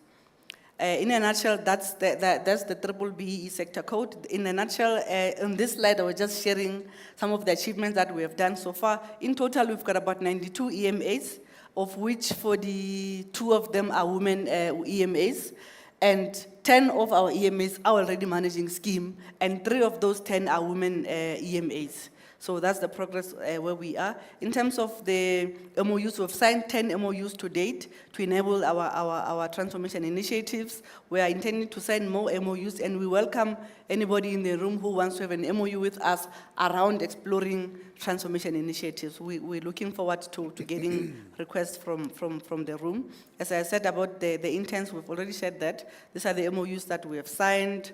In terms, as I said, the first year we could not achieve our women-owned target, but we doubled it as soon as we have a database in-house of those women-owned companies. We also achieved our youth procurement because we had the database. All the other ones we are not achieving, but we do have the database, and we are starting to do business with them.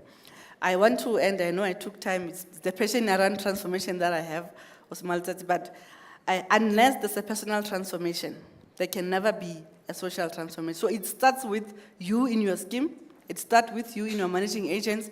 Whatever we presented here, it might not be true, it might not be progressive, but because you are here in the room today, give us honest opinion, give us guidance, give us pointers. Look this way, you are looking at the wrong direction. As the sector came to us to say, there are skills gaps here. Do training programs around here so that they can come and have opportunities in the sector. So we are presenting here to say, we plead with everybody in the room. Transformation for us is quite, I know it's touchy, but for us it's quite an important program that we are running as an entity, and we are pleased that we are seeing the end goal with us having a strategy on the table that we'll all implement. Thank you very much.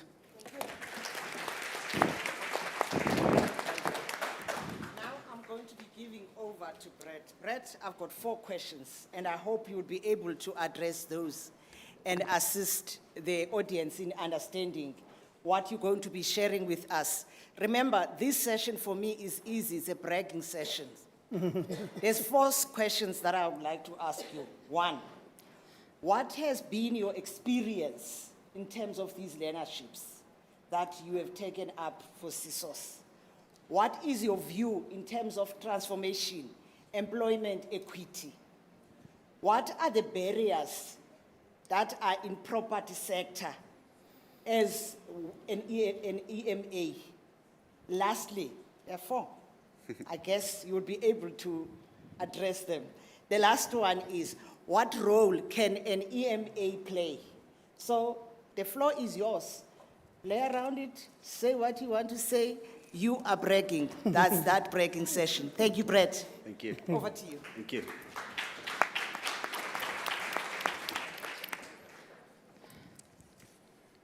Good afternoon, everybody.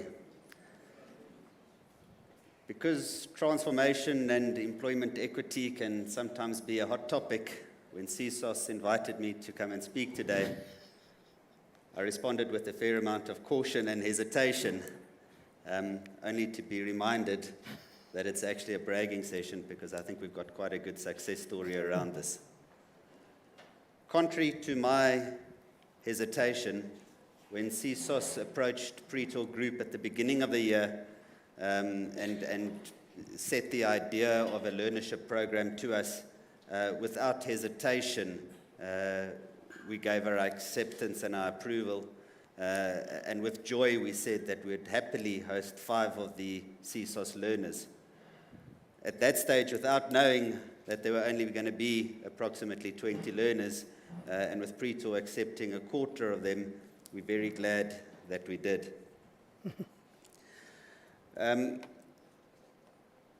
This thing here to... The green button. Go back. Okay. Yeah. Sorry, I'm property management, not IT. So if we start there, that we say that Pretor accepted 5 of the CSOS learners, and we've been incredibly impressed with what they have offered to our business. I think this is due. We've got great in-house training. And by the end of the program, we're confident that we'll be able to absorb at least 3 of these learners into our business. Not only this, it's not part of my slides, but if this is the type of talent that's being put through the learnership program, I can publicly give our commitment that we will host another set of learners on next year's program and do so for the next coming years too. As we're wanting to give the learners as much exposure as possible into the property industry, and that's been one of the barriers that we've spoken about, or that been spoken about on this stage already, we've put them into various departments and we'll rotate them as time goes on. But what we've done, we've put 2 into sectional title, 1 into home rentals, 1 into clearances, and 1 into debt collection. So holistically, they can all get a view as to what property management entails. I'm not sure if Katie mentioned it, but the initial criteria started off with just over 250 applicants applying for this learnership program, and that was then reduced to 21. And I must compliment CSOS on the quality of the learnerships that they've produced. All of the learners that have been placed have got some sort of a degree or some sort of a formal qualification, which I'm sure can only assist them in life going forward.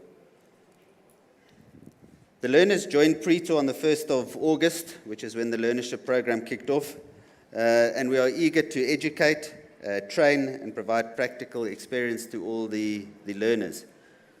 It's still early days. They've only been with us for a month and a half. We've committed to give CSOS feedback on a quarterly basis, and I think with this type of feedback and group sessions, the learnership programs can only grow from strength to strength.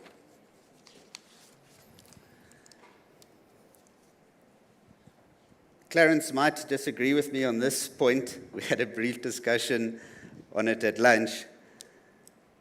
But currently, in terms of transformation and employment equity, and I hope this answers your question, is that the ability and the metric to measure transformation is through the number of Fidelity Fund certificates that have been issued. And I think that's always been the PPRA's stance and where they get their data from.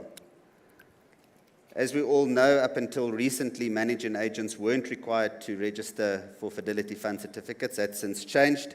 And that's because managing agents effectively manage trust funds on behalf of a third party, that being body corporates. I'm not sure that this measurement or this yardstick is quite correct, though.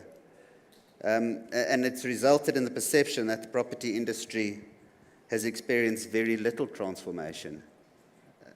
Sure, this might ring true in terms of ownership, but certainly not in terms of the actual people working for the larger companies, at least.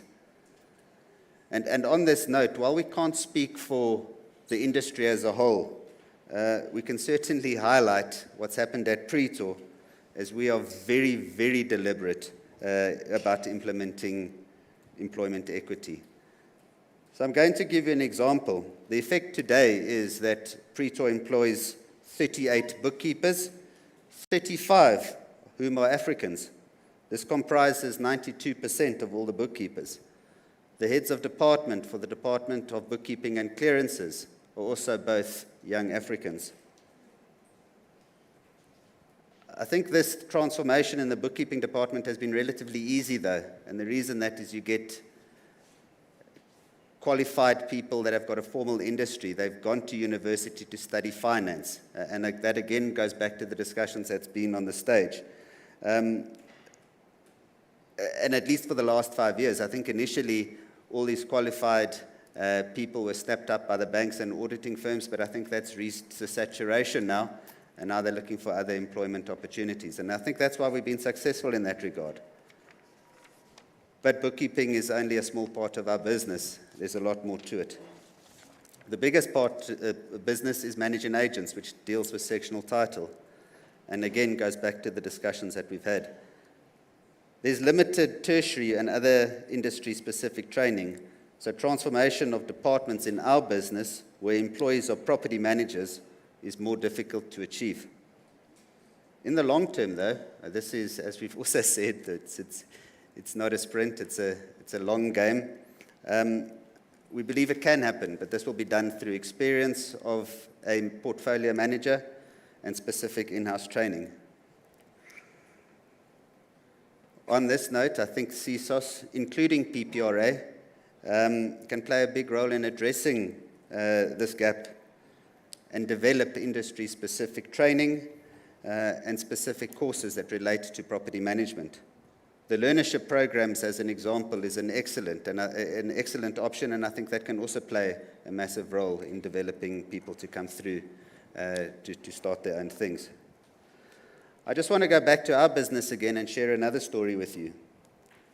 In 2010, Pretor employed 88 staff, of which only 25 were non-white. 14 years later, in 2024, we now employ 156 people, excluding our 5 CSOS learners, with 62% of them now being non-white. Our staff complement today comprises what we had in 2010, an additional 74 non-white people.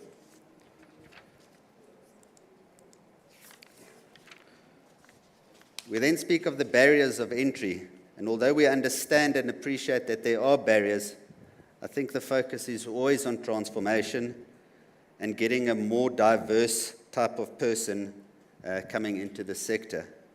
There are various barriers, and I think the complexity of the compliance requirements of the market, the lack of knowledge of what these compliance requirements are, the lack of understanding of these, and the lack of off-the-shelf products to assist is a massive barrier. And when I talk about compliance, there's a number of things that perhaps not everybody realizes on a day-to-day basis.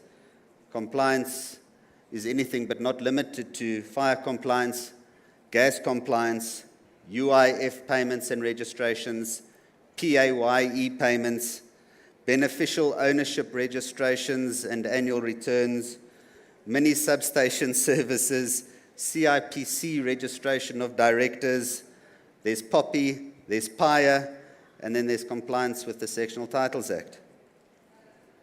There's also a number of acts that you need knowledge of, and I'm not going to go through them all, but in preparation for today, I counted that there's 26 different acts that apply to the property industry. I think it's a near impossibility for some single person to have knowledge on all of those. Then there's trust requirements and financial knowledge. If we're holding money on behalf of third parties, being body corporates or homeowners association, you need the best systems in place to make sure. If you don't, fraud is an absolute possibility, or someone will take you to the cleaners. There's also the FICA requirements and the FICA reporting for any amounts paid into your account greater than 50,000 Rand. And then there's the ability to produce IFRS compliant financial statements that are easily understandable to your clients. The volumes of transactions that managing agents produce are massive, and any managing agent would need a system that's capable of producing these. These that I've mentioned are all in addition to just running your business. Doesn't include the day-to-day management, the training, the human capital, the human resources side. It's literally the stuff that's inhibiting people from doing their day-to-day work. I think emerging managing agents, and I'm not going to steal the emerging managing agents' thunder on their talk, but I think this is a massive opportunity to get people into the market. My suggestion would be that partnerships are created to overcome these barriers and to create a foster transformation in the property sector. And what this looks like, I can't give you the answer. That's going to depend from managing agent to managing agent to EMA to EMA. But it could be the sharing of IT systems or the access to IT systems. It could be the billing. It could be the training. However that looks, I think we need to get some more established firms on to commit and to assist and mentor those emerging managing agents coming through. Ladies and gents, thank you very much. Thank you. Brett, you answered me. Now, as you said that you can't tell the story, it's not your story to tell. Now, Ndade Rabedi, it's your story to tell. What has been your experience in terms of this incubation initiative of CSOS? Please tell us. That's your story to tell. We are breaking, remember? Tell us. Yeah. Over to you. Thank you. Thank you.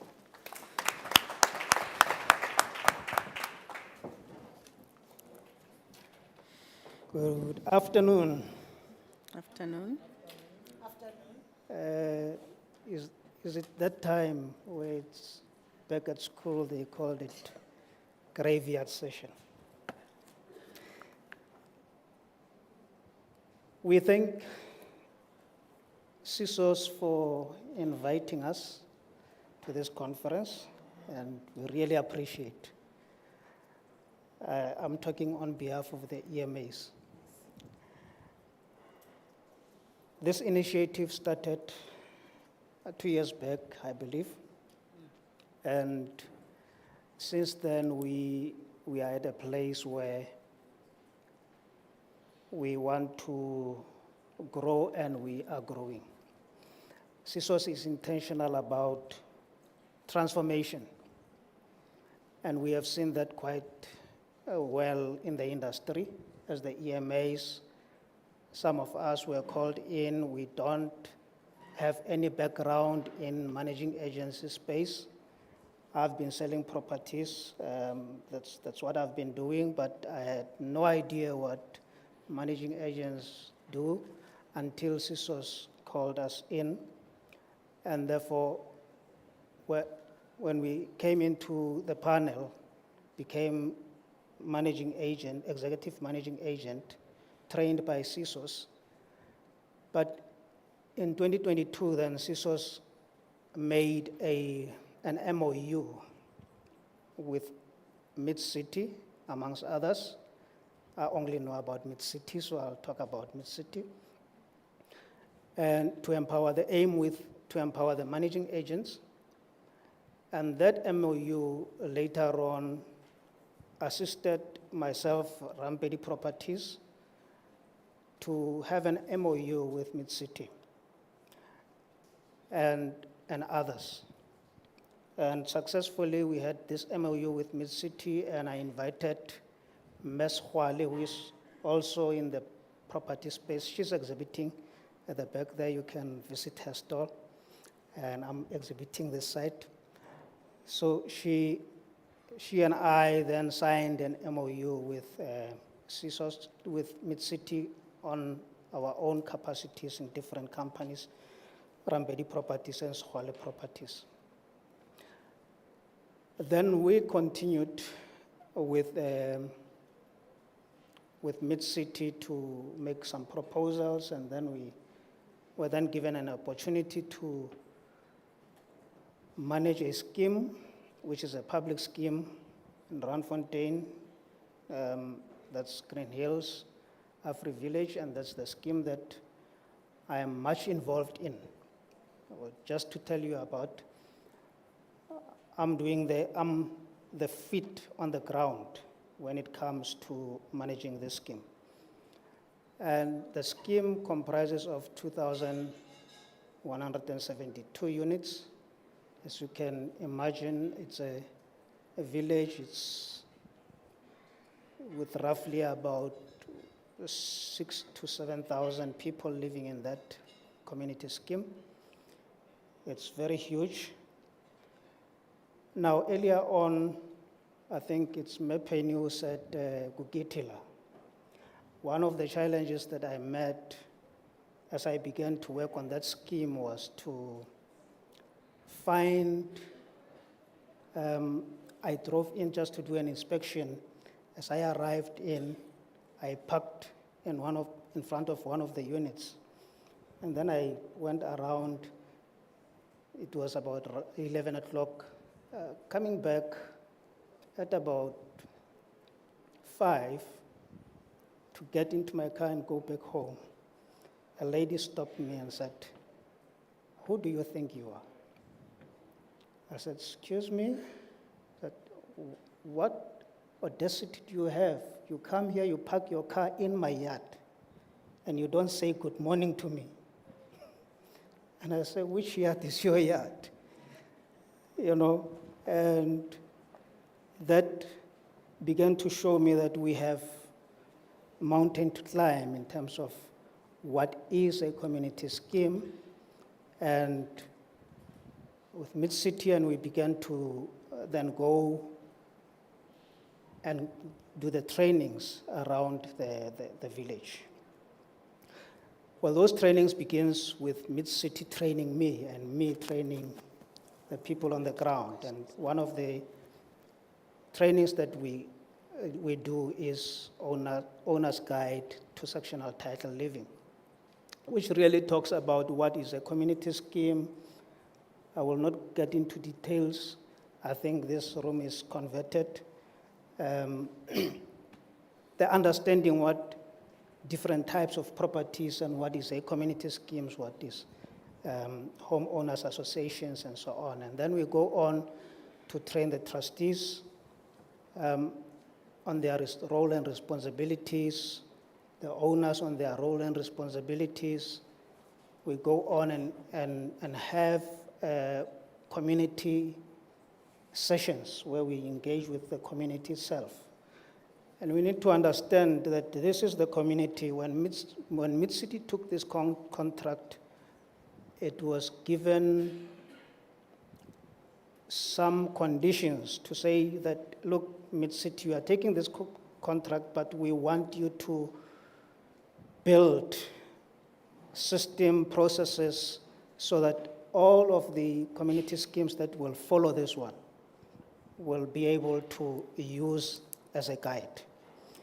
And so I was then pushed deep into the deep end to say that let us help this scheme to develop systems and processes. And that, as a result, we must, because it's a scheme where you are not going to charge exorbitant levies. There are challenges when it comes to that. People who are staying there, many of them unemployed. And so you can imagine, but still there are services that needs to be carried out. And so we have had a number of various sessions with those communities. We have had training sessions. Those are the achievements that we have had so far. I made an inspection report, I think, about 3 times in the schemes and detailed reports. We've drafted the rules. These are the things that I began to learn as I'm involved with managing the scheme. So to an extent that we do this together with Mid-City, we sit, we draft the rules together, and I then took it further to translate those rules because of the community that is there. Translated them into Setswana. They are literally translated, and I think that version will later be given to CSOS for CSOS to certify. I hope you can do that, Ako. So,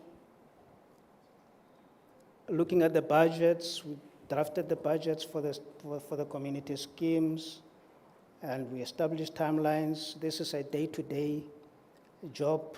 It's not something that you do when you are happy or when you feel like managing a scheme. It's things that you do on a daily basis. When you wake up, you go to work. So you need to have a comprehensive diary for the day or for the week, for the month. And that's what we do all the time. Focusing, key focus areas, really we are busy with the general launch, and we have had community session schemes. The reason why we have a delay in that space is that the stakeholders also are not assisting us. When I'm talking about stakeholders, there's one key stakeholders that we seem to be having a problem. It's the municipality themselves, because as I said earlier, this is a public scheme, so the municipality need to play a critical role in assisting us to manage the scheme.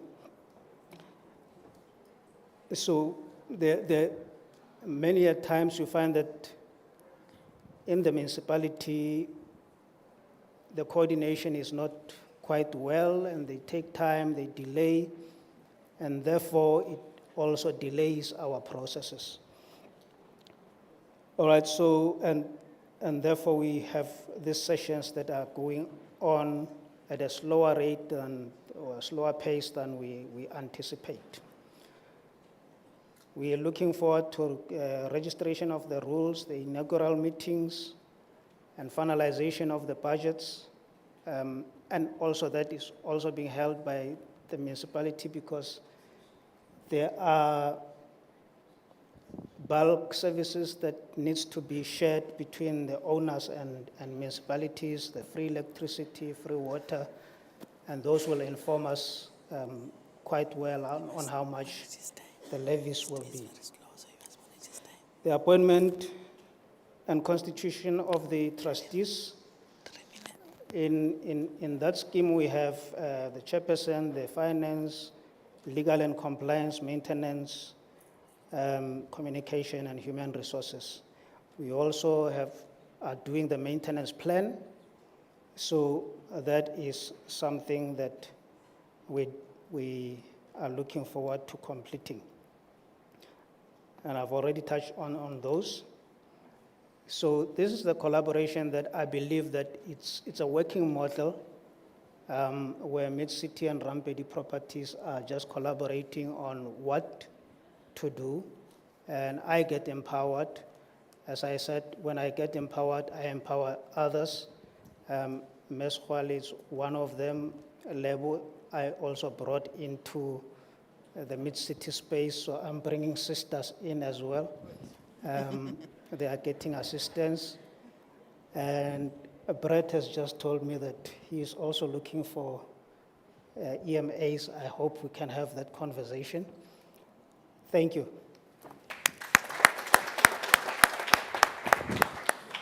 Ladies and gentlemen, that's the story.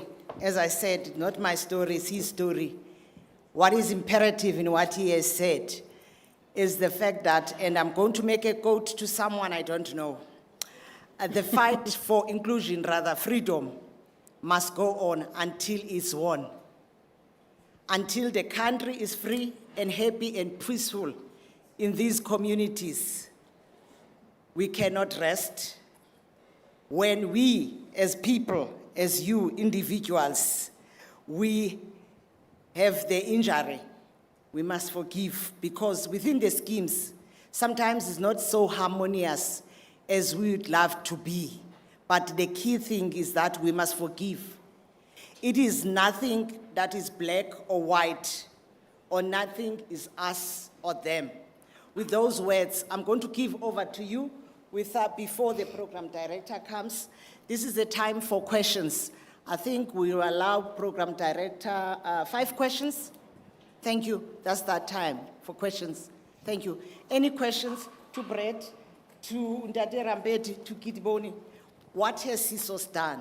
Remember, for us as CSOS, while it's an opportunity to brag, we want you to tell us how best can we wrap up this baby, which we have in our first Indaba, and we went around nationally and ran with it. So this is your opportunity. Ask us questions. Ed, you might have experience and want to join us in that bragging sessions. Do I see hands? Anyone? There's a hand, there's 2. Mike, right at the back, and then the second one. Thank you.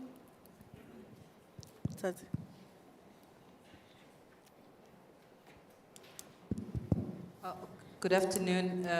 My name is Annabelle Patlele. I'm the chairperson of the Housing Advisory Panel. I wanted to talk about the issue of transformation. I think it was highlighted that it's a key issue, but I think that transformation will not be able, I think it's just a comment, maybe CSOS to look into it, to say the developers of the community schemes in terms of the sectional titles, if after they register those titles, they are able to advertise for the participation or freely of the emerging agent, managing agent, because what you find in South Africa is that majority of the time, the developers have partnered with the conveyancers, they've also partnered with the agents, they've also partnered with the managing agents. And when you come at the later end, trying to talk about transformation, it looks like it's something that is easy, but it's not, because this has been something planned from the beginning of the development of the properties. So I think what CSOS needs to also start to do to involve is to say, at the development stage with NHBRC and other stakeholders, start to talk about how to advertise for participation of other previously disadvantaged, new emerging people, professionals in that period. Because when you do it at the end tail of the development, it doesn't serve the purpose, because the agreements have been made and then the sector looks like then it's closed off. That's just my comment, thanks. Thank you. There is a hand I see right at the back. Noted. Yes, sir. Thank you very much. My name is Opa Baloy. I just also start by being grateful for CSOS, because last time when they appoint the executive managing agent, I was the only executive management in Limpopo, in Polokwane, because others, they wanted to serve this side, but they were staying that side of Gauteng. So even today, I'm still grateful. And also, I just want to, appreciate the good story that they've shared about, CSOS helping in terms of, MOU, that for one of my brother there is indeed encouraging, because it's not easy, to be honest, to get clients, especially on the space of managing agent. I can tell we've been in the space of managing agent since, I think this is our 4th year. For the first 3 years, we've been sitting with only 3 clients. But because, as a way of also encouraging those who are in the same space, by profession, we are accountant, and with passion, dedication, we believed in our work, we believed in this industry. We constantly, we never take it for granted that we're having 3, imagine 3 body corporates, they are paying you 150, you have to sit in the evening meetings, for nothing. But just to encourage someone, we believed in ourselves, we believed in the work that we're doing, because we knew it makes a difference. And today, as we speak, I think I'm proudly want to encourage someone that we are sitting with almost 18 body corporates, and we are growing from strength to strength, And, we've learned that we took it for granted in terms of the skill and the profession that we had in accounting, because we learned to say, most of people sometimes, they don't mind paying, but firstly, they want to pay for, there must be value for money, and they want transparency, to understand and to be explained, to be given reports of what they have been paid for. And honestly speaking, the only thing that made us to keep on growing is because of that, is because of us knowing the number, is because of us also understanding that, the experience that we had while we were still trustees, we were so shocked of how things were done, and we knew that we're not going to fold hands, but we need to get in. And believe in me, until today, I think our passion is forever growing. We are now also in Gauteng. So I just want to encourage my fellows to say, indeed, it's possible. So never doubt. If you have got one client, serve with passion, serve with dedication, take that as a training. Eventually, it will pay off. In closure, I just want to quickly, the only thing that is, it's a concern for me that, over the past 4 years that I wish we can find a way, is the contradiction on Companies Act, where CSOS does not have a jurisdiction or mandate to help. There are so many cases where you find that our people are not happy. But most of the time when we lodge dispute, unfortunately the end results, you'll find that the resolution will just say, unfortunately, we don't have a jurisdiction, and it ends there.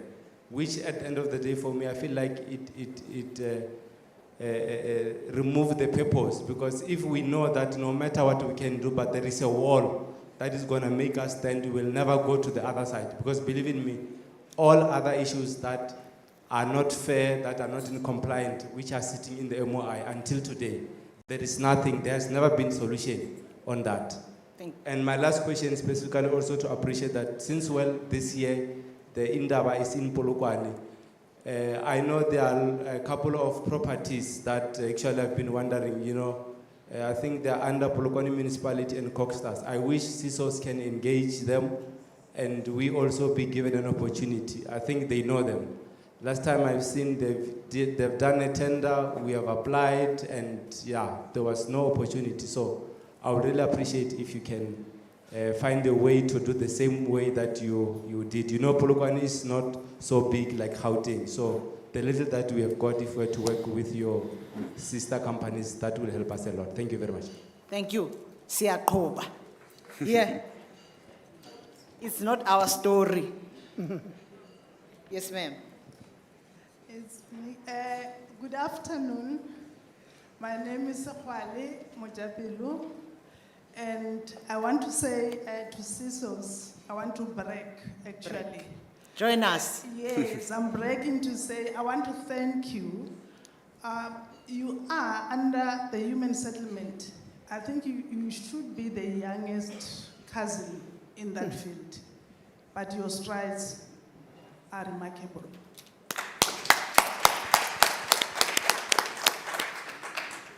I'm very proud. Wherever I go, I'm very proud of you, because we walk in the strides with you. We know your struggles.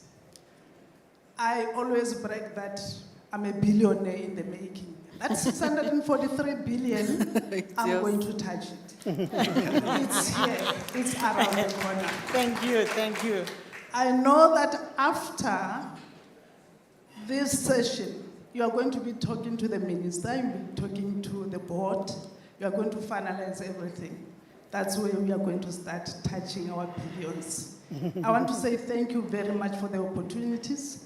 And I mean, I've been in many other, entities, but transformation here is alive.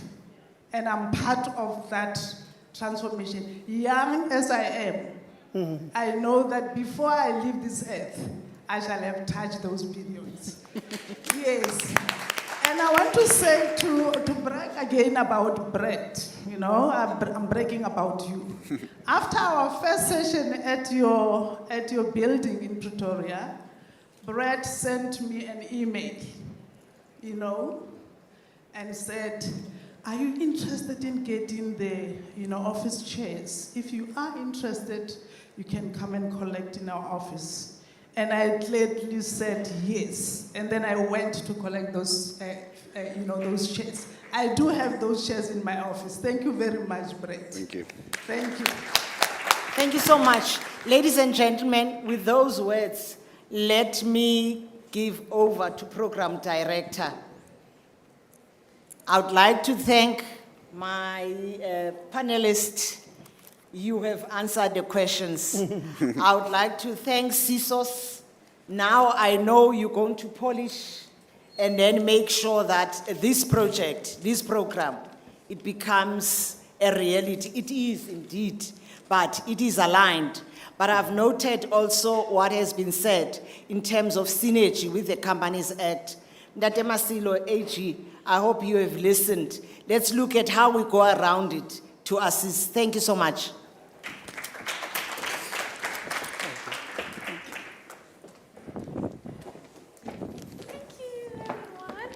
Thank you so much. Give them a round of applause once again, ladies and gentlemen. Okay, give yourselves a round of applause as well.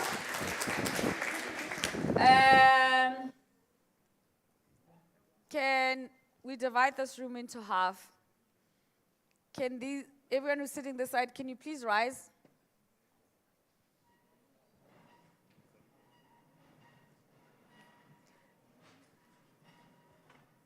Wow, we're dividing here. Please rise. We are streaming this. They can see you that you're sitting down. And they're going saying that I can't command the room. Okay. Still sitting at the back. What's going on over there? Yes, thank you. I see you, ma'am, in the middle there. I'm watching you. Just stand. It's good for you. Ah, okay. Sit. Ah, you can sit now. You can rise this room. Okay. Yes. Yeah, I just wanted you to shake a little bit, you know. I don't want you to fall asleep. We're almost done. You can sit. Give yourselves a round of applause. Okay. I have good news for you guys. I have prizes to give away. Do you like prizes? Do you like prizes? Oh, okay, they don't like prizes this side. You like prizes? Okay, so I have prizes to give away amongst other things. So what I'm trying to tell you is that we just have one segment, and then after that, I give prizes. These are causes that you will like to attend because they're empowering, and they will help you do better at what you do. And I have questions for those of you who've been paying attention. You know how it is. Oh, you always tell your kids to pay attention and answer questions when they're being asked. Now you are being adults here, you won't remember what was asked. Okay? So refresh. I have some questions. They're not many. 1, 2, 3, about 4 questions. I've got 4 prizes to give away. But before we get to that, because I don't want you to leave, this is what we're going to do as we wrap things up. So this is our last presentations. It's a short one, very short. We're going to hear more about CSOS content. It's going to be coming through from Mr. Ritabile Kamali.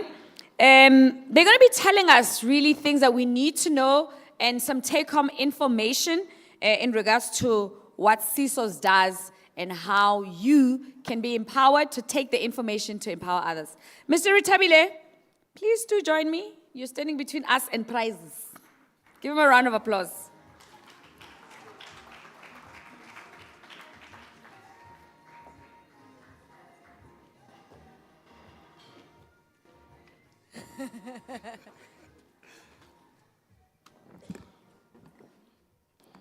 Dumelang.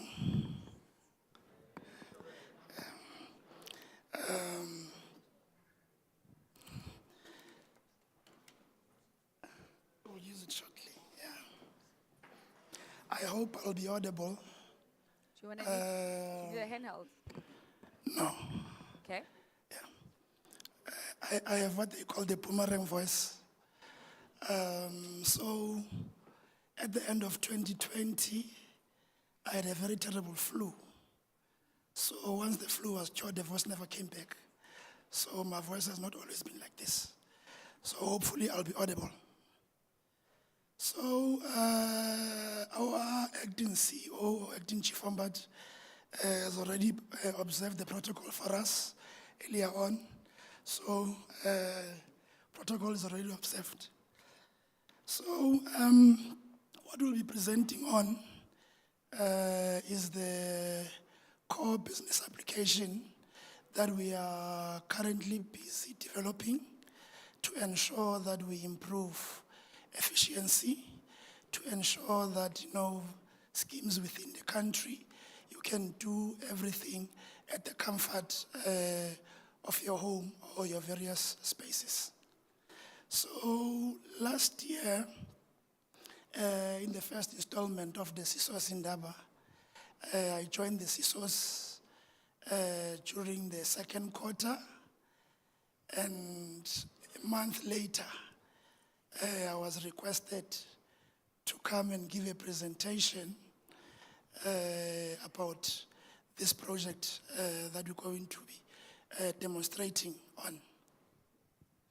So during that session, we gave an overview. What is it that we would like to achieve? So I inherited or took over the project from my predecessor. So obviously, like any sizable project, when you took over, you do your assessment, you look into what is happening, you listen to your stakeholders, and obviously there were teething issues around that time. So what we've done is that we needed, to put processes in place, put structures in place, and of course, go back and review our specifications and see that they still meet the business requirements. So I'm glad to inform our stakeholders in the room and the ones that are watching online that at this point in time, we are closer to completing the project. We'll be completing the project during Q3 of the current financial year. What is live at this point in time? Our registration schemes module is live. Our customer relationship management module is live. Our business intelligence and reporting is live. And our revenue module is live. So what are we currently busy with? We are busy finalizing the governance module, which includes your amendment of rules, the new developments, lodgement of rules. Your section 13.2, special or unanimous resolutions and request for waivers, which will be completed by end of this month. Then after that, in fact, we are doing this in parallel with the dispute module. In terms of the usage, what are the numbers looking like? Because obviously, there were teething issues where we are. We need to check if, there's adoption around the system. So just to take you back in terms of users, during the 2022-2023 financial year, we had 2,478 users on the system. Then 2023-24, we had 6,595. As it is, we have 11,575 users on our system. That simply says that the adoption is growing. So there is acceptance in terms of using the system. Then in terms of schemes that are registered on our system, in 2022-2023 financial year, we had 254 schemes registered. 2023-24, we had 2,528. Then that was between April 2023 and March 2024. So between March to date, we've registered approximately 3,000 schemes on our systems. So for me, as the Chief Information Officer, that gives me comfort and progress to show that to our stakeholders, the system that we are building, and to ensure automation, efficiency. There is a huge progress that has been made if you look at where we are coming from with this project. But that being said, I know people are ready to go home. I will ask my two colleagues, Vincent Move, which is our business analyst, and accompanied by Mosa, who is our CSOS Connect consultant.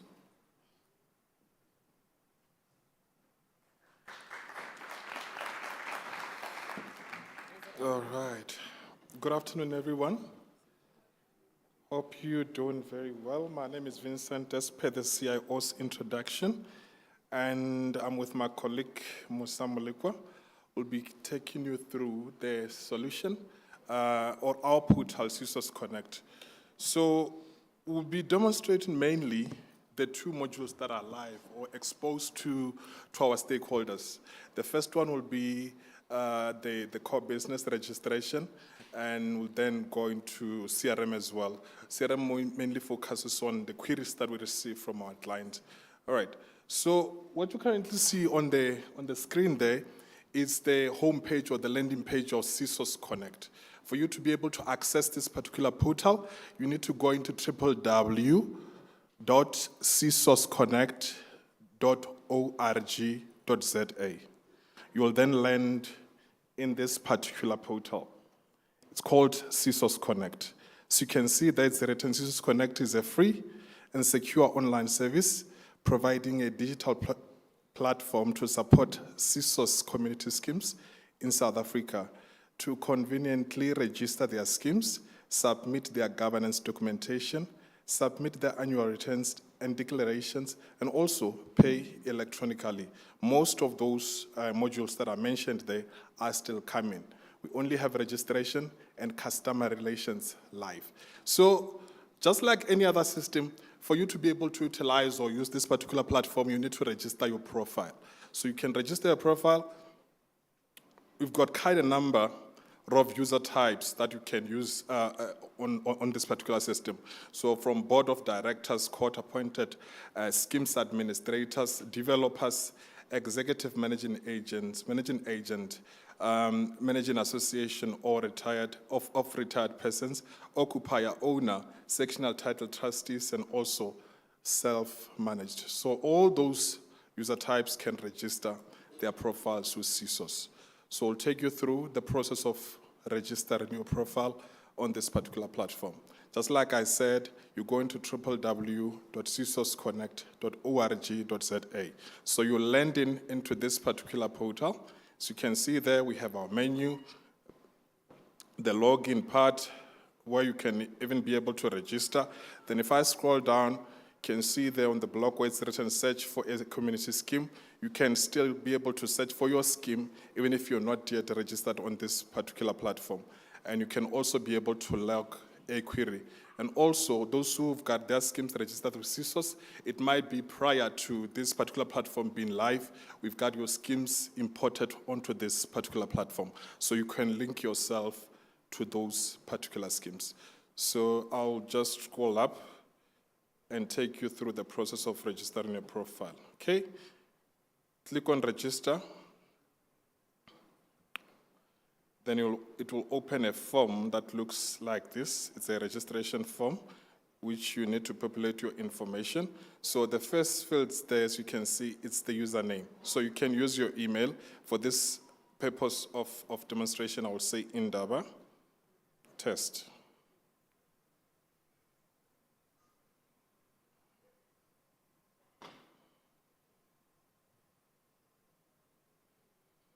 Okay, let me just test one at gmail.com. So the next field is the ID. I have got an ID here that I can use. It's 8602. This is just a dummy ID. It's not an existing ID of anyone. Okay, so you indicate your title there. Say doctor. Then your type, the user type. So let me say I'm a developer. Your initials, I'll say MS. First name, I'll say Maria. Smith. And populate the cell phone number. Then you need to click in here. It says preferred method of communication. Currently we have email only. Then you go into the next field. It's the type of the ID. We've got the South African ID and also the passport. You can either use one of those. But for this purpose of demonstration, I will use the South African ID. Then you click into the terms and conditions. Then just for security purpose, we need you to indicate if you're not a robot or not. Okay, I'll click on it. It's confirmed. Then you click on register. So after being able to register, you will see this pop-up message here. It says, thank you for registering on CSOS Connect. Please check your email to activate your account. So there's an email that has been sent to that particular email that I've used to register. So if I go into my email just to demonstrate it to you how that particular email looks like, you'll see there on the screen, it's the email that you will receive after registering your profile. So it does have your login details, so you can see the username that you had typed before and also the temporary password that you need to change these particular passwords. So if I go back to the system, okay, let's say now I wanna activate my profile. So you type in your email address.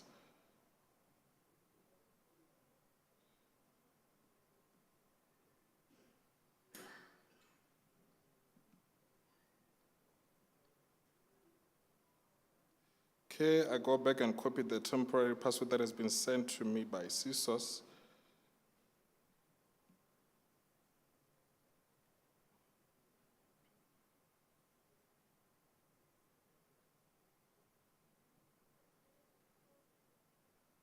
So you, after being able to log in, you will then land here. So this is where you need to change your password. So remember that particular password that was sent to CSOS, you won't be able to recall it by your head. So you need to change that particular password to make it the one that you can always remember and be able to log into the portal. So I'm going to change it.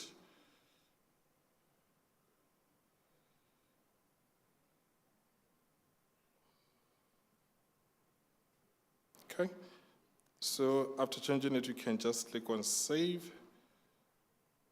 Okay, it looks like my password doesn't match there. Yeah, but after changing it, you'll be able to then log into the portal. Let's say I've changed it and I've got my new password there. You log in. And after being able to log in, you will then land here. This is the dashboard of the solution of the system, CSOS Connect, the public portal or the system that is exposed to our stakeholders.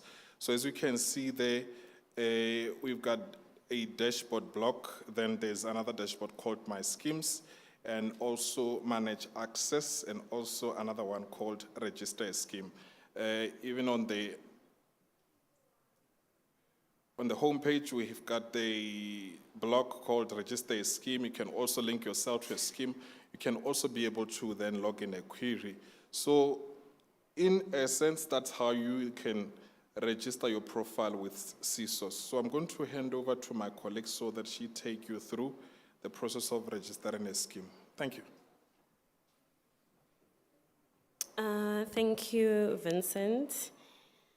Ladies and gentlemen, my name is Mosa Molekwa, and I am a CSOS Connect consultant. And without wasting any time, I'm quickly going to register a scheme, or we're going to register a scheme together, and then we'll proceed to how to link a scheme. So to register a scheme, you would have logged into the profile, and then you click on Register Scheme. You put in the name of the scheme. Please note that you only register a scheme that has never been registered with CSOS.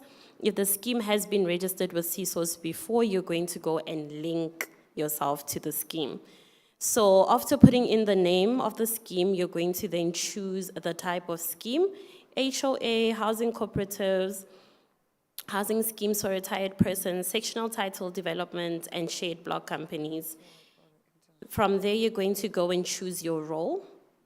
I will go with managing agent. I am not going to put in anything where it says deeds registration number and CIPC. I will then proceed to the address of the scheme.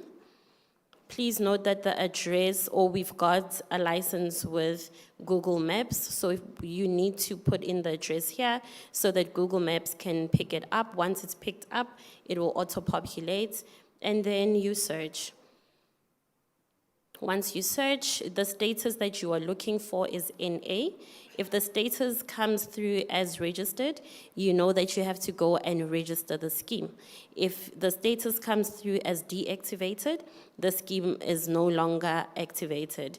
If the status comes through as imported, it also means that the scheme has been previously registered, and all you have to go do is link yourself to it.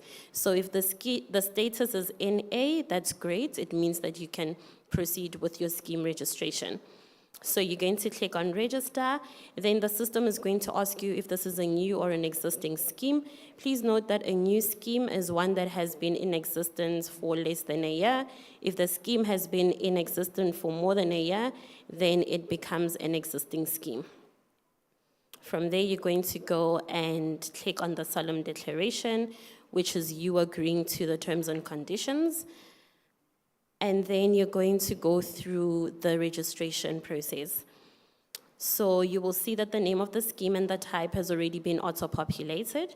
We're going to go and put in the date that the scheme came into effect. Again, we're not going to put in anything where it says deeds, registration, and CIPC. You will see that the person making the application's details will also be auto-populated. You can say, make me the managing agent, make me the authorized rep, and also make me the executive committee.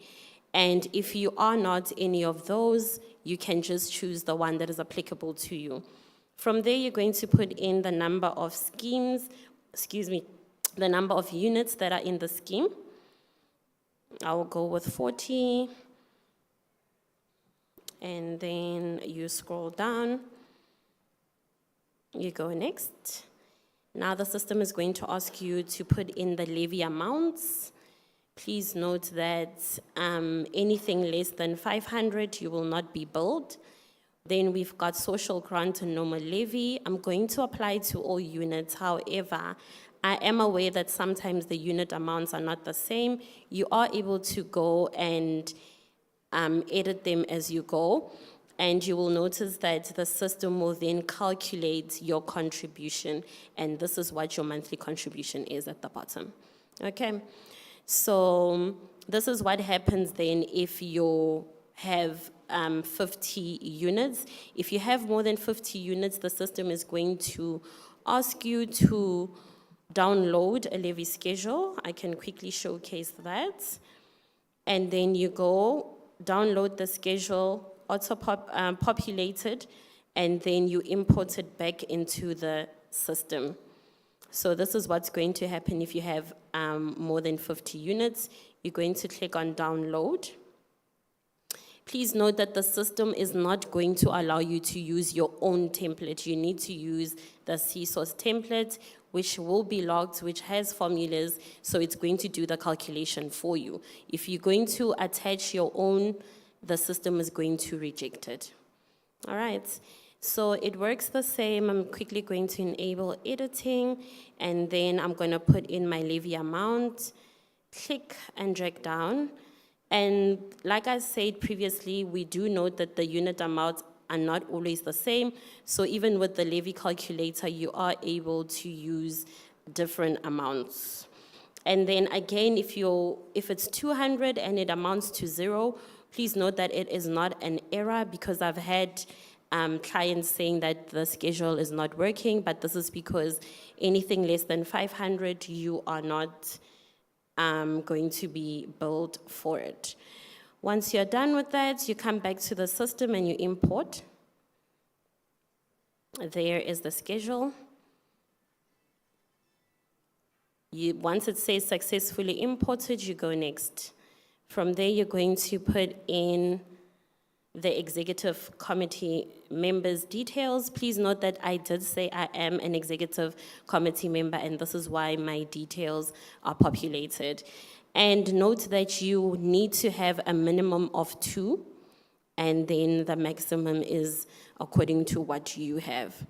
Okay, so we're just going to put in the next person's details,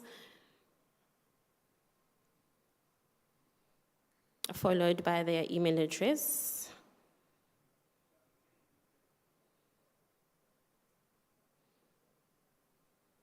Excuse me. Followed by their contact number. And then most importantly, the date of appointment. So we said that the scheme came into effect on the 1st of Jan, 2022. So the date of appointment has to be after the scheme has come into effect. And you must also have at least 2 bank signatories per scheme. And then you go next. Okay, sorry about that. So I'm just going to refresh. I'm not sure why that happened. But also, if you experience maybe load shedding while you were busy with your registration, please note that you are not going to start from the beginning. Your scheme will be here in progress. Then you come and you complete the registration. So then you can just continue or scroll to wherever the last place that you were at and continue from there. So I'm just going to go next, until where we left off, and I will continue.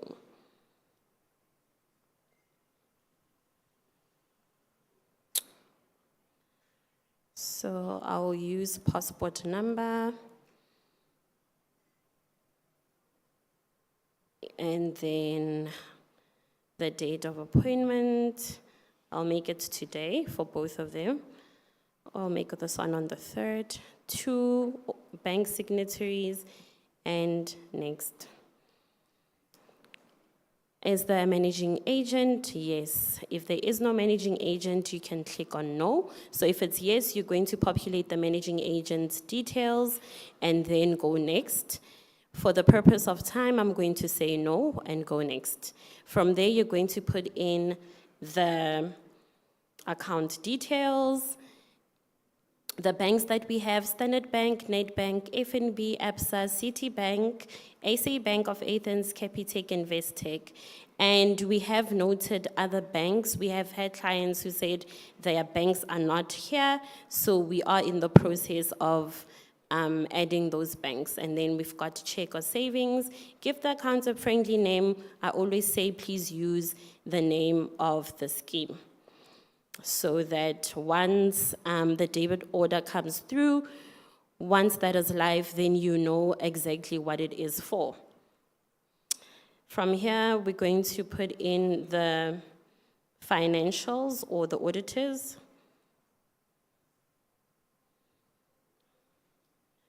Finance, and then the financial year end of the scheme.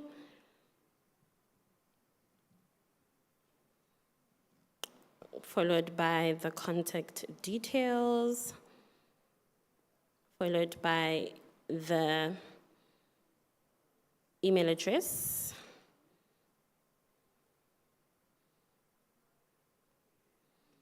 and the contact number, as well as the address of the auditors. Scroll down, and we are almost done with the registration.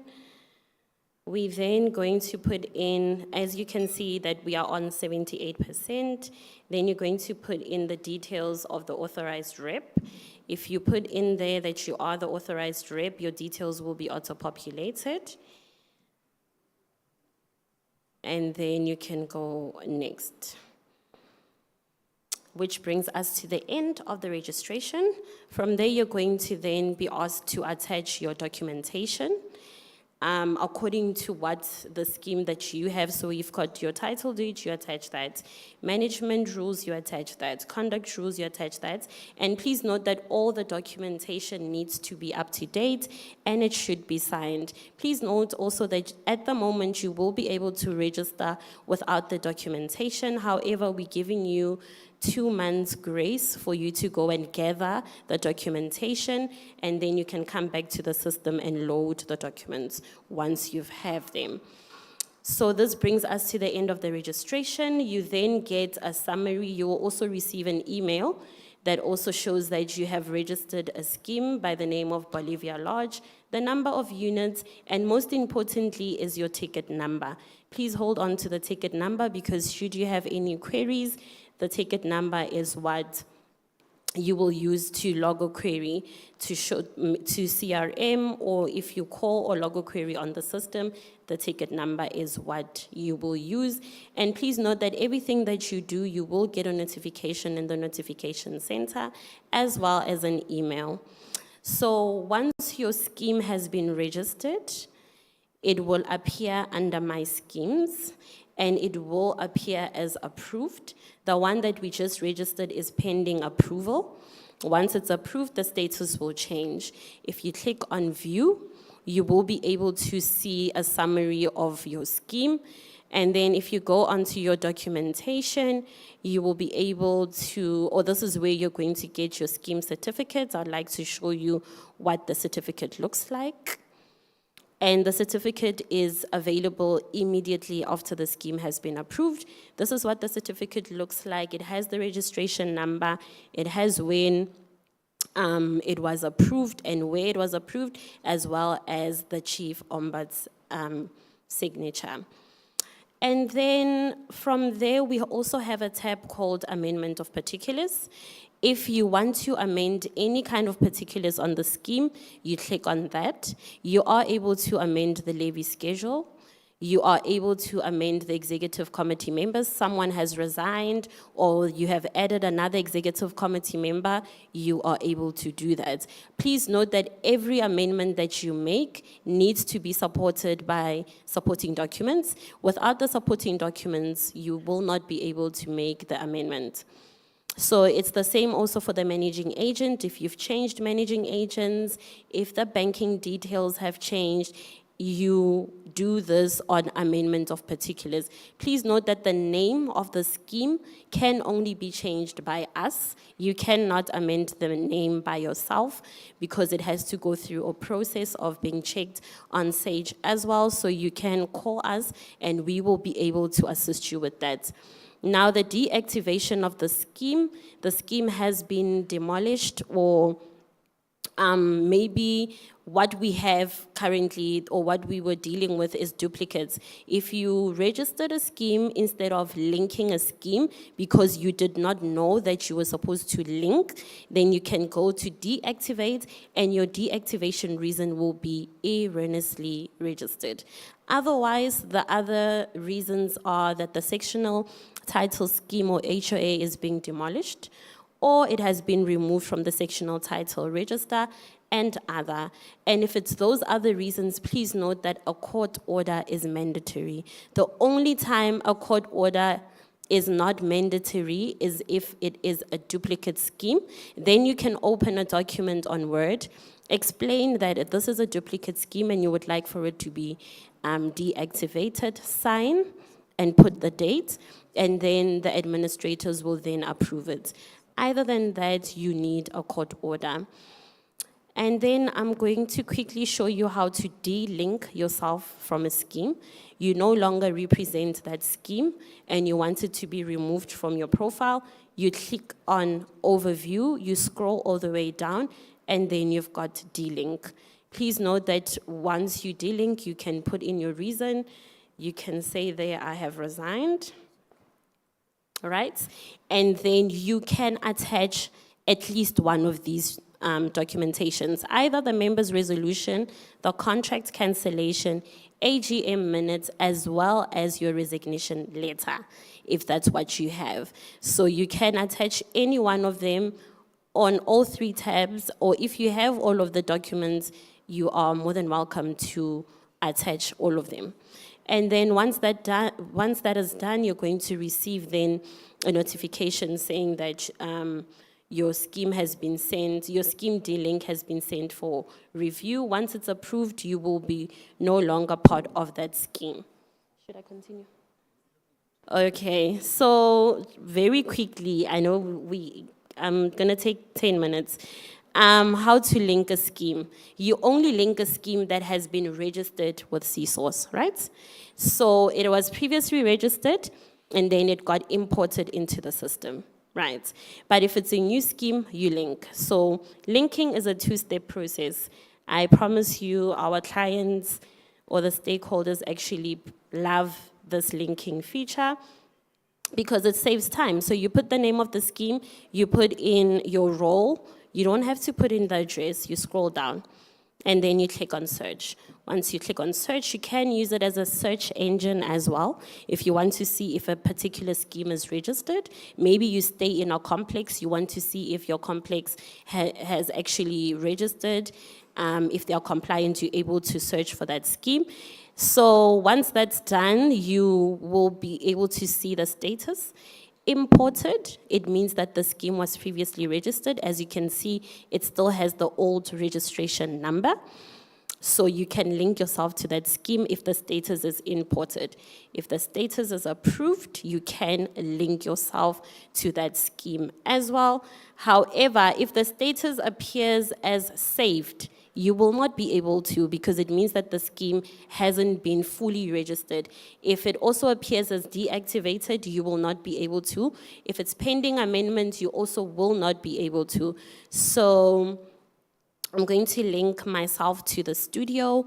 It is imported, and the link button is active. Then the solemn declaration again. Click on link, and then you attach supporting documents. Like I said, it's a two-step process. You put in the name of the scheme, you search, you find it, you link, and then you attach the supporting document, and then that's that. You would be successfully linked to your scheme. Please note that the supporting documents are either signed AGM minutes, signed AGM minutes, signed contract, signed agreement, and signed, yeah, that's that. That's what you can attach.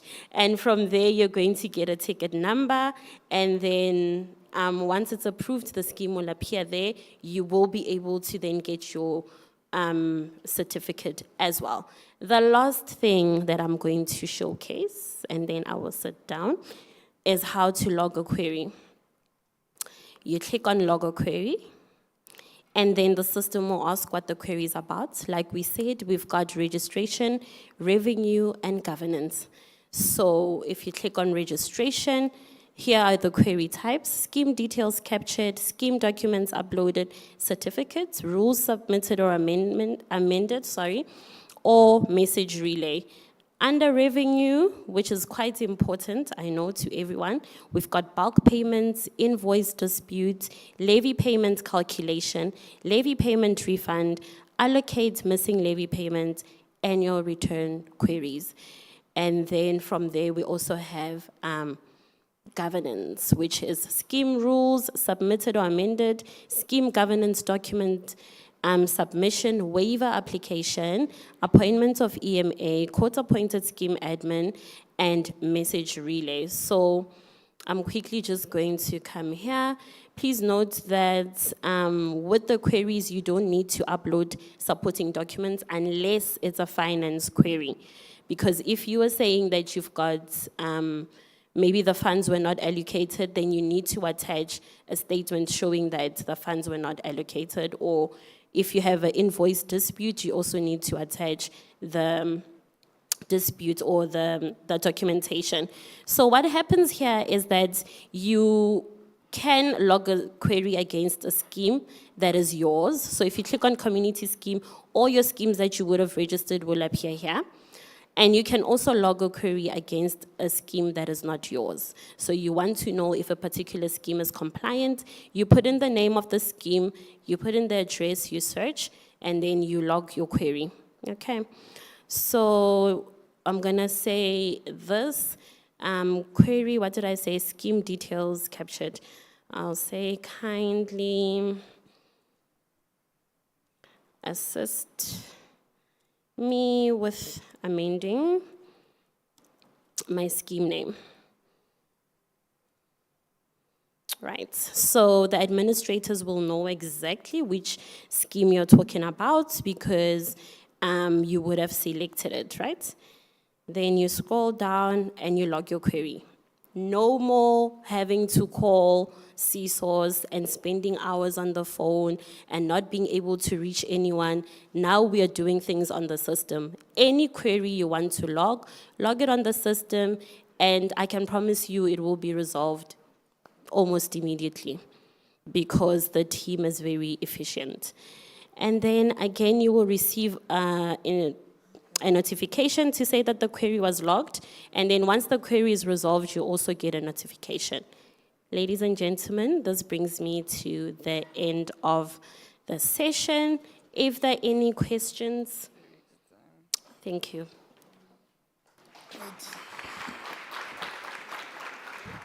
Thank you very much, Musa and Vincent, for a comprehensive demo session. Program Director, I'm not sure if there's any questions on the floor. If there are no questions, we have our exhibition station there. They can always come if there's any questions. And okay, there is a question. There's one there. Which one is it? Is it this one or is it this one? You, sir, with the glasses. Is it here or here? Question? No question? Yeah? No question? Are you sure? Sure. Okay, no question. All right, here's one here. 2. Yeah, go ahead. Good day. I think it was there. My name is Letia Menwe, and I'm from Tuarefire Village 1 in Pretoria. We have previous managing agents who did not have record of the owners of the properties in our scheme. So my question is, how do you verify, besides producing the documents you listed, that the owner is legit or the occupier is a legitimate occupier of the property?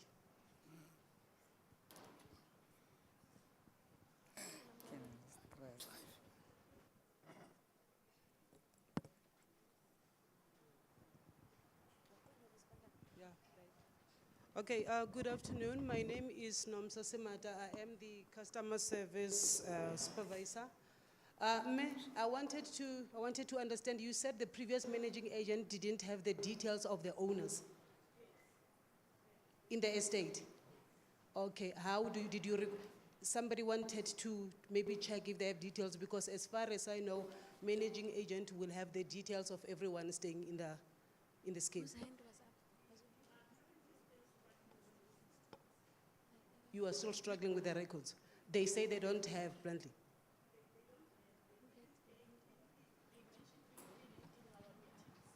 Okay, but when was your last AGM? Because I would like to believe when you guys have an AGM, that is where you need to raise this issue, because how will the managing agent govern the place if they don't have details of anyone and everyone? Our AGMs are supposed to be held anytime after November. But the last SGM that we had was on the 20th of June.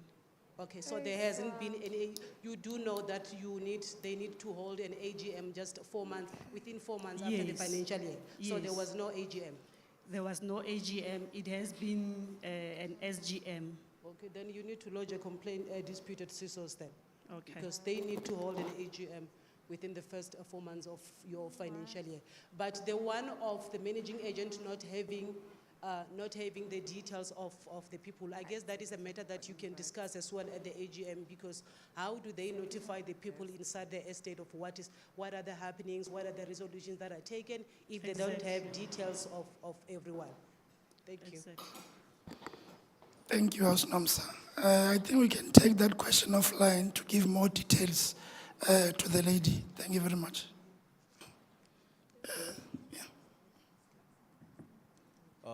Thank you very much. So I noticed that during the registration process there, it said username, and then you actually inputted an email, and then I was able to get the email to verify my account. So I wanted to know how would putting if someone comes and put in a username instead of an email, like saying my name, I wanted to know how will I get the verification?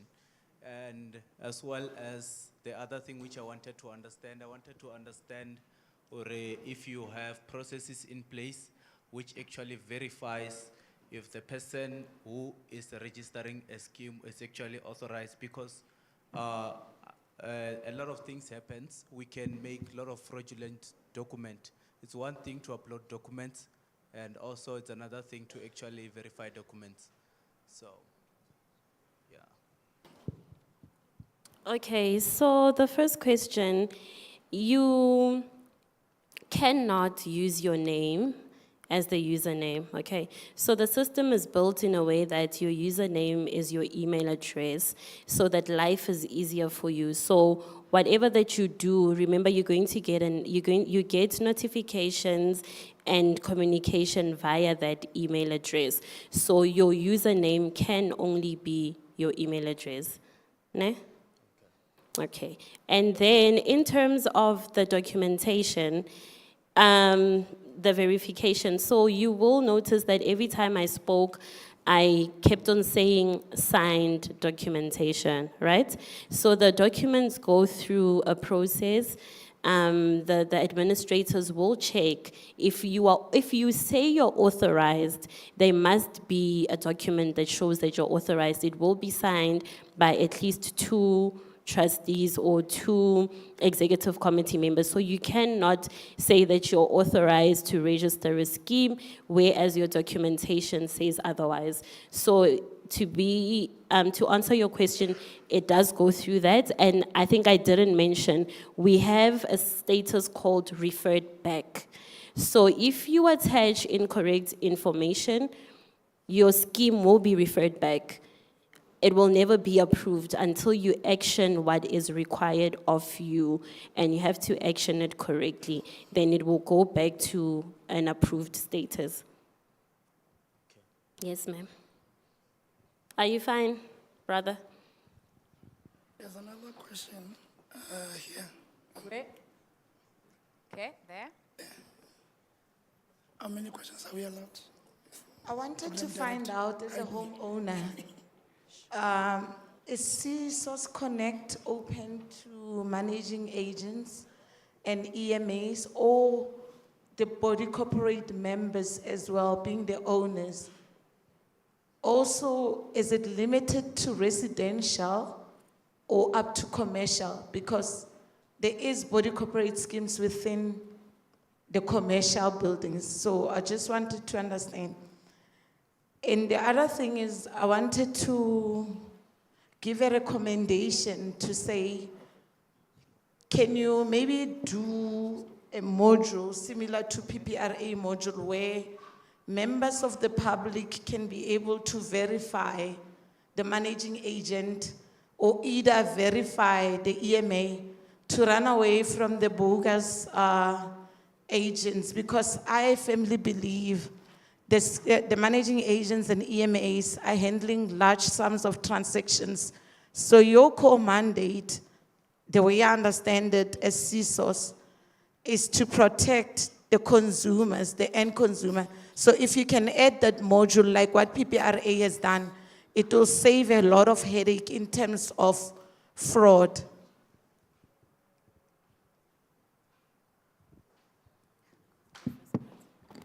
All right. To answer your first question in terms of the limitations, I think throughout the day, there has been, presentation, what is the scope and the market that the CSOS is serving. Meaning you have your homeowners association, you have your housing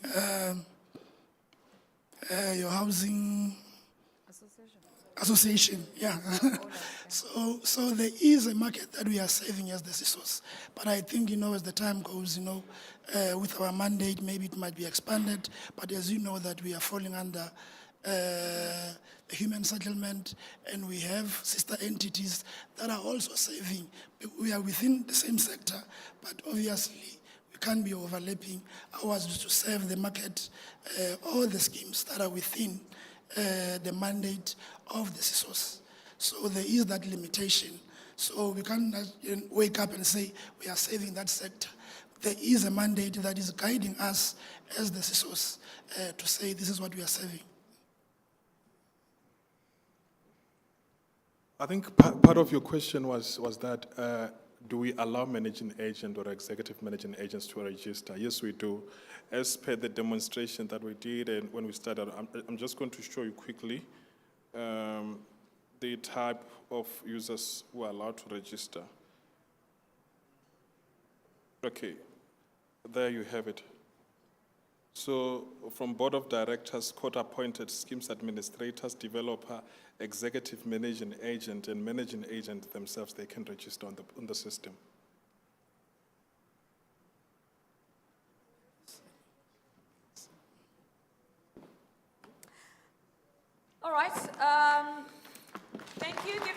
applause, ladies and gentlemen.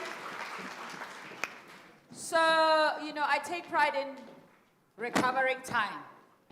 The official program did say that we're going to finish at 4:30. It is now 16:41. We started 30 minutes late. Clap for me for recovery. Even though you guys took long for lunch and everything else, we still kept to time, right? Yeah, that's the quality of a program director. Keeping time. Even at funerals and weddings, I'm like that. Try me. You'll eat on time.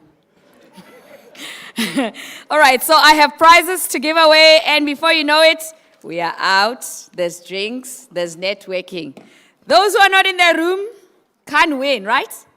If you're not a member of CSOS, you can't complain. When people are complaining in your scheme and you want to go to court, please get them to join. There's some schemes that have joined since the proceedings have started this morning. I don't know if we've got the names. We want to congratulate them. Yes, we do. So I want to start with that. So the schemes that have registered to join, so we celebrate the following schemes that registered on CSOS Connected today. Is it Ametis Home Owners Association? Yeah, congratulations to them. Fairland Villas Home Owners Association, congratulations to them. Yes, they're in their room. Tarragon Body Corporate, congratulations to them. Royal Manor, congratulations. And the final one is Hyde Court Body Corporate, congratulations to them. We like that, we like that. Welcome to CSOS. Make sure that you got all the rule books, you understand, and you make it happen for your schemes. So give them a round of applause once again. All right, so now I have prizes to give away. It's valued at 1,750. It is a program that can be done through enterprises at the University of Pretoria. It's a nuts and bolts sectional title living short course. So you guys, you better answer there because you're new, Muse. You must go attend. Sectional title living short course. It enhances your knowledge on sectional title living and be informed, be empowered. And why you should register for this course? Well, it's presented by the Enterprises University of Pretoria, self-paced course, certificate on completion, downloaded manual. See? It's a credible university. It's not some fly-by-night on the internet. This is University of Pretoria, this one. They're in the heart of the capital city, right? So you want to be part of that. So here it goes. So it's taking place on the 17th and 18th of October. They have a NAMA National Conference. You'll learn, you'll grow, and you'll succeed. Let's hear if you have been listening. Because you parents, you like to say to your children, you're not paying attention in class. Look at you, you're failing. Let's see if you are paying attention. First question. Where are my ladies with the mics? Okay, guys, this is like in radio, ne? First caller, ne? If you raise your hand first. Ish. Where are my ladies with the mic? You're one this side, ne? And one this side. So, because these lights are so blinding. So you need to look out for who raises their hand first, ne? Please. This side, where are you? 3 mics. Cool, let's go. Name one of the 10 pillars of financial good governance mentioned by the CFO in one of the presentations earlier this morning. There's 10 of them, 10. Come on, you know one. Financial. You have a hand where? All right, let's hear it, gentlemen. All right? I'm in my Lucy here. Know the answers. Let's go. All right. Yes. Name? Oh, Babaloi. Okay, your answers? Fairness and transparency. What? Where's my fairness and transparency? Yes. In a body corporate. We are dlala. There's no such. No, there's no fairness. Fairness is not there, right? Sir? Where's my co-adjudicator? All right, let's take a second one. Yeah, I'm looking for keywords. No, there's no fairness. Okay, where? All right, let's hear. The reserve fund? What? Reserve fund. Reserve what? Administration fund. Reserve funds. Is that what she said? Did she say reserve funds? Okay, congratulations, round of applause. Okay. So there are budgeting and financial framing, transparent and financial reporting, regular audits, reserve funds, expense control, internal controls, member, what? Participation, induction, member induction, education and training, debt management, and legal compliance. You see, there was nowhere about fairness. Yeah. Okay, so that's the prize. Please take a name. Second question, why is CSOS the forum of first instance instead of going to the courts? Why is CSOS forum first instance instead of going to the courts for community schemes? Why is CSOS there? Right? You can't pin that. You're too smart, you. Oh, she wants to win again. No, I didn't pin Wait. Can we get someone this side? What happens to the left must happen on the right. This is my first time. Was that who? This is my first time. Is it your first time? Yes. No, I was saying we must also go to this side of the room. But do we have a hand here? Yeah, balance. Okay, we'll take you since you were first. All right. You have the mic already? Yes? All right. The reason why CSOS is the first instance because they have a jurisdiction in terms of Section 31 to deal with the matter within the community schemes. Okay, it's 39, not 31. I'll give the price. 39, I said 39. I thought you said 31. No, it's 39. It sounded like 31 to me. Yeah, so you firstly approach the CSOS, then after you go to court. All right, congratulations. Give her the prize. All right, yes. CSOS has jurisdiction in terms of Section 39 of disputes for community schemes. Third question. Can we take this side, please?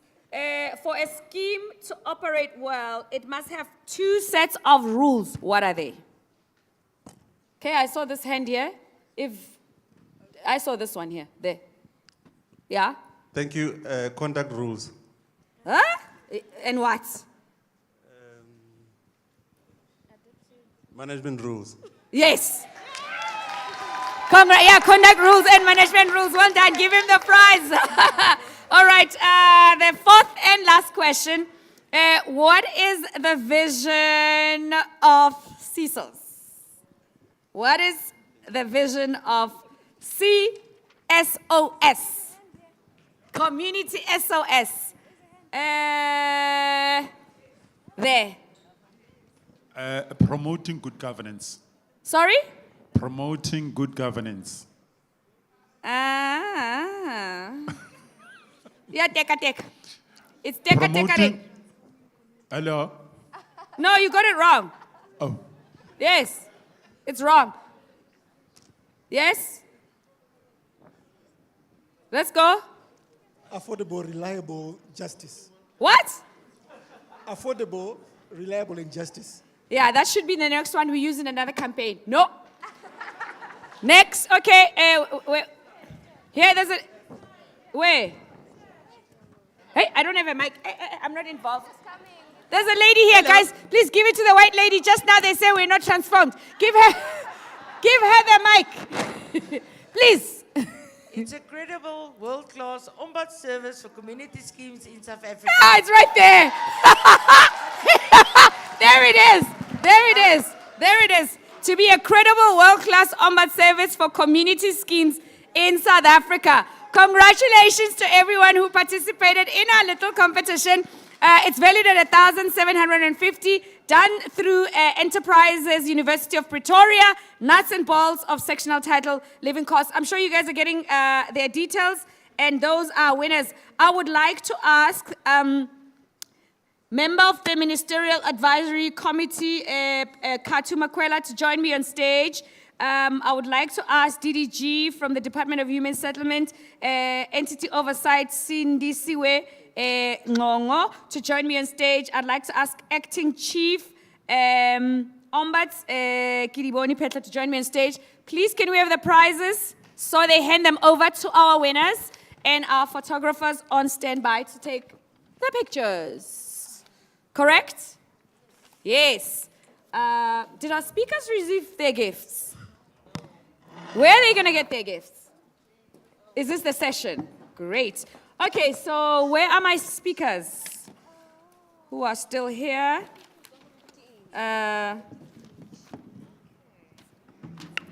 All right. So Shishisa, 5 o'clock must not find us in this room. Okay, so we've done the prize. Now we are doing the speakers' gifts. Photographers, are you on standby? Thank you. I think I should even move off stage and just call them. Mike, this one. Okay, here we go.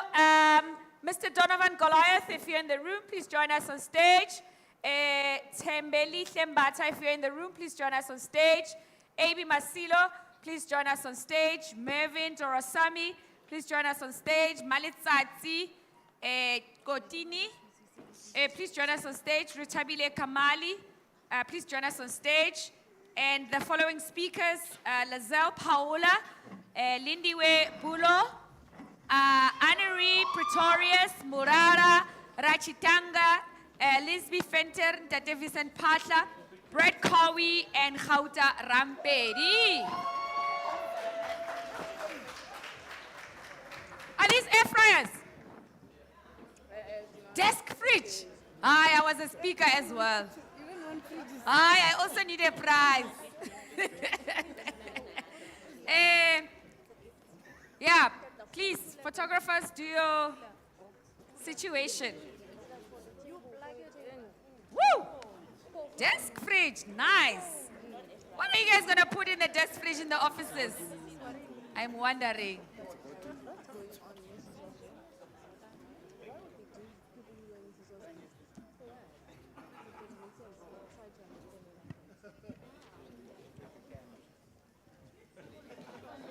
This one.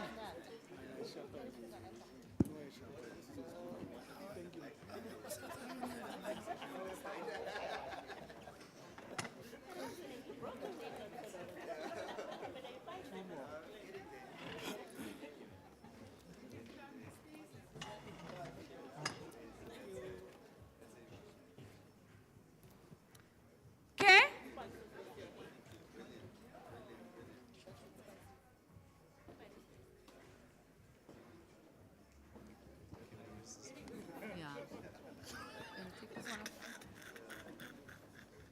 Okay. The other two are not here. There's two missing speakers. The other two are not here. I think I'm going to take it. Put it on my head. Put it on my head. Let me show them I know how to carry things.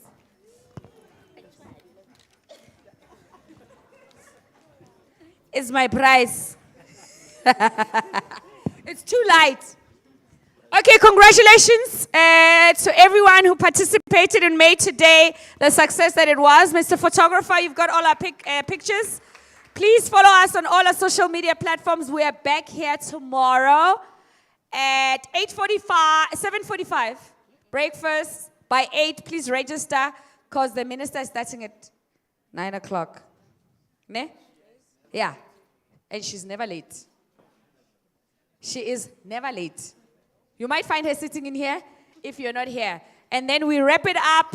Those who are going to Venda further, they can go. Those who are going back to Joburg or elsewhere, so that we're out of here by 1 o'clock. There's cocktails happening outside, some networking. I know Madame over there with her petty outfit. Unyaka ngwana bomma. So I don't know if this is the platform or she's going to go to Mall of the North. But we are having cocktails in the Mujaji room, where we were, next to the Mujaji room where we were having lunch. So we're having cocktails, and there's a band that's performing.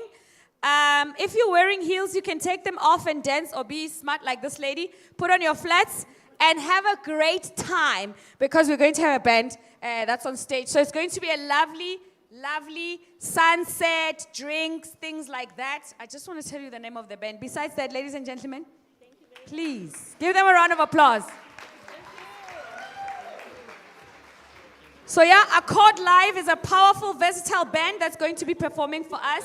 As I said, the Sundowners, some cocktails, some finger snacks and things like that. Thank you so much, everyone. Thank you for your attention and participating in today's proceedings. We are back here tomorrow. Thank you, thank you, thank you. It is 16:56. Give me a round of applause. Thank you.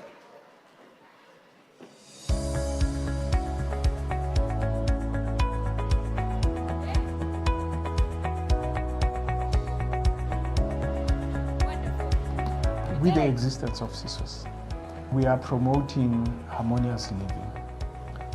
We are promoting education, and we educate these people that are living in these schemes.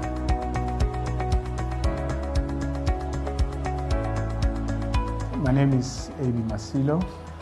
I'm currently now the acting adjudicator general, but my substantive position is the regional ombud for Gauteng, Limpopo, and Northwest. My name is Kidiboni Petla. I am the executive for organizational strategy and performance in the CSOS. At the moment, I'm the acting chief ombud. I started acting on the 1st of August. Well, I am Lisivas Shok. I'm the executive for corporate affairs at the CSOS. I'm responsible for communications, marketing, legal service, human resources, as well as facility management. The CSOS, we are a public entity of the Human Settlement Department. As a result, the department has committed itself as part of government to the achievement of the medium-term strategic framework, that is the MTSF. Prior to the CSOS scheme,